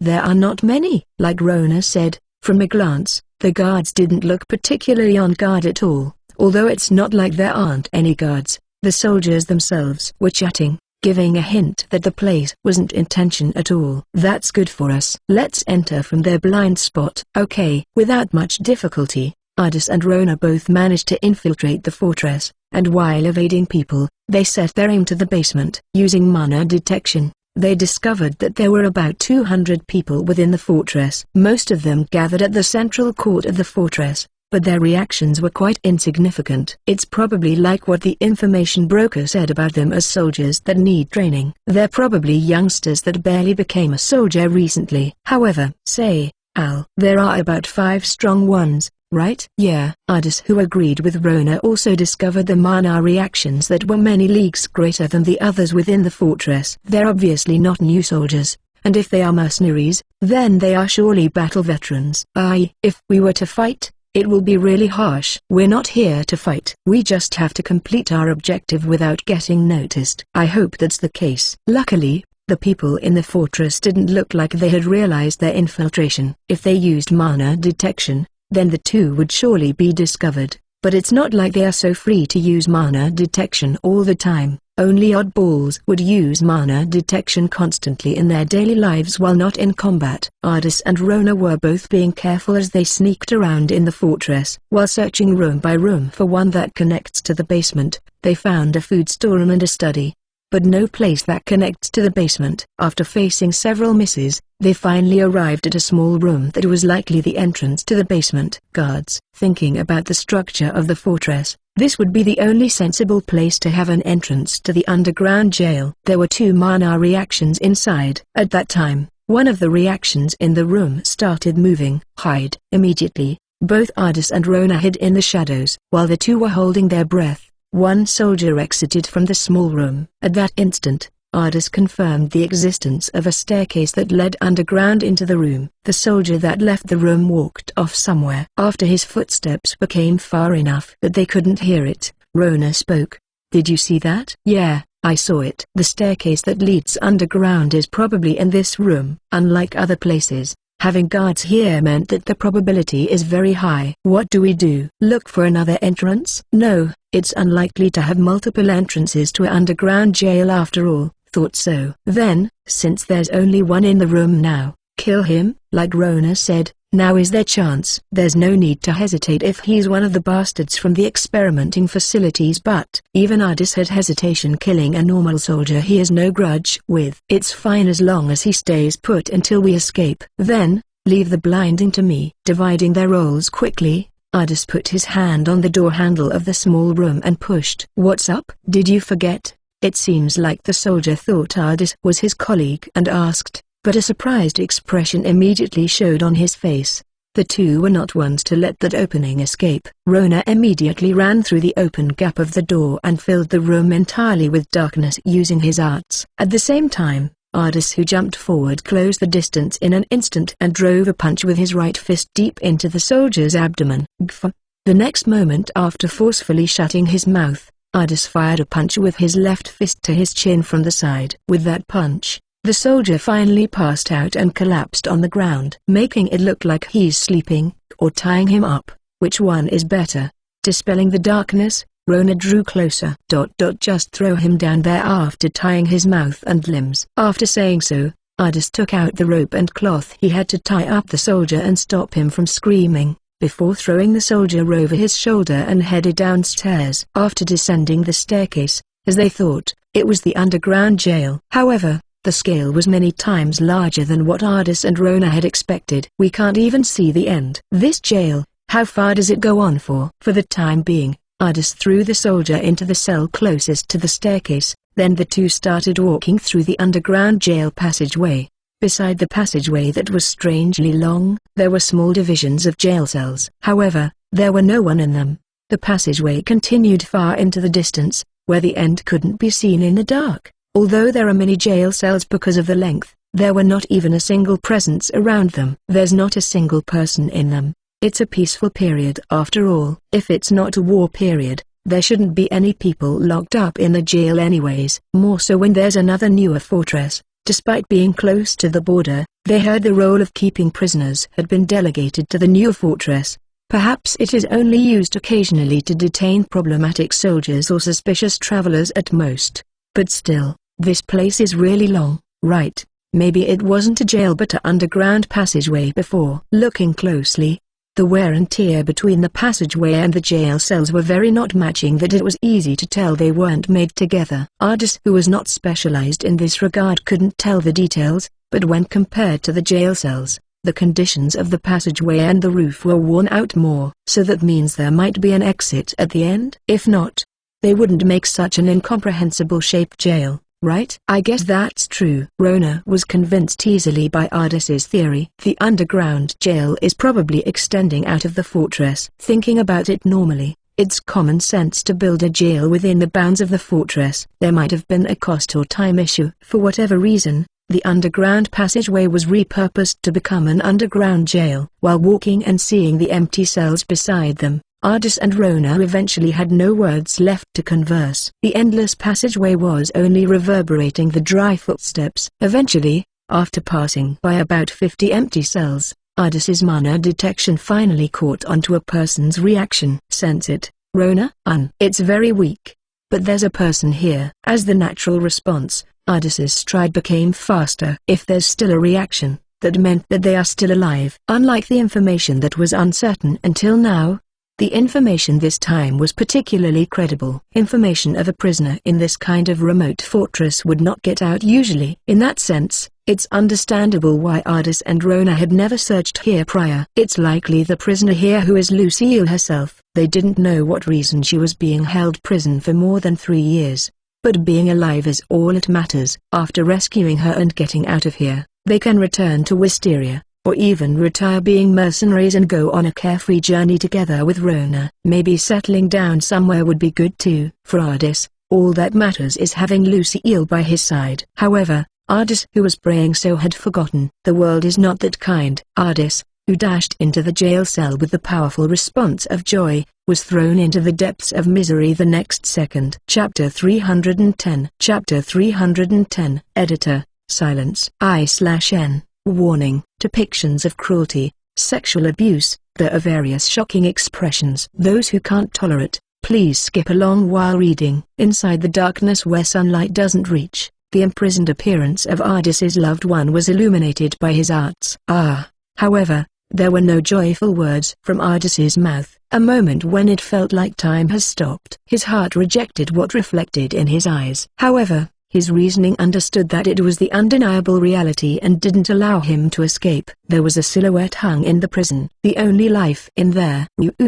Is it you? Ardis stepped forward, a little stumbling. With the second and third step, Ardis's expression distorted from the silhouette that became clearer. The chains that were buried in the cell's wall drew a curvature, connecting to a person, grasping onto her body like a curse. The jail cell was overflowing with the odor that he had smelled countless times in battlefields, or rather, in the towns that are laid waste afterwards. Women were trampled upon until only a shell of them remains. It was a familiar odor that was often found in the aftermath of battles. The silhouette had none of any clothing that covered her body. The bulge on her chest and the curvatures emphasized that it was a female, while the wounds and scars that are left on her expressed her sufferings thus far. The metal shackles circled around the neck from the right to the left shoulder, and tied around the upper body, all of them supported by 6 different chains, lifting the person herself a little higher than a standing posture. With not a single protection over her skin, the portions of the skin that were bound by shackles were dull in color. There weren't any shackles on her wrist or legs. No, she had none of them to be shackled with. Her arms abruptly stopped at the upper arm, and there were no legs past her knees. The reason why the shackles were binding her abdomen was because all her limbs were severed already, with their stumps looking very old. They were not severed just 1 or 2 months before. Ardis stumbled as he approached. As he did so, her hair color and facial features became clearer, and so did Ardis' descent into the depths of despair. Even after 4 years, he will never forget. A small pointy nose, slightly long eyelashes, ears that would turn red even at a little teasing, and the thin lips that would form a kind arc when smiling. The face that had once smiled at Ardis was now in front of him again. Tears appeared within Ardis's vision. A dry sound reverberated as he took a step forward. Ardis' feet crushed a small piece of human bone. Looking at the skull beside it, he realized it was the remains of a child. There were 3 skulls. All of them were likely babies that were barely born. The obscene odor that wrapped the surroundings described the brutality that happened regularly. Ardis's expression distorted even more. Standing at an arm's reach in front of Lucille, he called out while looking into her black pupils. But there was no response. Her eyes were not shut. Although Ardis saw his reflection in those eyes, Lucille didn't seem to see him at all. Not responding to Ardis, who was just in front of her, her eyes that lost focus were just staring into somewhere far. Her eyes were only opened, but nothing was reflected on her pupils. Ardis fearfully touched Lucille's neck. His fingers certainly felt the warmth and pulse. She's alive. But his voice wasn't rejoicing at all. His tears were overflowing. The tiny bit of joy he had was drowned by regret and grief. Lucille, who had her mouth half opened, had lost all her teeth. Only the quiet sound of breathing could be heard from the cracked lips. What is this? Rona's rage burned silently. Cruel. This is too cruel. It was Lucille who first found Rona. Bringing him back to the mercenary band, Lucille had taken care of the small Rona till he was an adult. Although Ardis knew her the longest, for Rona, Lucille is the human that he is the closest with. That's why. The rage he felt when seeing Lucille's miserable appearance is a matter of fact. She's not dead, but she's not acting alive at all. Not dead and being alive is not the same thing. Not answering any of their calls. Her pupils reflected nothing. With her mind lost, is she really alive, or just not dead? Let's go home. Ardis hugged Lucille gently. He could feel her warmth, but that alone was too much of sadness for him to bear. Stepping back a little, Ardis drew his sword out and swung towards the cursed chains that bound her. However, the chains that looked feeble at first showed unexpected toughness. Ardis tried again with greater speed and power, but his attempt failed again. No way. Ardis's expression showed a look of impatience. Let me do it. Rona offered to do it instead. However, even with the blades made from arts, like Ardis, Rona couldn't cut off the chains at all. They're not normal chains. Let's destroy the wall instead. The two changed their aim to the wall. Even if they can't sever the chains, if they could at least dislodge the portion of the wall that anchored the chains, they would be able to bring Lucille out. It's not too late to remove the chains and shackles afterwards. However, the hell is this wall? The strike that Ardis delivered along with irritation could do nothing to the wall. There was a tiny mark on the wall, but that's it. The wall was abnormally strong. We can't take any more time than this, Al. I know. If they had time, they could probably break the wall. Perhaps a method to cut the chains wouldn't be impossible either. However, Ardis was currently infiltrating an enemy fortress. Their deadline is when the people of the fortress realize their infiltration and use mana detection. The time they had wasn't much at all. Wait, Al. Rona stopped Ardis, who was going for another attempt to pick the wall down. This is bad. There are movements from the fortress. They might have noticed. Shit. Having pointed out by Rona, Ardis too tried using mana detection. Although there's quite a distance to the fortress from where they are, Ardis could still sense a portion of the fortress. They're heading here. Looks like it's the 5 stronger people. Al, at this rate, then tell me what to do. There's no meaning if we can't bring you out. Our odds are too bad if we face 5 of them. And there's a whole bunch of enemies with them too. I know that, although they could handle facing 1 or 2 people. If they had to battle all 5 of the stronger enemies at the same time, Ardis knew they wouldn't win at all. Still, he had arrived thus far after looking for a whole 4 years. He couldn't give up that easily. Al, listen. Rona spoke in a low volume towards Ardis, whose thoughts seemed to be stuck in a loop. It's too reckless to face 5 of them with just us. Even if we win somehow, the reinforcements from the fortress will come immediately. But there's no time left to set you free now. Rona stated something that should be obvious to them both. He looked into Ardis's eyes seriously. There's no other options to choose now. Either we take you out of here immediately. I would have done so if I could, Rona continued, against Ardis, who was indignant, or relieve you from her sufferings now. Ardis's expression petrified, not able to accept Rona's words. His head was shaking back and forth unconsciously. Are you saying, Rona, if bringing her out is impossible, then at the very least, we must relieve her of her sufferings? You're saying we kill you? You telling me to kill you? Ardis, who finally grasped the meaning behind Rona's words, lashed out immediately. Don't fuck with me. I'm not against him. Rona as well raised his volume to the maximum. Why do I have to kill you? Then are you saying we should leave her here like that? With the question full of daggers pointed towards him, Ardis lost his words. Even I know what they've done to you. Rona's eyes reflected the same rage present in Ardis. For Rona, Lucille should also be in existence like a family member. With all her dignity trampled upon, treated horribly till her heart broke, no one can be fine seeing their family member hung in chains in an underground jail cell in this kind of miserable state. But somehow, he still held on to his reasoning when compared to Ardis, whose thoughts for Lucille is too strong. If we left you here, you understand that she will continue receiving the same treatment, right? Is Al fine with that? There's no way, right? With those words, Ardis regained some of his calm. For so many years did she suffered here. If we don't relieve her now, she will continue suffering. Leaving her like that is just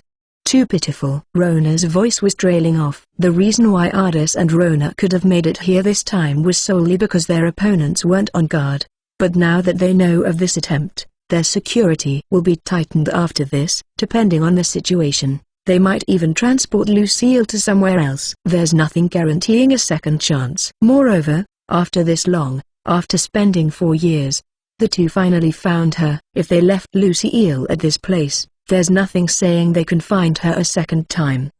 Ardis called out to Lucille with attachment. He wanted a response. Anything is fine. However, there was not even a single moan that could be heard from her. He wanted her to look at him. Just a single moment when her black pupils can catch his figure. However, those pupils were looking into the empty space, no longer able to see anything. "Are you not there already?" The questions that never got a response was directed to himself too. "Al, they are almost here already. We don't have time." Rona hushed his decision. They might not be able to find her the second time. No. There might be a way to heal Lucille back to herself. But there's no way the two can win against 5 people of that League of Mana reaction, more so when they are not engaging in a surprise attack. Still, he didn't want Lucille to suffer any longer. Unforgivable, the people that forced such a living hell upon her.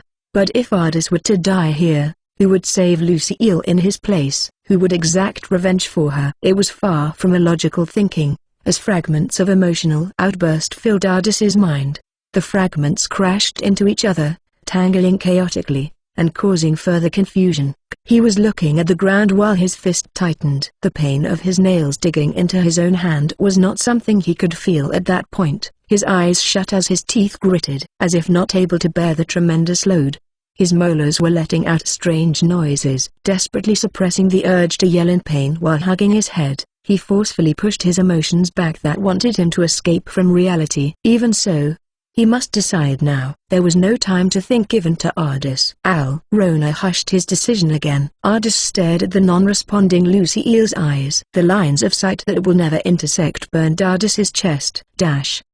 A momentary silence. At the same time, fragments of emotions poured out endlessly. Ardis touched Lucille's cheek and squeezed out words that wouldn't reach his loved one.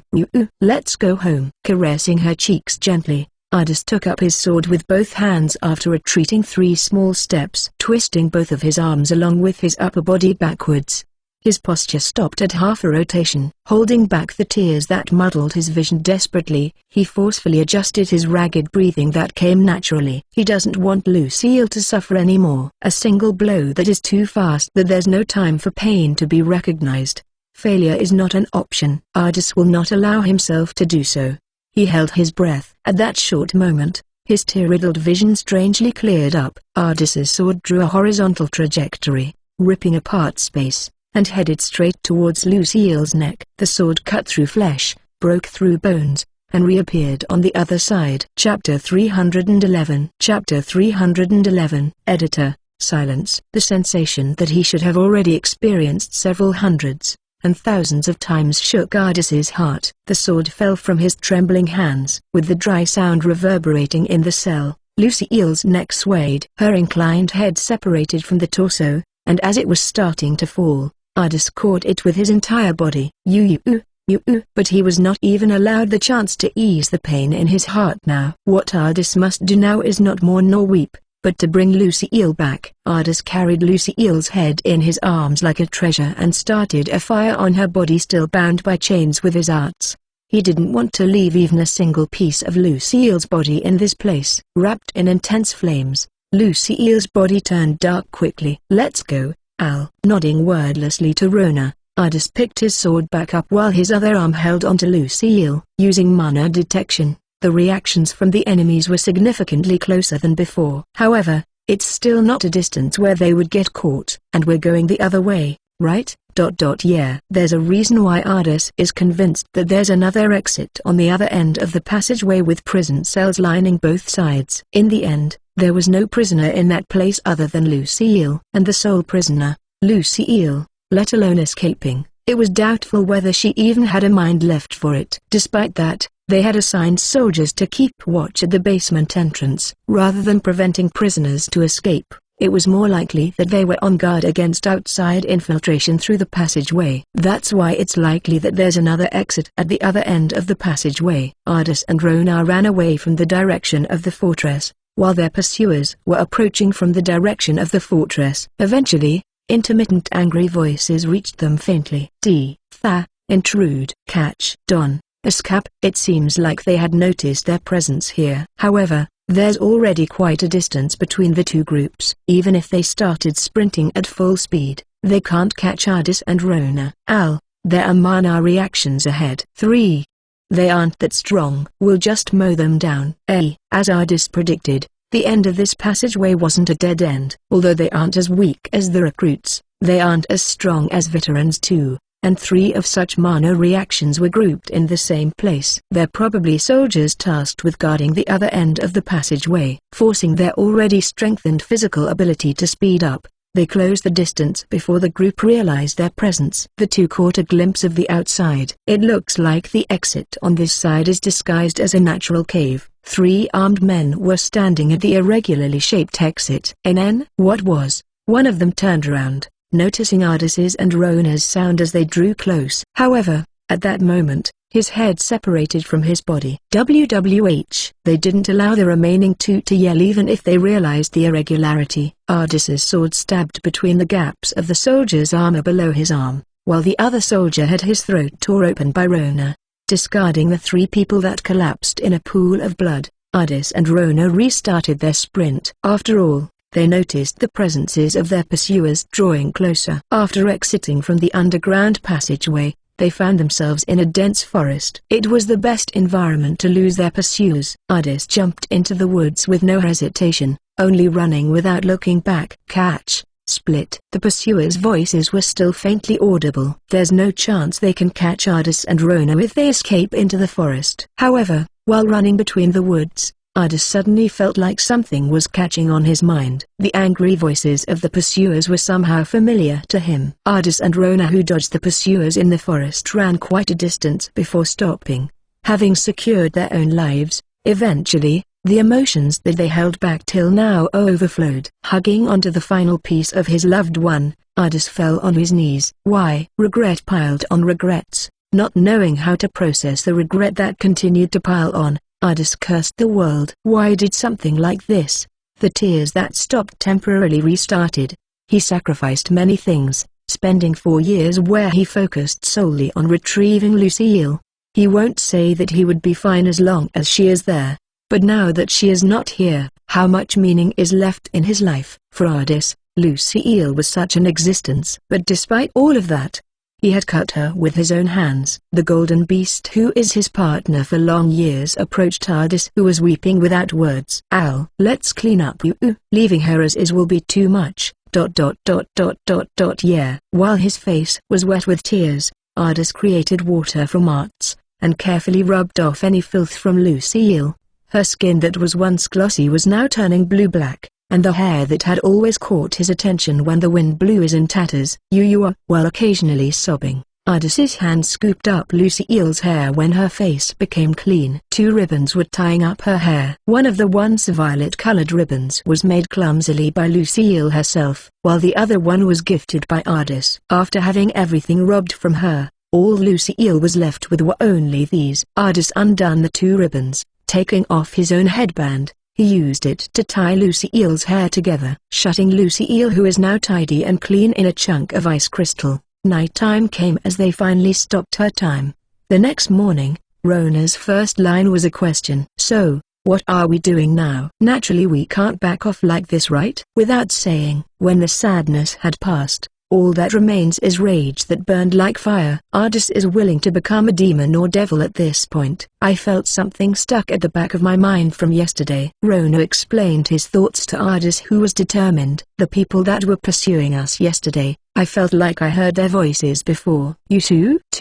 So Ardis also felt the same way? Yeah. Since both thought the same way, it was not Ardis's own imagination. Moreover, if it's someone both Ardis and Rona knew, then the possible suspects are only a few. But, where? I actually have an idea. What? Ardis rushed for a response from Rona. Who is it? Remember about Marty? Ardis searched for that name within his memories. It's definitely a name he'd heard somewhere. When I first met Al and Ryu, they were in the mercenary band for a while. It's them. Hearing the details, Ardis finally recalled. The remnants of another annihilated mercenary band, the leader of the 5-man group that temporarily joined Wisteria, causing a fight. It was the name of the mercenary that couldn't use arts and was expelled for attempting an assault on you. Just stay still and it will be over. Though it will take thrice the time with all of us here. The voice of the pursuers matched the vulgar voice that Marty had in his memories. Ardis's expression distorted further. There were 5 stronger people in the fortress, right? Aren't they the 5 people that got expelled? Now that it was mentioned, Ardis became convinced. Certainly. The 5 of them were strong. Despite not able to use arts, they had strength as powerful as the elites within Wisteria. Those fuckers. Ardis punched the ground. Although his power wasn't that strong without mana physical enhancement, the ground nonetheless sunk by 2 fingers after receiving Ardis's rage. I will make sure they think dying is better off. I'm on the same page, but as expected, facing all 5 of them at the same time is impossible. Ardis then declared what would happen with pauses to Rona, who was just calmly comparing their abilities. One by one, slowly, they are going to hell. Well, that's what I thought. Expecting such an answer already, Rona too showed a ferocious smile with his fangs exposed. Editor, silence. The sensation that he should have already experienced several hundreds and thousands of times shook Ardis's heart. The sword fell from his trembling hands. With the dry sound reverberating in the cell, Lucille's neck swayed. Her inclined head separated from the torso, and as it was starting to fall,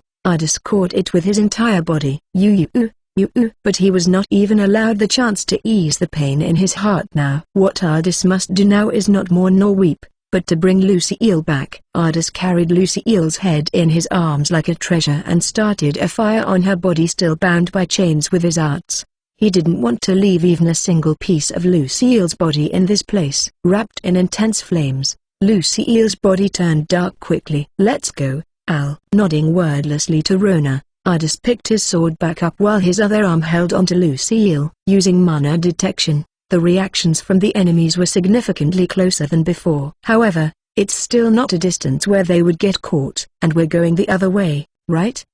Yeah. There's a reason why Ardis is convinced that there's another exit on the other end of the passageway with prison cells lining both sides. In the end, there was no prisoner in that place other than Lucille. And the sole prisoner, Lucille, let alone escaping. It was doubtful whether she even had a mind left for it. Despite that, they had assigned soldiers to keep watch at the basement entrance. Rather than preventing prisoners to escape, it was more likely that they were on guard against outside infiltration through the passageway. That's why it's likely that there's another exit at the other end of the passageway. Ardis and Rona ran away from the direction of the fortress, while their pursuers were approaching from the direction of the fortress. Eventually, intermittent angry voices reached them faintly.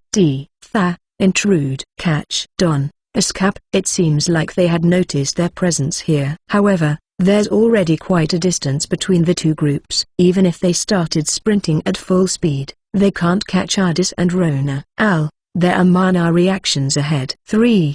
They aren't that strong. We'll just mow them down. As Ardis predicted, the end of this passageway wasn't a dead end. Although they aren't as weak as the recruits, they aren't as strong as veterans too. And 3 of such mana reactions were grouped in the same place. They're probably soldiers tasked with guarding the other end of the passageway. Forcing their already strengthened physical ability to speed up, they closed the distance before the group realized their presence. The two caught a glimpse of the outside. It looks like the exit on this side is disguised as a natural cave. 3 armed men were standing at the irregularly shaped exit. What was? One of them turned around, noticing Ardis's and Rona's sound as they drew close. However, at that moment, his head separated from his body. WWH. They didn't allow the remaining 2 to yell even if they realized the irregularity. Ardis's sword stabbed between the gaps of the soldier's armor below his arm, while the other soldier had his throat tore open by Rona. Discarding the 3 people that collapsed in a pool of blood, Ardis and Rona restarted their sprint. After all, they noticed the presences of their pursuers drawing closer. After exiting from the underground passageway, they found themselves in a dense forest. It was the best environment to lose their pursuers. Ardis jumped into the woods with no hesitation, only running without looking back. Catch. Split. The pursuers' voices were still faintly audible. There's no chance they can catch Ardis and Rona if they escape into the forest. However, while running between the woods, Ardis suddenly felt like something was catching on his mind. The angry voices of the pursuers were somehow familiar to him. Ardis and Rona, who dodged the pursuers in the forest, ran quite a distance before stopping. Having secured their own lives, eventually, the emotions that they held back till now overflowed. Hugging onto the final piece of his loved one, Ardis fell on his knees. Why? Regret piled on regrets. Not knowing how to process the regret that continued to pile on, Ardis cursed the world. Why did something like this? The tears that stopped temporarily restarted. He sacrificed many things, spending 4 years where he focused solely on retrieving Lucille. He won't say that he would be fine as long as she is there. But now that she is not here, how much meaning is left in his life? For Ardis, Lucille was such an existence. But despite all of that, he had cut her with his own hands. The golden beast, who is his partner for long years, approached Ardis, who was weeping without words. Al, let's clean up. Leaving her as is will be too much. Yeah. While his face was wet with tears, Ardis created water from arts, and carefully rubbed off any filth from Lucille. Her skin that was once glossy was now turning blue-black, and the hair that had always caught his attention when the wind blew is in tatters. While occasionally sobbing, Ardis's hand scooped up Lucille's hair when her face became clean. 2 ribbons were tying up her hair. One of the once violet-colored ribbons was made clumsily by Lucille herself, while the other one was gifted by Ardis. After having everything robbed from her, all Lucille was left with were only these. Ardis undone the 2 ribbons. Taking off his own headband, he used it to tie Lucille's hair together, shutting Lucille, who is now tidy and clean, in a chunk of ice crystal. Nighttime came as they finally stopped her time. The next morning, Rona's first line was a question. So, what are we doing now? Naturally we can't back off like this, right? Without saying, when the sadness had passed, all that remains is rage that burned like fire. Ardis is willing to become a demon or devil at this point. I felt something stuck at the back of my mind from yesterday. Rona explained his thoughts to Ardis, who was determined. The people that were pursuing us yesterday, I felt like I heard their voices before. You too? So Ardis also felt the same way? Yeah. Since both thought the same way, it was not Ardis's own imagination. Moreover, if it's someone both Ardis and Rona knew, then the possible suspects are only a few. But, where? I actually have an idea. What? Ardis rushed for a response from Rona. Who is it? Remember about Marty? Ardis searched for that name within his memories. It's definitely a name he'd heard somewhere. When I first met Al and Ryu, they were in the mercenary band for a while. It's them. Hearing the details, Ardis finally recalled. The remnants of another annihilated mercenary band. The leader of the 5-man group that temporarily joined Wisteria, causing a fight. It was the name of the mercenary that couldn't use arts and was expelled for attempting an assault on you. Just stay still and it will be over. Though it will take thrice the time with all of us here. The voice of the pursuers matched the vulgar voice that Marty had in his memories. Ardis's expression distorted further. There were 5 stronger people in the fortress, right? Aren't they the 5 people that got expelled? Now that it was mentioned, Ardis became convinced. Certainly. The 5 of them were strong. Despite not able to use arts, they had strength as powerful as the elites within Wisteria. Those fuckers. Ardis punched the ground. Although his power wasn't that strong without mana physical enhancement, the ground nonetheless sunk by 2 fingers after receiving Ardis's rage. I will make sure they think dying is better off. I'm on the same page, but as expected, facing all 5 of them at the same time is impossible. Ardis then declared what would happen with pauses, to Rona, who was just calmly comparing their abilities. One by one, slowly, they are going to hell. Well, that's what I thought. Expecting such an answer already, Rona too showed a ferocious smile with his fangs exposed. Chapter 312. Chapter 312. Shit. They were waiting for me to be alone. While cursing, a swordsman at his prime was running through the forest. The man who had a slightly crude impression was hunted by the prey he was supposed to be hunting and was now escaping in panic. It was Ardis and Rona on his tail. The next day after escaping from the fortress, they avoided their pursuers that expanded their search area while keeping a lookout for the situation, eventually setting their eyes on one of the 5 men in the group that started acting on his own. Both Ardis and Rona have gotten significantly stronger after the 4 years. Even if they can't stand against all 5 of them at once, They would never lose to them if it's a one-on-one fight. Naturally, they can easily overwhelm the opponent if it's a two-on-one fight. And that was the current situation. Something like this, I must let the others know. The man immediately tried to escape after realizing his disadvantage, but naturally, Ardis and Rona wouldn't let him. The dagger that Ardis threw grazed by the man's leg, and Rona jumped at that opening when his movement slowed down for a moment. This dog! The man tried slashing at Rona to keep him away, but naturally his action was predicted. Rona was nowhere near where the sword passed by. Clicking his tongue, the man tried to escape again, but Ardis's sword attacked. The sword that was swung by a strengthened arm easily chopped off one of the man's ankles.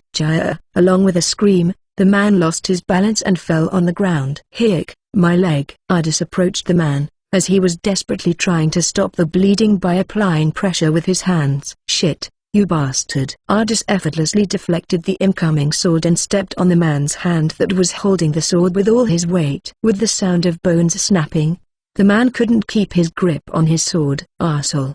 Don't think that you can get away safely after this. Ignoring whatever the glaring man yelled at him, Ardis kicked the man's face with all his strength. Phew! Following that, he stabbed the sword he held into the man's thigh. Gah! The man yelled full of hatred. Kill! I will definitely kill you. However, Ardis didn't speak a single word. He only kept his silence, kicking him again, and then sliced off the index finger of the hand he was stepping on. You fucker! Just as the man raised his other arm, Rona, who was on the sidelines watching, then moved to chomp on the fist. Blood splattered in the air, and the man lost his pinky. Rona spat out the pinky in his mouth. Hick! Finally, the man broke down, losing his weapon, witnessing one of his hands with all its bones fractured, the other with a pinky chewed off, one of his legs gushing from the stab, and the other with nothing past its ankle. If he knew how to use arts, then he would still have means to fight back with at this point. But the man couldn't use any. For the man that had crossed through battlefields with only his swordsmanship, the only plausible way he could come back in this situation was to try and bite his opponents to death. However, the man no longer had the will to do that. Even if he had any will to try and bite Ardis, he would just meet his end from Rona's fangs. What the heck are you guys? The man's expression showed that he had already lost all will to fight. He is now a weakling with his life seized by his opponents. The man tried to get answers from Ardis anxiously, but there was no reply. Still keeping his silence, Ardis swung his sword again, cutting off one of the man's ears. You are Gaia. Not letting any pause for the man to even scream, he then pointed his sword to the arm that he was stepping on. It hurts, Sto. As Rona tore apart the fingers that remained on the other hand, Ardis would occasionally land a kick on the man's face and open a new hole with his sword. Stop, please. Ardis did not answer. He only continued to carve into the man with his black eyes filled with hatred. Spare me, please spare me. Eventually, the man started to beg for his life. However, it did nothing to stop Ardis and Rona. It was a horror that the man wouldn't understand. He wasn't demanded anything, nor shouted at. He was only being sliced silently. The man shed tears and pleaded for the torture that never ended. I beg you. Please spare me. At the point, Ardis's hand finally stopped for once. Thank. The man who was going to thank was immediately screaming again. It was because Ardis manifested flames from his arts and burned his wounds.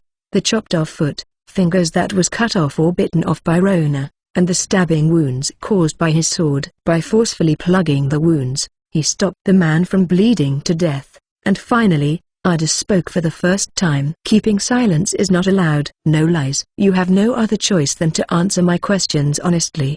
The man didn't even reply in words, but fearfully nodded his head multiple times. How long was Lucille imprisoned in the fortress? Lucille, irritated at the man that showed confusion, Ardis sliced off the other ear. Hick. You asshole. You did those things. But even her name, sorry. Forgive me. While having his face sliced up, the man begged for forgiveness. Killing his rage, Ardis asked again. The black-haired girl in the underground prison, how long has she been in there? About 4.5 years. Where did she came from? I don't know where. It's the truth. I really don't know where. Who was the one that brought her there? It was the general. General? Rodelia's general? Yes. Rodelia's general Julia. I don't know where she was brought from, but if there's no woman around, Then this should serve well as your toy, and said even if she has no arms or legs, she is still usable enough. The moment he heard that, Ardis's rage reached peak. That woman dash. Why is it that woman again? The man yelped at Ardis's rage. Always. It's always that woman. Rodelia's Julia of Crimson Catastrophic Butterfly. The person that had used their comrades in Wisteria like their insects. Even after this many months and years, his hatred towards Julia had not waned. However, the hatred that he thought wouldn't ever increase again, turned into jet black darkness. With rage enough to dye his vision in red, Ardis continued his interrogation. After being kicked out of Wisteria, the five-man group including Marty became Julia's subordinates as trainers. Then, they were stationed at that fortress, and Julia brought in Lucille who had her limbs dismembered there. With Julia's orders, Lucille suffered humiliation as the venting outlet for the fortress residents. Because of the cruel treatment, Lucille's mind was broken 1 year ago. Other than Marty's five-man group, every patrol squad assigned at that fortress had used Lucille for that purpose. While the soldiers that were only stationed there temporarily to train did not know about Lucille's existence. Suppressing his urge to kill him immediately, Ardis finally stood up after taking his time to interrogate every detail of it. This is everything. I don't know anything more. After spitting out everything, the man begged for mercy from Ardis. So please spare me.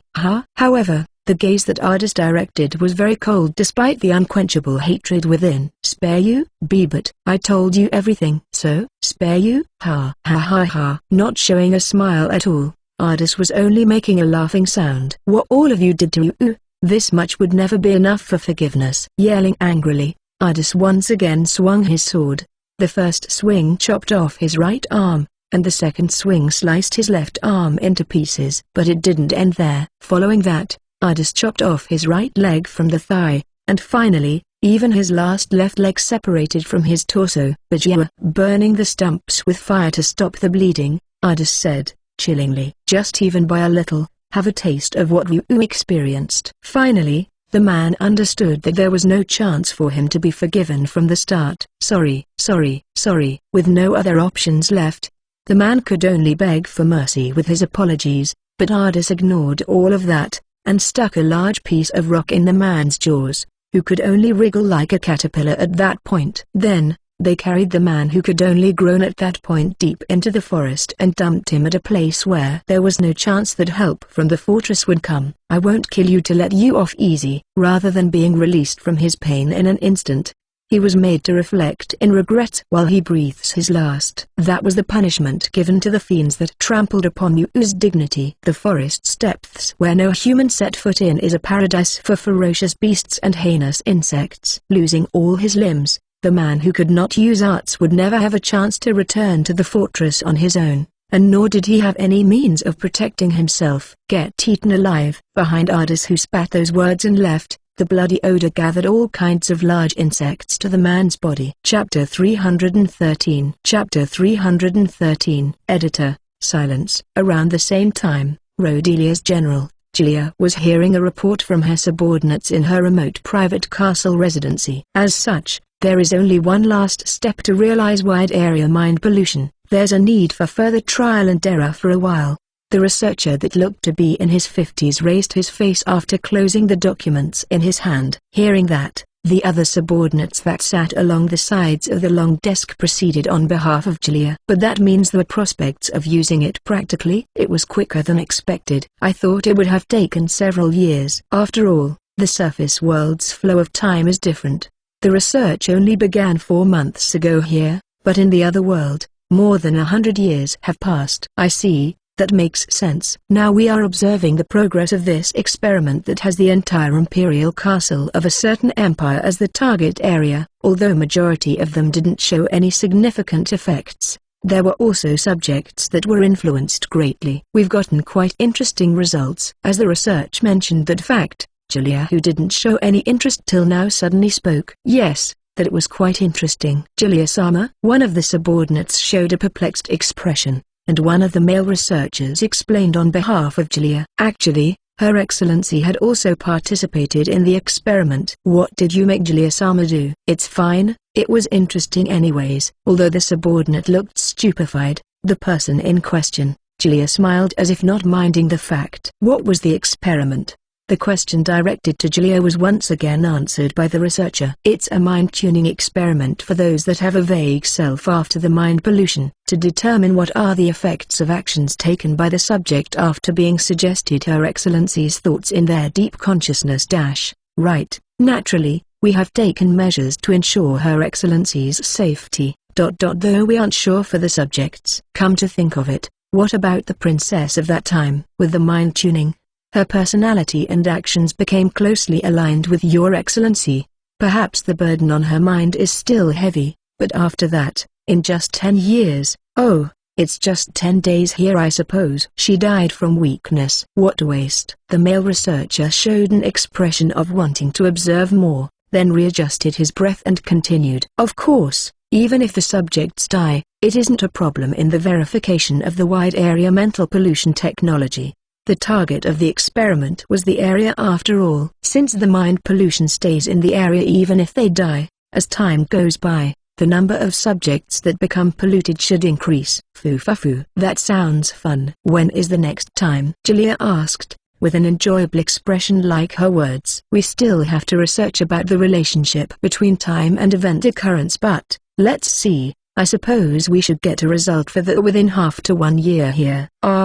It takes that long? Of course, it can be shortened if our interference is stronger. How about it? Will you be heading towards the surface world again, as the one worshipped as the goddess there? A method of travel between this world and the surface world was already established. Even if a large group is impossible, there's no problem in transporting a few people from and to. Julia, who had a strong interest, had visited the surface world several times. By wielding her power as she wished she was treated as a god. But, for some reason, she had taken a back seat now. No way, I would just get older like you suddenly. I still don't want to be a granny yet. Even your hair that was so bushy had become so thin and shiny in just 20 days. Well, that's 20 years had passed. It's natural. Julia teased the researcher's hair, and the person himself looked dejected as he muttered. Looks like it's painful for him to be told that. For research purposes, the man would traverse to the surface world often. Each time, the flow of time he experienced would be compressed into several hundred times the normal speed. Although he was only in the 30s when he first picked up the research, he's now already looking in the 50s. It was only 20 days for us. It was because of this that Julia had stopped going to the surface world. For her, being involved in the surface world is synonymous with accelerated aging. She didn't care much if her subordinates become old and died off, but she couldn't stand the idea of getting older herself.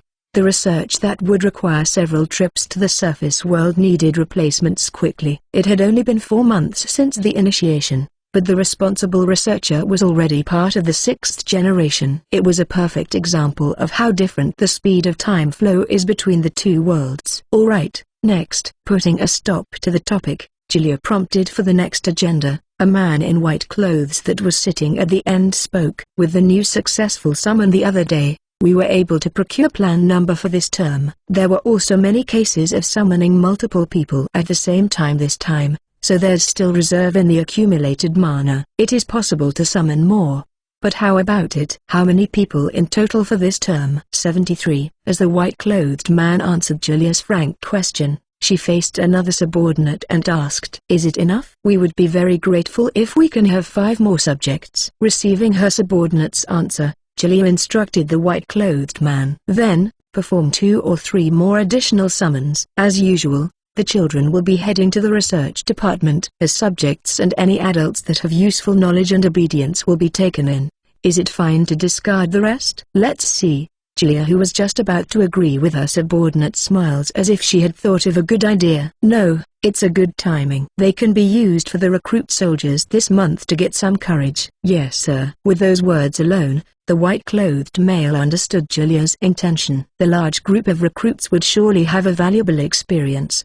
Is there anything else? Another subordinate who looked only like a warrior spoke as Julia asked while resting her cheeks in her hands. Your Excellency, I have a report. What? Fort Macrocol at the southern border had intruders. Julia tilted her head at the report. Intruders? Yes. The casualties were only 3 soldiers that guarded the underground passage. but the soldiers in the fortress found that the fused tool in the underground prison was killed and burned. They are likely there for a rescue. Unable to break the chains that your excellency had fortified, they had probably chosen to kill Fort Macrogol's fused tool. What color is it? Black hair, your excellency. Julia showed a gesture of remembering something while looking afar after getting an answer from the subordinate. That fool of a tumbling doll. Fool?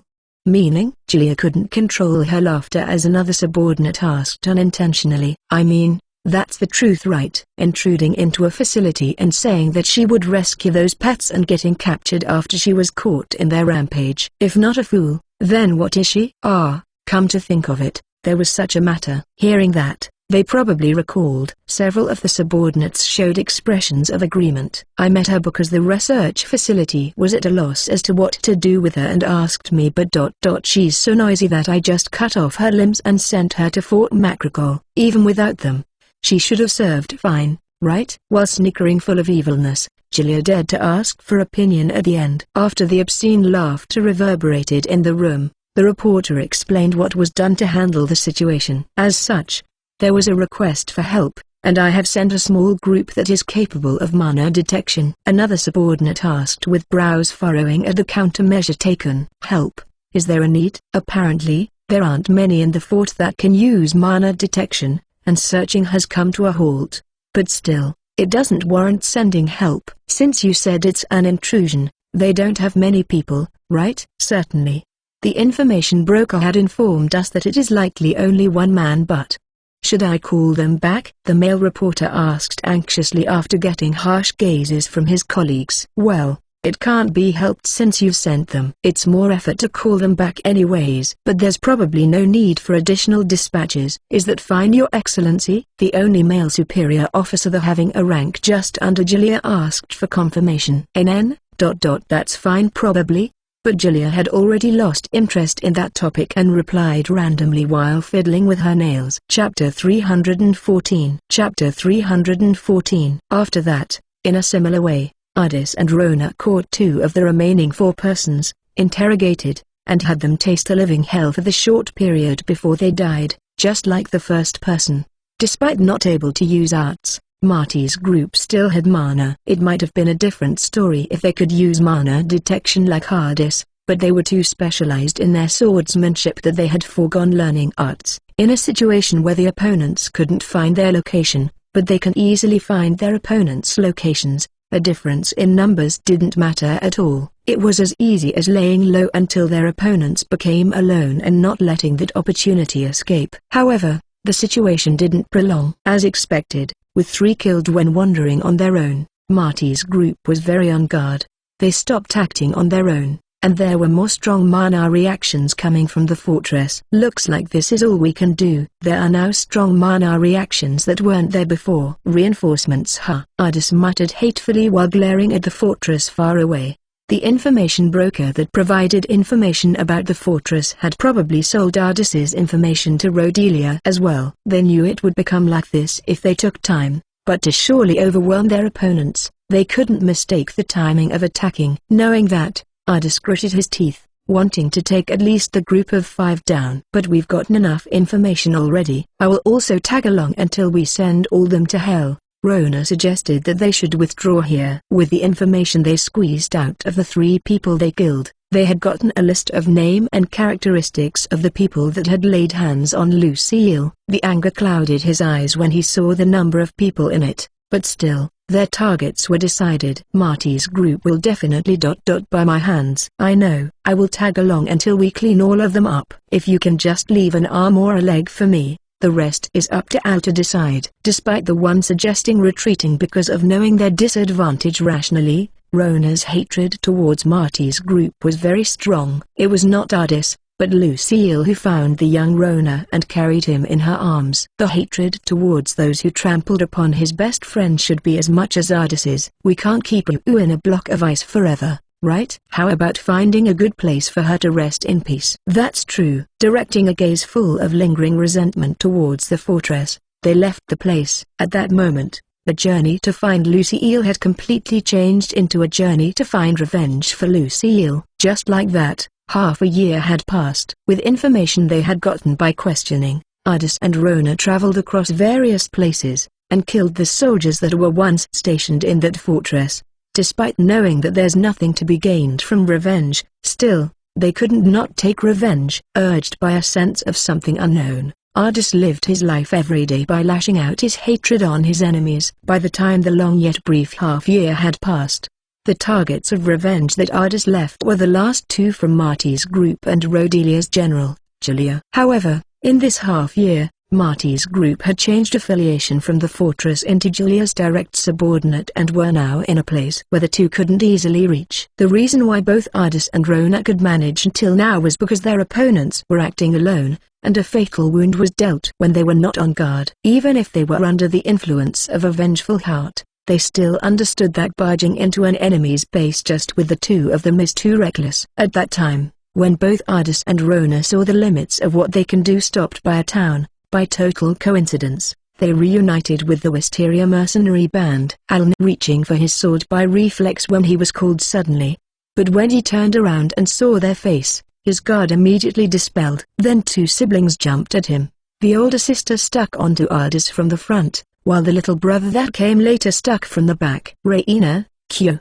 You two. Why are you here? They were the children that Ardis and Lucille once rescued from one of Rodelia's facilities. Almost 5 years had passed since that. Although both undeniably grew a lot bigger, their faces still had traces of youngness which were definitely of the little sister and little brother figures that he had taken care of lovingly. Why are you here? Hearing how Ardis's question was returned to him, it hinted at a total coincidental reunion. Well, I'm here to get my weapon maintenance. Really? Then that's a big coincidence. You didn't come here to help us? The little brother Kyo was solely overjoyed at the encounter, while the older sister Raina looked a little dissatisfied. By the way, I'm here too. Don't tell me I'm forgotten already, right? The golden partner by his leg was complaining in a monotone fashion. Of course not, Rona. I still remember properly. Separating from Ardis, Kyo then hugged Rona. Rona sat tight and let Kyo did as he wished quietly, while his gaze towards Raina was suggesting, what about you?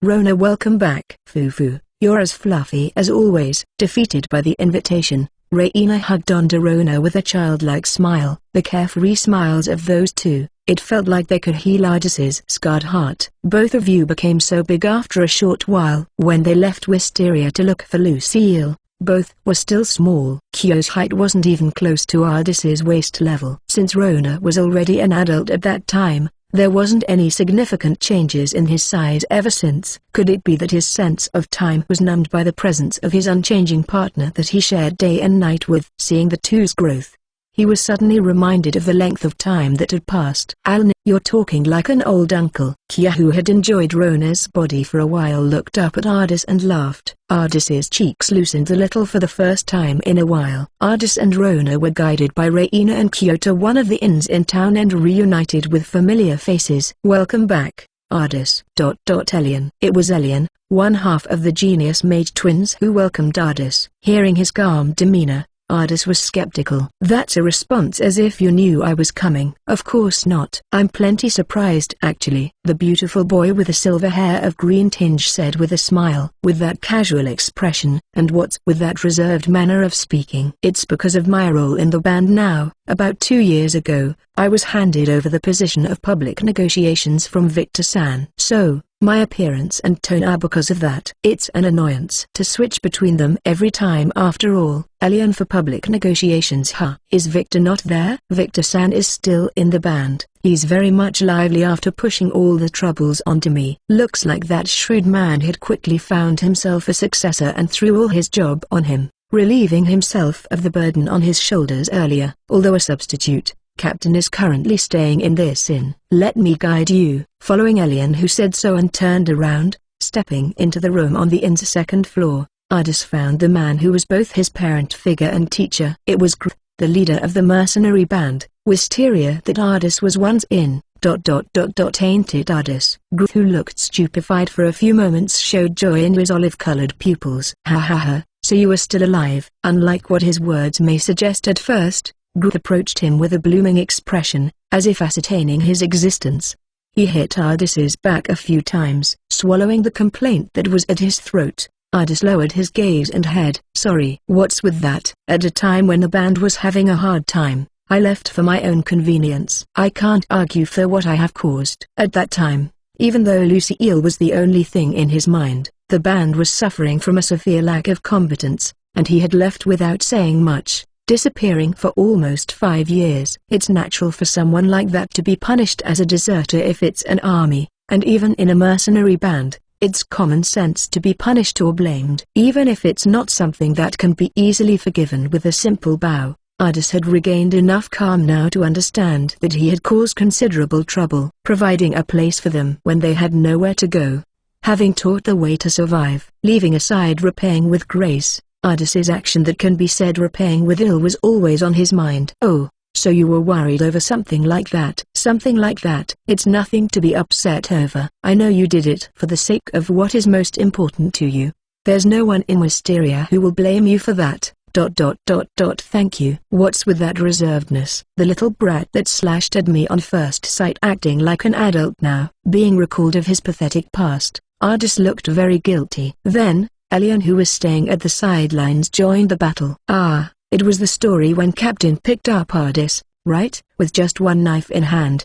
He ignored everyone else and jumped straight towards Captain. Ardis unintentionally covered his face with his hand. Even though he couldn't think of another way at the time, now he could understand how reckless he was being at that time. While suffering from a pain that he wants to dig a hole and jump into, he felt like his wounded heart was wrapped in the warmth of both Gruth and Elian, who never blamed him for all the troubles that he had caused. After a short while of ridiculing each other, Gruth suddenly asked with a serious expression, "So, did you find Ryu after that?" Ardis's heart that was loosened for a while suddenly stiffened and became cold. Even if he wanted to word it, his voice didn't come out. Ardis shook his head as the answer. "You found her?" Elian was surprised. It felt like Elian's emotions finally shown itself for the first time ever since the reunion. Before we talk about that, can Reina and Kyo step outside first? He must tell them about Lucille's final moment, at the very least. Gruth and Elian both have the right to hear it. Why can't we listen? I too was worried for Une for a long time, you know. Not able to accept that they were being left out. Reina and Kyo were both complaining. "It's still too early for both of you." "Early? What do you mean by early?" "What do you mean? You found Une, right?" Ardis, who was troubled, sent gazes to Gruth and Elian. "Ardis, let them hear it too." "But Gruth, they too are proper mercenaries now. They managed to hunt a Nebulo on their own, and they've participated in battle as part of the front line multiple times already. Don't treat them as children." Ha! Leaving aside Reina, Kyo is still, like Ardis, Reina and Kyo's actual ages were unknown. However, even at that time, Ardis too was met with voices of it's still too early for him. The older sister, Reina, was still younger than Ardis of that time, and Kyo was still a little boy that hasn't changed voice yet. Being told that both joined as proper mercenaries after managing to hunt a Nebulo on their own was a little hard to believe. "It's the truth. Both became one of us officially last year. They are much more talented children than I am." Ardis couldn't speak after hearing Elian, one of the genius mage twins along with Sark, say that. However, since both Gruth and Elian had said so, Ardis found it hard to argue, as both Reina and Kyo are recognized as proper mercenaries now. Fine. Ardis had no choice but to reluctantly recognize the two still young children as proper mercenaries. But, don't regret after hearing it. With that preface, Ardis started talking about what happened after he left the mercenary band. Chapter 315. Chapter 315. Editor, silence. About what happened after pursuing Lucille and arriving at the Rodelia's facility. About how the facility was in ruins, and how they couldn't find Lucille's body there. About how with Rona, both looked for Lucille's whereabouts. About how they infiltrated a certain fortress half a year ago. About how they found Lucille's pitiful appearance. About how not being able to rescue her, the choice they took to take her life there. About the results from interrogating the enemies, and how they found out that Rodelia's woman general, Julier, was the perpetrator that trampled upon Lucille's life. Then finally, about how they spent half a year after that to take revenge for Lucille. By the time Ardis finished talking, Gruth was wrapped in anger as he muttered, "That fucking woman! How much does she want us to?" And also Marty too, huh? Albeit his polite wording, Elian's mutter was cold and filled with rage in his expression. If I knew this would happen, I should have sent all of them to the grave at that time. Besides Ardis, both Raina and Kia had swollen red eyes while calling Lucille's name. Perhaps it was too early for them both to listen. Pushing the regrets deep into himself, Ardis put his mind somewhere else. The remaining targets are only 3 people. However, to reach the 3 targets, Ardis didn't yet have the fangs to do so. 3 people left. That crazy woman, Marty, and one of his friends. But only these 3 are not easy to reach. Julia, one of the central axes for Rodelia's army, is of course difficult to reach.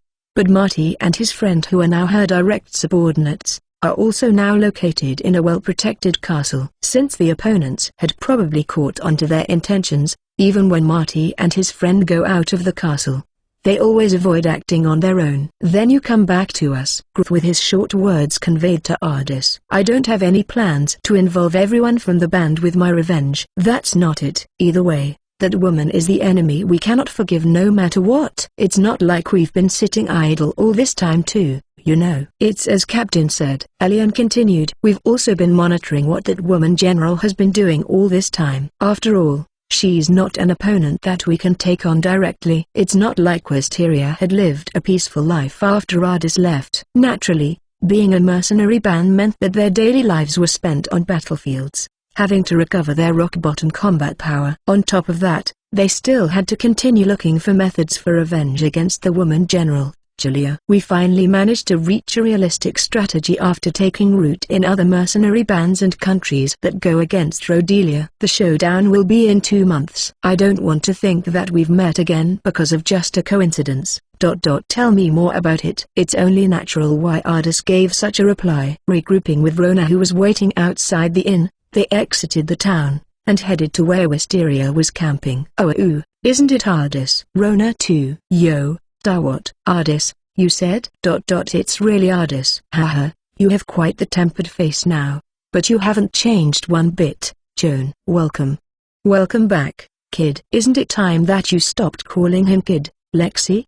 He's not at that age already, you know. Familiar mercenaries were greeting Ardis one after another as he entered the camp behind For the time being, come to my place after you finish giving your greetings. Elian, be his guide for a while. Yeah, I will go do that. Alright.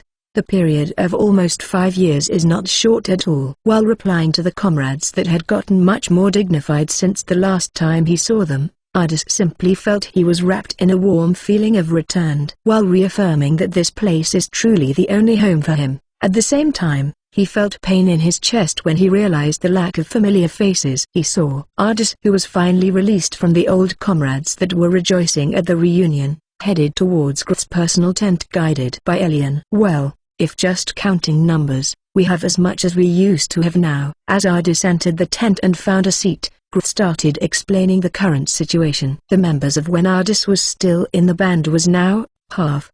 No, about 1/3 of the members now. Not to mention recruits, there were quite a few central members that he didn't know. Well, that's natural when 5 years had passed. Ardis smiled bitterly. So, what kind of strategy you were talking about? There's no need to be so impatient. Victor will soon. Just as Grith was about to answer the impatient Ardis, the entrance of the tent opened. Am I perhaps late? It was a man with wheat-colored hair that appeared. The strangely elegant face that did not resemble the chaotic life of a mercenary loosened when looking at Ardis. Long time no see, Ardis. Rona too. Victor. Yeah. As Victor sat at an empty space, the substitute, Elian, went outside instead. Well then, since Victor is here already, let's start explaining. What about the others? The older folks already knew about it. There's no need to re-explain at this point. After answering Rona's question, Grith immediately started talking about the current situation. Ardis knows about the castle where that woman general normally holds up in, right? Of course. Certainly, there's 1,000 soldiers stationed there, right?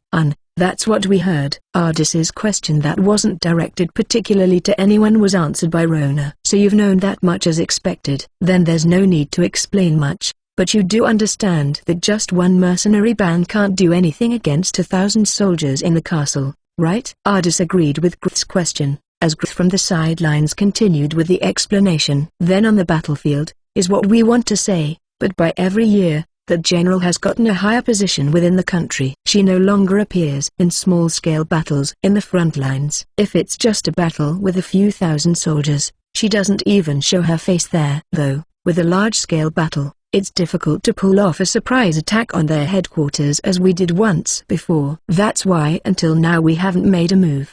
But regrettably, as time goes on, that woman becomes further out of reach. Ardis without interrupting only nodded to show understanding. As for the strategy this time, just making the shell of it took a lot of troubles. Well, the ones that were troubled were mainly me and Delian though. Victor's merciless words silenced Grith instantly, then after a cough, he continued as if nothing happened. There will be a large-scale battle 2 months later. The 4-country coalition is going to gather forces and hit Rhodelia. Previously, there were 5 countries that went against Rhodelia, but one of the founding countries had a succession problem, and then a civil war, so now the number of participating countries has dropped to 4. In these 5 years, only battles amounted to small scuffles broke out between the 4-country coalition and Rhodelia. But now, the 4-country coalition had drawn up a large-scale plan to sortie, it seems. So we are participating in that battle? No, we won't. But we will make use of it. If all 4 countries were to invest their forces, the total soldiers they have should be more than 10,000. When that happens, naturally, the general will have to lead an army on her own. After all, there's no one else in Rhodelia that can lead an army in the scale of 10,000 currently. Saying so, Victor unrolled the simplified map and pointed at Rhodelia's capital. With that scale of an army, normally, they will be organized at the capital first, and follow the general's orders when on the way to the front lines, is what we think would happen. On paper, they will be organizing the army at the general's castle, but it's not possible if it's not in the capital where all the bureaucrats and military officers are at. Isn't it possible for that woman herself to return to the capital once and start leading the army from there? Well, if she would move with a small party of escort, it's more than what we can ask for. Rather, that would be easiest for us. It's what Captain said. If that happens, we can just take down the general traveling with only a few escorts. However, the chances for that are low. After all, it's unimaginable the kingdom will summon that general with few escorts accompanying. Her position and standing are different from before, but still, in a time of war, there is too much waste if they bring along many soldiers from the castle that's nearer to the front line back to the capital. In the first place, it's expected that their opponents wouldn't miss such an opportunity if that happens. That's true. So, what are our plans? On the day when the main unit arrives at the general's castle, we will use a decoy strategy about half a day's distance from that castle. Saying so, Victor pointed at a place on the map. Then, a portion of Wisteria along with the private army of the feudal lord that will raise the flag of rebellion against Rhodelia. So you're saying that a feudal lord of Rhodelia will lend us a hand? I don't think there's such a convenient story. Nope, that's not the case, Ardis. They are not helping us. It's us that will help them raise troops, at the very least. That's their perception. I see. See what? As Rona tilted his head sideways, Ardis spoke of his own guess. They probably fanned the people that are against Rhodelia and made them their own will to do that. Wisteria will lend a hand to their lacking forces to go against the suppressing forces from the main country,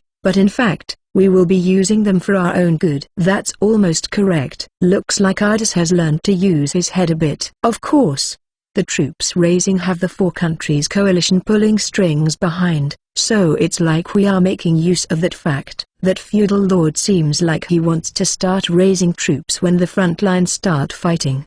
But sorry for him, we're going to start a few days earlier for our own plans, or shall I say, we will make it a situation where he has no other choice but to start early. You so bad taste. When we're talking about plotting, that's a great compliment. Victor rebutted casually at Rona, who spoke as if teasing. We're ignoring their own intentions and planning to start the troops raising under the daylight, and naturally, Rhodelia will have to send soldiers to deal with them. There's no way they will leave an uncertain element right before the start of a large-scale battle. Thinking about the stationing of the nearby forces, a subjugation team from the general's castle is most likely to be sorted. To not let the 4 countries coalition know that there's a crack in their country, they won't send soldiers from other places. So the plan is we charge into the castle itself when that woman's subordinates go out. Grith added on lastly. However, Ardis's expression was still cloudy. I don't think it can go that smoothly though. So the plan is to attack them before their main unit arrive at the castle? But from their perspective, isn't it bad to thin their defenses, and won't they just delay the suppression until the main unit arrives? They can't exactly do that. For Rodelia's army, just when they are about to engage in battle with the Four Countries' army, they will want to avoid fighting while carrying seeds of rebellion. If their countermeasures are late, the suppression will also be late. If they take too much time, the enemies will gain more ground too, and worst case, they will have to suppress the rebels at the same time when the battle unfolds. Rodelia on the receiving end is already one step behind. On top of that, if they took time to suppress the rebels, their situation will worsen. From the Rodelia's army perspective, they will have to suppress the rebels as soon as possible, but for that, the force they can move at that time is only. It is such dilemma they will be forced upon. And timing is extremely crucial for that to happen. Timing? Yes. Think about what if the news of rebellion happening arrived at the same day that the main unit is supposed to arrive. Since the main unit will be arriving soon, they will split the castle forces and leave a vulnerable state to a bare minimum. It will take at least half a day of preparation for them to sortie a suppression team. Depending on the situation, it's not strange to think that the main unit will arrive before that. Humans are creatures that tend to stick to the initial plan when they start to move. After all, we will make them think to make the gap of minimal defense as short as possible, drawing out the castle's soldiers, and at the same time, with another team, we will delay the main unit's advance by a little. And then the vulnerable period when we can attack will appear. Ardis wrapped his finger around his chin. I understand the logic, but Rodelia's main unit, do we have a force that is capable of stopping an army with a scale of 10,000? There's no need to fight, especially, for some reason, the highway had rubble all around, or for some reason, the road was wet despite not raining, or for some reason, travelers in help appeared multiple times, or beasts that never appeared normally attacking them. If we layer such simple troubles on their road, even if individually they are insignificant, with that many, their effects become more pronounced. That's especially in a big army, as commanding the entire army to move or stop is a huge trouble every time. After all, as Victor described possible scenarios while smiling, Rona made a different metaphor. So you mean we're not fighting but playing harassment to make their march stop? That's right. I see. Although we don't think it will definitely succeed, the chances are not bad, right? For me, I can see about a 60% of success rate with this plan. Ardis too thought the success rate was certainly not low. As Victor said, the key point of this strategy was to get the correct timing for the message regarding rebels to arrive at the castle. What if Rodelia delayed the suppression for later? Even if they know it may be disadvantageous while fighting the Four Countries coalition, they decide to wait until the main unit arrives. At that time, there's no other choice but to give up and wait for another chance. The best hand to play at that time is to secretly communicate with the team helping out the feudal lord for a quiet retreat. There's still one more thing I'm concerned about. What is it? Is it possible that it's the same case as before? That, like when we went to take over the facility. That time, the commission they received to take over a research facility from the Five Countries Coalition.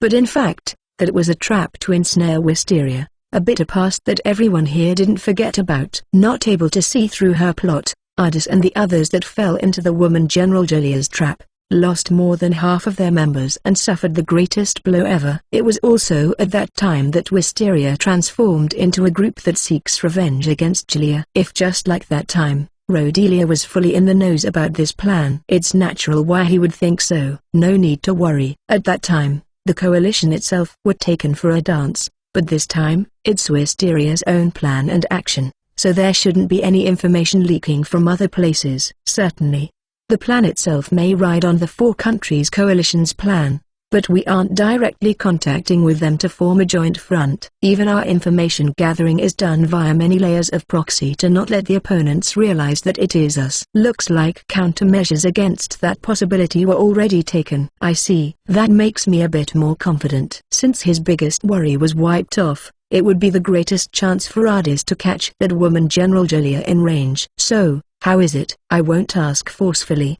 but won't you tag along to beat some sense into that woman? Without asking, Ardis's conclusion was already set in stone. Yeah, of course. Rather, I will join no matter what, even if you don't allow it. Chapter 316. Chapter 316. Editor. Silence. A few nights after returning to Wisteria, Ardis exited the tent and sat on a nearby small hill, staring up at the moon in the night sky through the clouds. Beside him was his sitting companion, Rona, lying down, his golden-colored body. This wasn't a night watch. Ardis was blank-mindedly thinking about stuff when someone approached from behind, pulling his consciousness back to the reality. "So, you're finally back." The owner of the voice didn't have any animosity. Slowly approaching Ardis, he crouched down, and violently circled his arm around Ardis's shoulders. "Sakha, if you couldn't tell me apart from Elian, then I guess your eyes must have really gone bad after that long while of absence." "I haven't gotten dumb enough to not tell Sark from Elian." "I guess so, right." Then, Sark sat down just like that, and crossed his legs. "I heard it was a reconnaissance mission?" "Yeah. For a bit. I don't like to do those kinds of difficult communication missions like Elian. That's why it's more common for me to now do scouting missions on my own. This time I traveled a little further on my own, but I didn't think that Ardis would come back in that time. I thought for sure you died in some patch of earth somewhere after going dark for so long without any communication,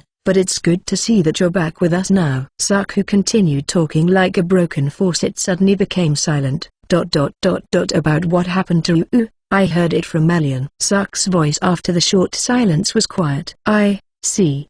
Did you see off you already?" Ardis nodded at Sark's question. "We did a funeral for her at the valleys near Lixia." "That place I see. She can rest well if it's that valley. After all, she really likes pretty tanning spots." "Yeah." A short period of silence. That." Ardis. Sark, who seemed like he couldn't stand the silence, tried to speak out. However, he wasn't saying anything concrete, and his gaze was swimming everywhere while he made a pathetic expression. "What?" No. Even when Ardis asked, he didn't make it clear. Rona, who was laying comfortably on the ground at the moment, abruptly moved his ears and turned around. At the same time, Ardis and Sark both noticed the approaching presence as well, so they too turned around. What's the matter, Kyo?" The person there was the youngest young man as an official member in the mercenary band. After being called out, the young man blinked a few times and realized what was going on. "The night watch roster isn't you today, right?" Yes." Seeing how he responded with a few beats, Ardis smiled bitterly as he asked, "Are you sleepwalking?" "No, it's not like that. Why?" Kyo looked as though he didn't understand it himself either, with a puzzled expression on his face. "You have training tomorrow, right? It's going to be painful if you don't sleep now." Oh right. Then I will go sleep now." After hearing Sark's words of advice, Kyo turned around, and went the direction of the tents. Seeing his back figure, Ardis felt his chest sinking. Although he was the one that wished it, he was still a child despite being acknowledged by the captain as an official mercenary. He's at an age where being under protection is still natural. It's unlikely that his spirit is completely unaffected by the psychological damage of the mercenary world that even adults trouble from. Is it because of me that he's involved? It's the path that he chose. Your thoughts are the same as looking down on Kyo's own will. Sark rebutted Ardis's muttering words. That's true. Ardis in the past too decided on his own will to join the mercenary band. It's not possible to do it now since we have a job to do after this, but I don't mind sending you two to a town or somewhere along the way. It's difficult to think that Griff had not given a choice to Reina and Kyo too when he gave one to Ardis and Lucille at that time. But well, if we're counting children as our forces. I think it's pretty much an unsavable story. Sark changed his expression into one of self-depreciation. It's not like we can take care of everything. Ardis understood the meaning behind his words too. Did you hear about our plans? Yeah. That's why I'm here now. The reason why Ardis is back in Wisteria is because he's joining that plan. There's no reason other than that. We will let that woman taste karma. We have been fighting for that purpose all along. Wisteria is not just a normal mercenary band anymore. It's a gathering of Avengers. Not just me,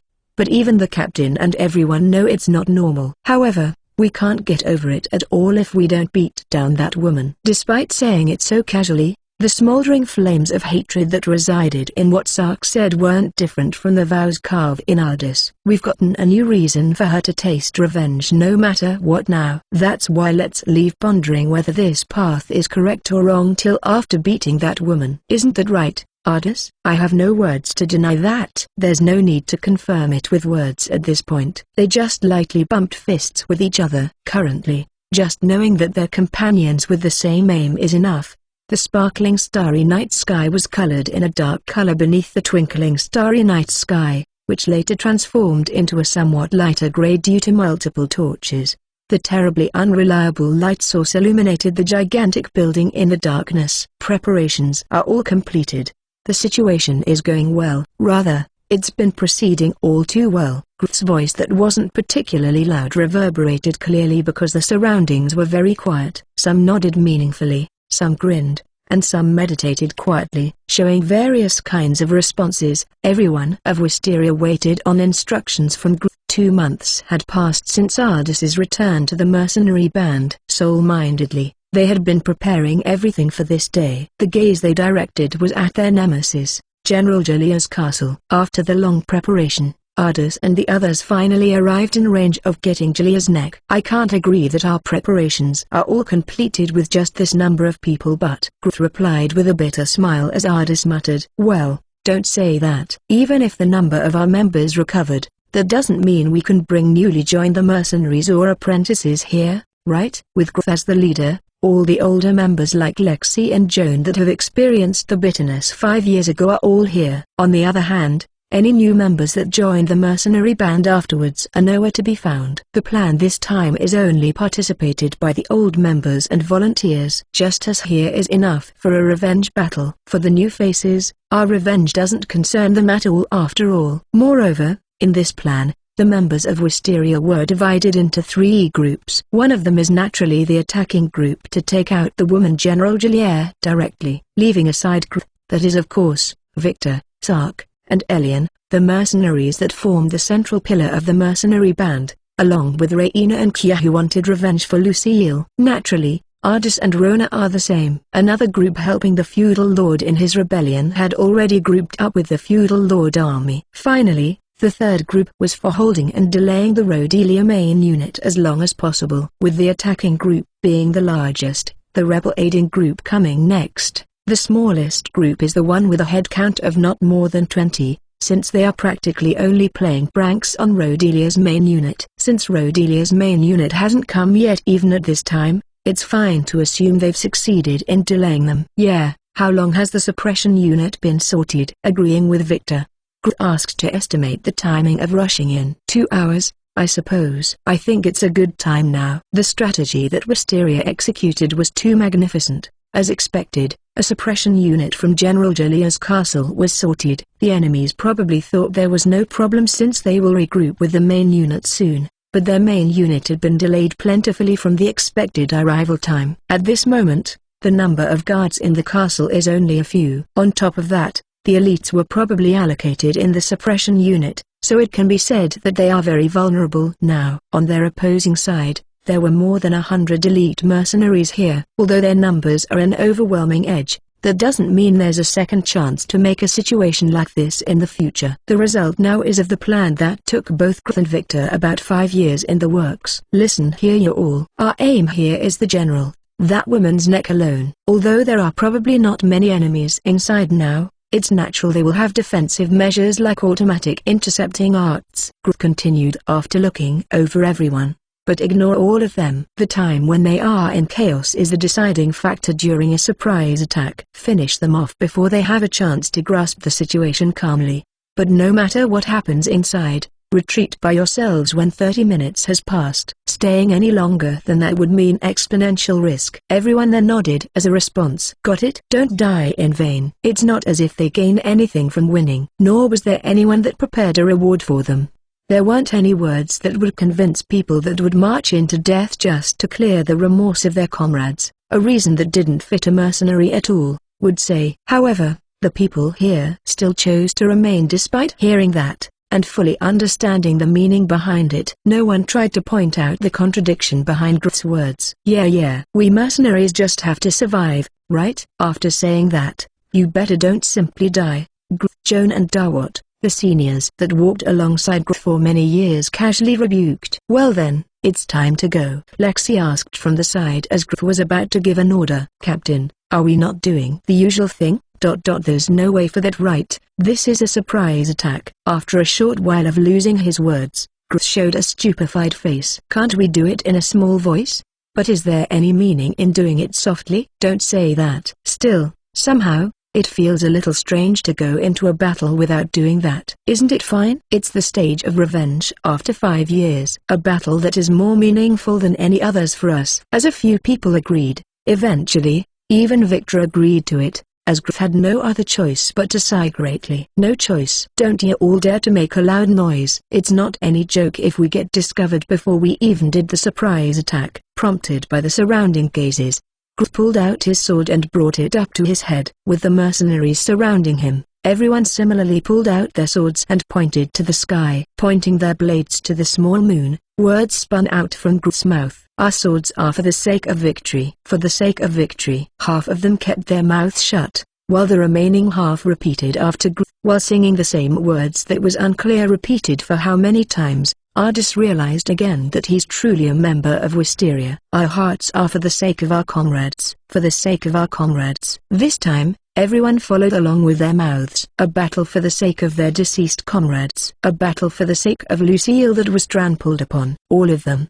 carving into their mind now again. Here we march, with glory under our flag. With glory under our flag. Normally, it would be a cheer at maximum volume for the sake of raising battle spirit. However, it was very quiet this time, almost like a whisper. The words that the mercenaries spoke while brandishing their sword, was almost as if a poem sang under the moon. It didn't fit at all a group that is soon going into a war. However, that was only an imagination. It's time to end it here. With Ardis's unintentional soft mutter, time restarted again. Griff swung his sword down, parallel to the horizon and pointing towards the castle. Charge! With those words as the signal, more than 100 mercenaries started sprinting towards the castle wordlessly. Chapter 317. Chapter 317. Editor. Silence. Ardis closed the distance to the castle with ease. Using mana detection, he could tell there were several reactions from above the walls. Since he could already detect the enemies using mana detection,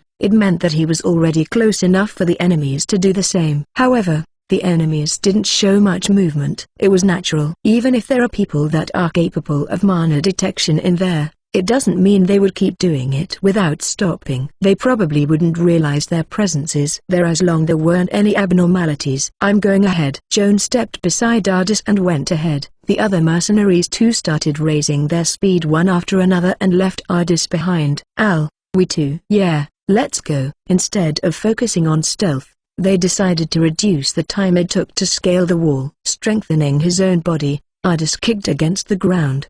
The leg power strengthened with mana easily left behind the surrounding sceneries. With his full-powered sprinting, the castle that was only barely visible just now became clear in sight. Even the tall wall and tough-looking gates were of no meaning in front of the elites of Wisteria that could move three-dimensionally by creating foothold. Everyone thus scaled the wall one after another by making footholds, as Ardis too followed behind doing so. Creating an invisible foothold about half a step above where he sprinted towards, along with the momentum, he kicked against the foothold, and created another foothold in his trajectory. The footholds chained together to form an impromptu staircase, and using that, Ardis easily infiltrated the castle from the sky. Looking below, there were enemies on top of the walls that realized the intrusion and were raising voices. Enemy attack. Enemy at. One of the enemy soldiers was raising a voice of warning, but was immediately taken down by one of their comrades. The sound of footsteps was only a few, but that doesn't mean there was no one to protect the castle at all. A few tens of gimmicks installed on the wall started moving without any precursors. It was probably some sort of defensive mechanism to quell intruders. The mechanisms that resembled triangular pyramids turned their tips towards the mercenaries without any operators and started shining all at once. It was probably some automatic intercepting mechanism made from arts. It's not stuff that can be seen commonly, but as expected of the place that one of the axes of the kingdom lives in. All of them bared fangs towards Ardis and the others that intruded from outside. The fired arrows of light focused on Joan, who was running in the sky. Joan too put up a barrier, but leaving aside just one or two, taking on tens of them was too much for him. Despite managing to block more than half of them, the remaining arrows of light stabbed through his entire body, and being damaged badly, Joan crashed to the ground. "Joan, don't look!" Shaj, Groof beside Ardis shouted to stop him from being shaken. "Shit!" While having lingering attachments, Ardis continued towards the castle wall. Automatic intercepting arts mechanisms will only move in accordance with the predefined instructions. Normally, mechanisms like that usually attack multiple enemies by splitting their targets, but the mechanisms installed in this castle didn't seem to have any intention other than killing. Not giving a single care to anyone other than their targets, all of them aimed and fired at only one person at a time. One after another, getting showered in the concentrated barrage, casualties were made among them. What bad taste. That's because their owner is the same. It's not wrong to have a mindset of reducing the numbers of enemies, certainly. However, the rationality and ruthlessness of the intention caused indescribable discomfort in Ardis. Ignoring the interception mechanisms,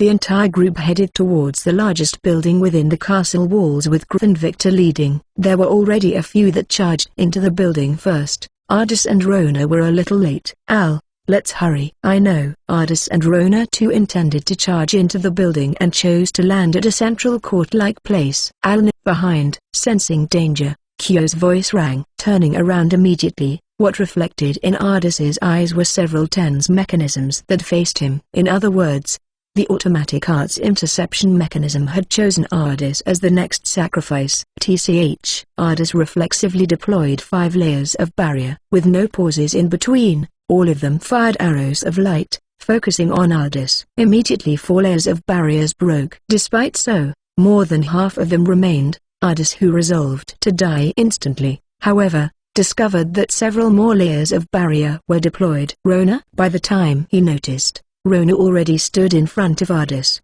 The remaining arrows of light crashed into the last barrier that Ardis deployed and what Rona deployed. The arrows of light that tried to penetrate Ardis crashed into the barriers that Rona created to protect Ardis and made unpleasant noises. The defense and offense between mana and mana. However, that intense battle was decided in just a few moments. All the arrows of light aiming at Ardis were defended, and at the same time, barriers made by both Ardis and Rona disappeared completely. Looking at the result, both sides can be said to be at a stalemate. However, it might be too early to give a conclusion.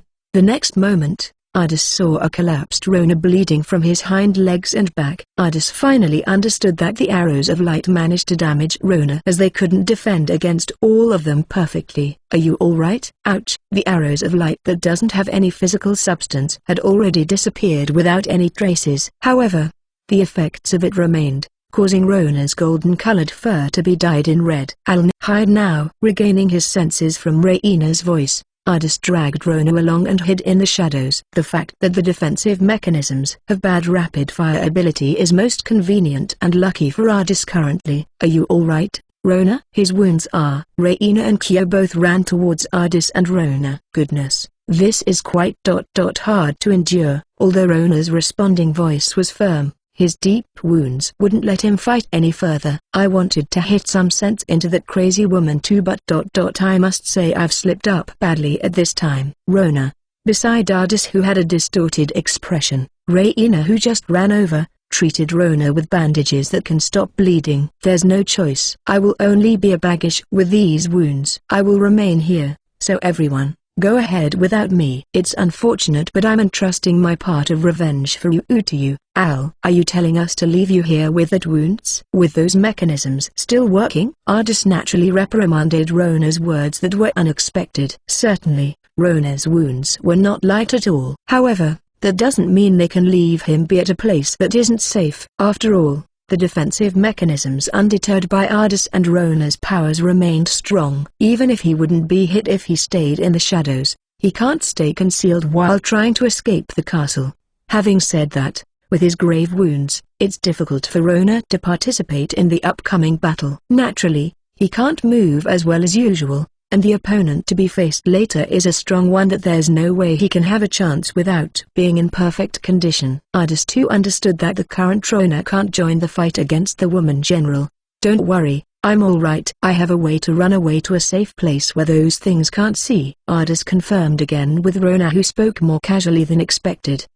Really? Why so suspecting? I'm saying it's fine. It's my trump card that even Al has never seen before. Rather than that, it's not a time to be dawdling. There might not be a second chance after this. Being rushed, Ardis showed a bitter expression but still accepted Rona's words. Alright. Don't die in a place like this. Ardis stood back up. I've stopped the bleeding for the time being, but see you again, Rona. Thank you, Reina. Later, Kyo. After finishing the treatment, Reina and Kyo followed behind Ardis. Let's go, Ardis said shortly towards the two, and after confirming the surrounding mana reactions, they left Rona behind in the shadows and rushed deeper into the building. Chapter 318. Chapter 318. Editor, silence. We must hurry, or else Krith and the others will leave us. The moment he stepped into the building, Ardis and the group were welcomed by an unexpected party. Ardis reflexively swung his sword at the shadow that appeared from the edge of his field of vision. Despite how the shadow should have received the brunt of the damage of a sword crashing into itself, it still nonetheless managed to crash into Ardis without any visible slowdowns. Ardis's reaction was one beat slower at the unexpected happening. Beside Ardis, who basically at a counterattack, Kyo stabbed forward, and following that, Reina too slashed at the shadow horizontally. Receiving help from both, Ardis got enough room to stabilize his posture, and took a step backwards to gain distance from the shadow. When he finally noticed the appearance of his opponent, his eyes widened in surprise. Its appearance was not of a person. Despite having a head, abdomen, and 4 limbs, similar to a human, its body surface was more like some kind of mineral rather than a living thing, giving off an inorganic glow reminiscent of solidified lava. It also looked like a whole burnt corpse was moving. Ardis's cursed memories resurfaced. It was one of the monstrosities that almost pushed Wisteria to the brink of extinction in the past. Put up barriers that are at full power. This guy is dangerous. Raising a warning, Ardis himself deployed 5 layers of barriers. Since it's not an opponent he can win by continuing his defenses, he took the initiative to cut at the monstrosity. But the monstrosity didn't sit quietly to be cut. In human terms, it would be swinging its right arm widely to try and block Ardis's sword. Despite how the feedback was as if he was cutting a boulder, it was still a strike delivered by Ardis with 5 years of constant fighting experience. Unlike how he couldn't do anything previously, his sword attacks were now sharp enough to cut off the monstrosity's limbs. Eat this. Naturally, the monstrosity didn't stop even after losing 1 arm. Not giving his opponent any pause for a breath, Ardis smashed a block of ice he made from arts into the monstrosity's head. Despite how the chunks of ice shattered into everywhere from the impact, the monstrosity didn't seem to be damaged at all. However, as expected, the momentum it carried wasn't completely cancelled out, as the monstrosity's head snapped backwards from the blow. Reina from the side slashed at the monstrosity that lost its balance. The sword that slashed from above tried to reap its head, but to defend against it, the monstrosity forcefully turned its body half a rotation to receive the slash with its left arm. Leaving a heavy sound, the monstrosity's arm was severed. Got it. Answering Reina's call, Kyo's blade ran through the space faster than his words. Towards the monstrosity that was basically cornered at this point, Kyo stabbed through where the chest would be for a human. However, they couldn't be careless thinking that it's the end. Ardis didn't forget about the monstrosities they fought previously. Not yet. Adding a full-powered slash onto the monstrosity that stopped moving, Ardis cut off its head. Even so, Ardis didn't stop his hands. A second, third slash continued to rip the monstrosity apart, and at the same time, both Reina and Kyo helped damage the monstrosity. The 7th time that Ardis's sword slashed at the monstrosity finally stopped moving completely. However, it was also a momentary pause where he could take a breather. After defeating the enemy in front of him, Ardis finally had a chance to look in the building and was shocked by the unbelievable scene. The large room that could even house a sparring session between platoons was dyed in nothing but red, and red. The tall ceiling, and the room that even had an atrium on the second floor was entirely covered in blood. Looking for the source of so much blood, Ardis finally understood the graveness of the situation after seeing the appearances of his comrades. The blood spilled was from all his comrades. The same monstrosities that Ardis managed to defeat just now were chasing his comrades to the abyss of death, all of them, amounting to about 50. There are so many. They knew the power of the monstrosities after fighting it once. Raina muttered as if groaning. Certainly, the participants of this fight are all veteran mercenaries. If against the same numbers, then they wouldn't be weaker than Rodelia's regular army. However, that is only if their opponents are similarly human as they are. The story is different if their opponents are monstrosities. In fact, their side is overwhelmingly disadvantageous. Although the number of their comrades is still more than the opponents, that wouldn't hold true forever. One after another, while seeing his comrades decreasing after being chased into a corner, something flew towards Ardis, who was standing still momentarily. Ardis reflexively put up a barrier to block the something, but in the next moment, he swallowed his breath from what it was. Lexi. What crashed into the barrier and rolled on the ground was from a senior female mercenary he knew very well. Lexi's newly decapitated head. Fresh blood oozed out of the cross-section that was just severed. Shit.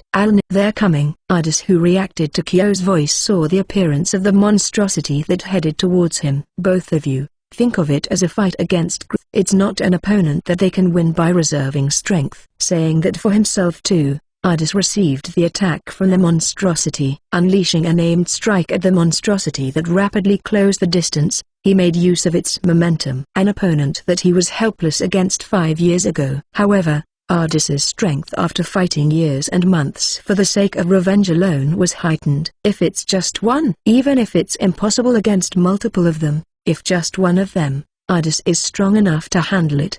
Despite it being difficult, he managed to defeat the second monstrosity, and after confirming that there are no new enemies heading towards him, he looked over the surroundings again. The situation wasn't great at all. Despite already soaked in blood, more blood continued to spill, and the number of comrades only decreased. The number of fighting comrades had already decreased to about 50, but there were still more than 40 monstrosities still alive. The difference in number between both sides would probably soon reach a balance.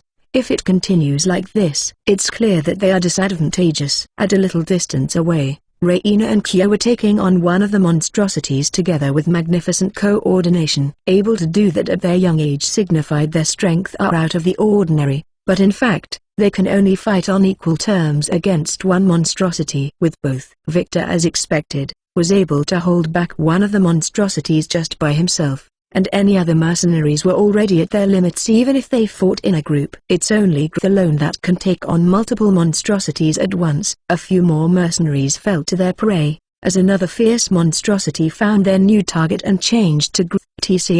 Even Grth couldn't handle 3 monstrosities all by himself. Ardis picked up the 3 swords that fell beside him and put them under his control. Controlling them with his mana, he sent them over to support Grth, as well as started running towards there on his own. Behind you, Grth, who noticed the newly approaching enemy from Ardis's warning, distributed 5 flying swords to protect his back. However, that meant making an opening at his front. It should be considerable burden already just taking on 2 monstrosities at a time. As expected, countering the attack from the monstrosity from behind naturally broke his balance.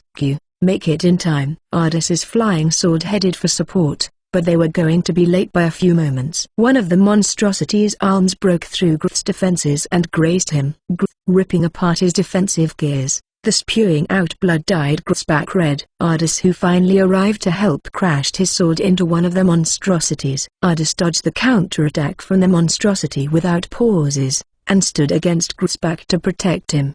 The monstrosity that just received Ardis's attack and suffered grave wounds didn't look like it was affected at all and continued to attack with agile movements. Along with the heavy feedback, the damage inflicted on the monstrosity didn't seem to do much. Sorry, Ardis. Can you still move? Grth smiled fearlessly and responded to Ardis, who was worried while hitting at the monstrosity fiercely. Huan, who are you saying that to? I see. The moment he can't move is the moment he dies. In a battlefield, It's a common situation. Smiling fearlessly despite in a corner near death is what directly connects to victory. Even if he tried to suppress it and faked a casual expression, it was a natural instinctive reaction of someone who had crossed many battlefields for many years. I can't quite lose to a little boy yet, right? And you're still too early to retire, right? Don't treat me like an old thing. Standing back against back, Ardis and Gruf covered each other's blind spot and delivered continuous attacks towards the three monstrosities. They were close enough to know each other's habits. Ardis as well is someone that has received sword training from Gruf. Even without words, they could communicate just by having the will to communicate their intentions. It is surely what both felt at that moment. As if overlapping Gruf's attack,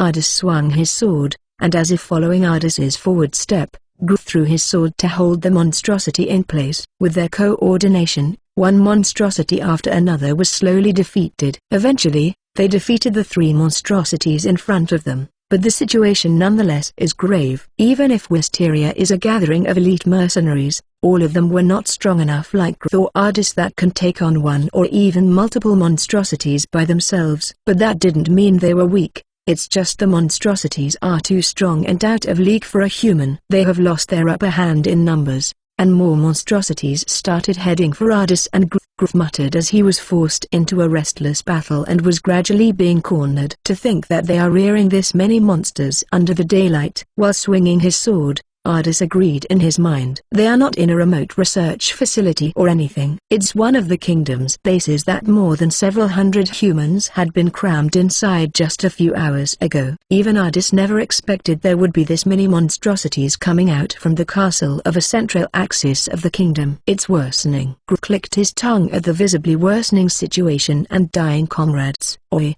Ardis. What? Replying while dodging attacks from a monstrosity, Gruf kicked away the monstrosity that was aiming at Ardis. You go ahead first. Huh? After making a foolish sound from thinking what was it that he heard, Ardis immediately understood what Gruf was saying. Looks like we have no choice but to decide the battle here first. We've come this far. We can't return without any result, or else we don't have any face to look at those that died, right? Looks like Gruf had already judged a high possibility of defeat in this fight. Ardis too had noticed it already. Despite the thorough plans and attacks with only a small number of elites, they were inferior in individual strength, and were now losing their numerical superiority. Ardis isn't optimistic enough to think that they will win in this situation. There's no end to it at this rate. It's not funny, but looks like there are a lot of us that don't have the strength yet to go against that woman. Now that their path is blocked by unexpected enemies that are the monstrosities, it's more realistic to bet on the possibility to send someone stronger forcefully ahead to defeat the enemy general than letting everyone die here. In other words, he had entrusted the troll to Ardis. Then, shouldn't it be Gruf that should go ahead instead of me? What's with that? Trying to use an old thing? Who was the one to say not to treat you as an old thing just now? While rebuking lightly, the calm reasoning in Ardis knew that Gruf's judgment is correct. Leaving aside if he's in perfect conditions, Gruf's back suffered a great wound as his entire back was fully dyed in red. Even so, it's as expected of him to be able to fight as more than equals against the monstrosity, but still, his movement was a bit duller than before, and it only worsened as time went on. You have Yu's matter to deal with too. You are the most suitable one here. Just by having Ardis leave this place, the power balance in this place would suddenly worsen by many folds. However, with no other methods to break through the current situation, if there's no result here, then everyone here would have died in vain. All right. After cutting down another monstrosity, Ardis accepted Gruf's words with resolve. Good. A teacher's words are to be heard and heeded. Dodging the attacks from the monstrosities, Gruf kicked it away as a counter before pushing Ardis's back. No need to hold back. Go beat that woman even once for my sake too. Carrying those words, Ardis leapt ahead as if being shot forward, deeper into the building. The ones blocking his path were restrained by Gruf's flying swords, as Ardis ran through the narrowly open path. Sark, Elian. Go with him too, Gruf's voice shouted from behind, and matching that, the twins ran through the monstrosities. Ardis, Sark, and Elian. Just by having three of the strongest members in Wisteria leave the battle, it would mean the fight becomes many times harsher. However, they couldn't turn around at this point. What Ardis must do at this point is only one thing. It is to deliver his revenge to the perpetrator of everything, the owner of this castle. Chapter 319. Chapter 319. Editor. Silence. Leaving Griff and the others behind, Ardis sprinted down the path that led deeper into the building.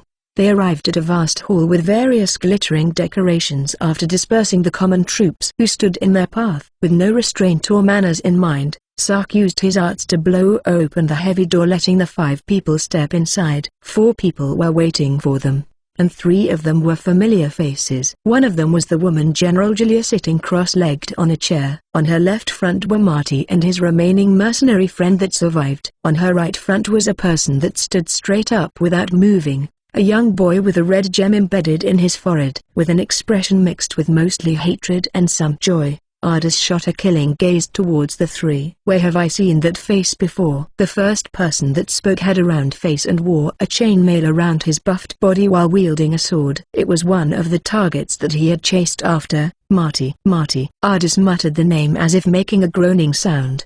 But Marty himself only looked confused. What? Marty, you don't remember?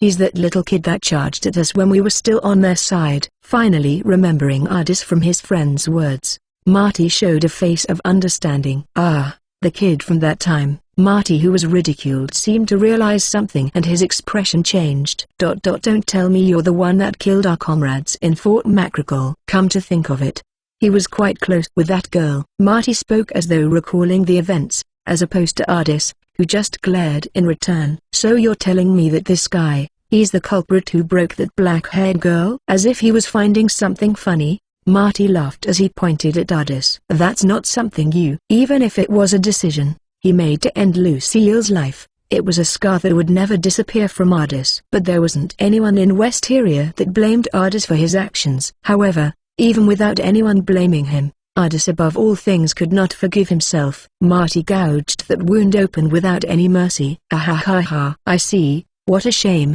kid.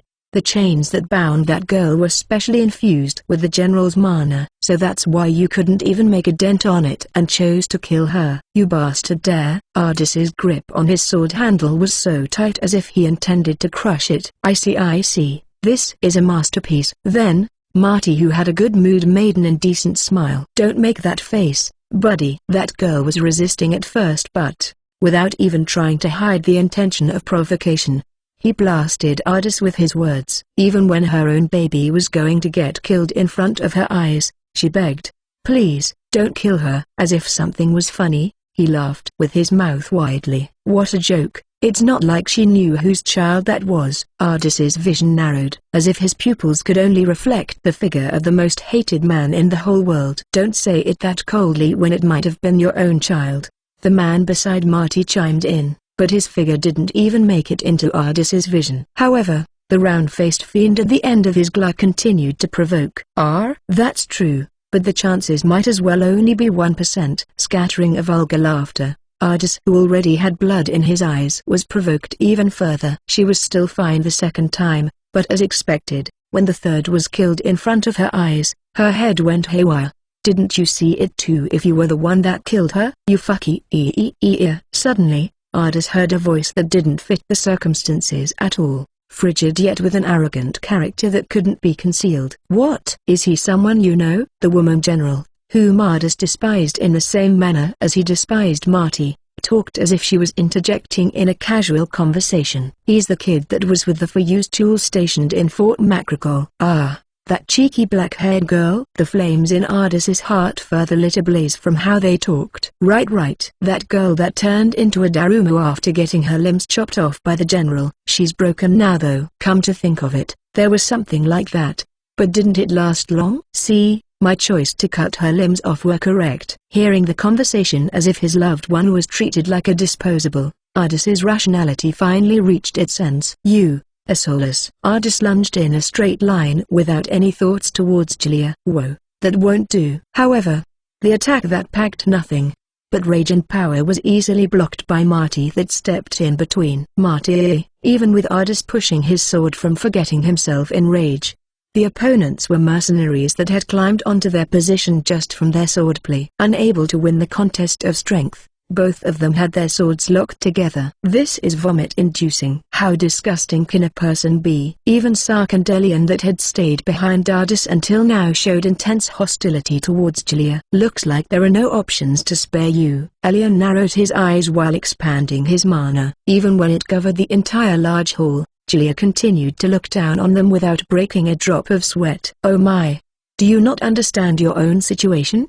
Did you think you can win against me with just 5 people? As if she was ridiculing them, or feeling disappointed, Julia said so with such an expression. Should I have reduced how many pets I sent out? I thought all of you were elites, so I expected at least 10 of you to break through. But what a disappointment. Isn't the effectiveness halved at this point? What are you saying? Sark questioned Julia's words of unknown meaning. I'm saying this. Kawa. Raina's cry was heard just as she answered, at the moment when Julia, who was simply watching, snapped her fingers. What? Ardis finally regained himself hearing the scream of his little sister figure, and after taking distance from Marty by jumping backwards, he was greeted by a scene that he never could have expected when he turned around. Raina. What he saw there was Raina with an arm slightly cut, and Kia who pointed his sword towards Raina. Kia, what are you? Raina asked her little brother with a strong tone, but Kia himself showed no response, and only held his sword towards Raina.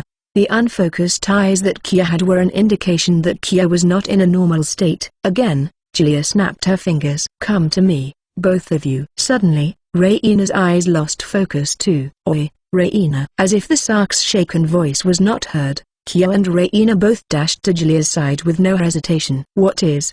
Besides Sark, who muttered without understanding the situation, Elian looked at the young boy that stood without moving from the beginning. Don't tell me. My, you have good intuitions. Julia praised Elian, who noticed something, albeit full of sarcasm. Elian? Sark, the forehead on that boy. Urged by Elian's voice, they looked at the young boy that had not moved a single muscle. A small gem embedded on that young boy's forehead was glowing red as it reflected the candlelight lit on the walls. Don't Raina and Kia have something like that? Ah, Raina and Kia both had similar gems embedded in their forehead. At the same time, they finally remembered that the two were also rescued from the research facility that Julia controlled. So we were betrayed. Julia couldn't stop her laughing to take a breath, as Sark muttered it as if it were unexpected. Oh my, already being treated as a betrayer, how pitiable. Even though they themselves don't even know anything about it. She said so while having her cheeks on her hand as she showed an expression of melancholy. But, I guess even if they weren't conscious of it, they essentially betrayed you? What do you mean? Elian's question was answered by Julia with a full smile. It looks like you were careful with information leaks, but your efforts were useless. After all, I knew everything from these 2 children. Wow. Including Ardis, all 3 of them became speechless. Thanks to you rescuing these children that just finished adjustments, it really saved me the troubles of having to investigate myself. Phew. Foo for phew. How humorous truly. Julia showed an expression as though there was no finer entertainment for her than this. If what Julia said was true, then of all things, Ardis and Lucille would have been the one that invited spies into Wisteria. Learning that all their actions were leaked through Raina and Kyo without anyone from the mercenary band noticing, including him and Lucille, Ardis felt like they were dancing on top of Julia's palms again. By the way, since they were adjusted, even something like this is possible. Snapping her fingers the 3rd time, Kyo directed his sword towards Raina's chest. Why? No, Kyo. Suddenly, Raina's voice returned. Unlike her empty eyes just now, they had proper focus in them now. Not understanding the situation, Raina tried to call out to Kyo, who was extending his sword towards her, but Kyo himself didn't seem to have regained his sanity at all. Get out of there, Raina. I can't move. My body won't move. Why? How? Slowly, the sword that Kyo held moved. Phew. I didn't give you permission to move after all. Julia looked at the fearful Raina enjoyably. Shit. Ardis tried to jump forward with his sword, but Marty blocked his path. Get lost. Looks interesting. So you're staying here. Sark and Elian started dashing similarly but were met with obstructions too. Glancing a little, Ardis saw that Elian was stopped by Marty's friend, and before Sark was the young boy that stood without moving at all until now. Stop it, Kyo. While in a lock with Marty, Ardis yelled out to Kyo, but Kyo didn't show any sort of reaction. Only the sword in his hands slowly moved towards Reina's heart. Foo, it's not like yelling like that would do anything. No, Kyo, stop, please. Reina, who couldn't move, desperately begged. Ardis tried to shake off Marty somehow to head for help, but he was being obstructed by a first-rate swordsman with his full power. It wasn't like he could do it easily. While their hands were delayed, the tip of the blade reached Reina. No. Save me, Aln. The voice of someone seeking help, her black pupils overflowing with tears of fear intersected with Ardis's. The next moment, Kyo's sword mercilessly sucked into Reina's chest. A wordless voice leaped from Reina's mouth, and fresh blood followed immediately after. Reina, as Ardis screamed out, Julia snapped her fingers again. While his sword still stabbed through Reina's chest, Kyo regained himself. Ne-san. Why? Then, not able to understand why his own sword was stabbing into his sister, he fell into a terrible confusion. Kyo continued screaming, as if not even realizing the fact that his entire body couldn't move as he wished. Shit, get out of my way, Marty. Losing his composure, Ardis swung his sword recklessly, trying to get Marty out of his way. However, it wasn't like his desperate attempts could do anything to improve the situation. Kyo. The only thing that can reach was his voice. Ardis was terribly irritated by the fact that he couldn't reach out another way. No, it's not me. It's not me. Perhaps feeling that Ardis was blaming him, Kyo's tears scattered as he tried to explain himself. Trust me, I would never stab Ne-san. Good work, your role is over. Amid saying that, Kyo was decapitated with a single sword. In place of the continuation of his words, fresh blood fountained, and Kyo's head fell onto the ground slowly. Chapter 320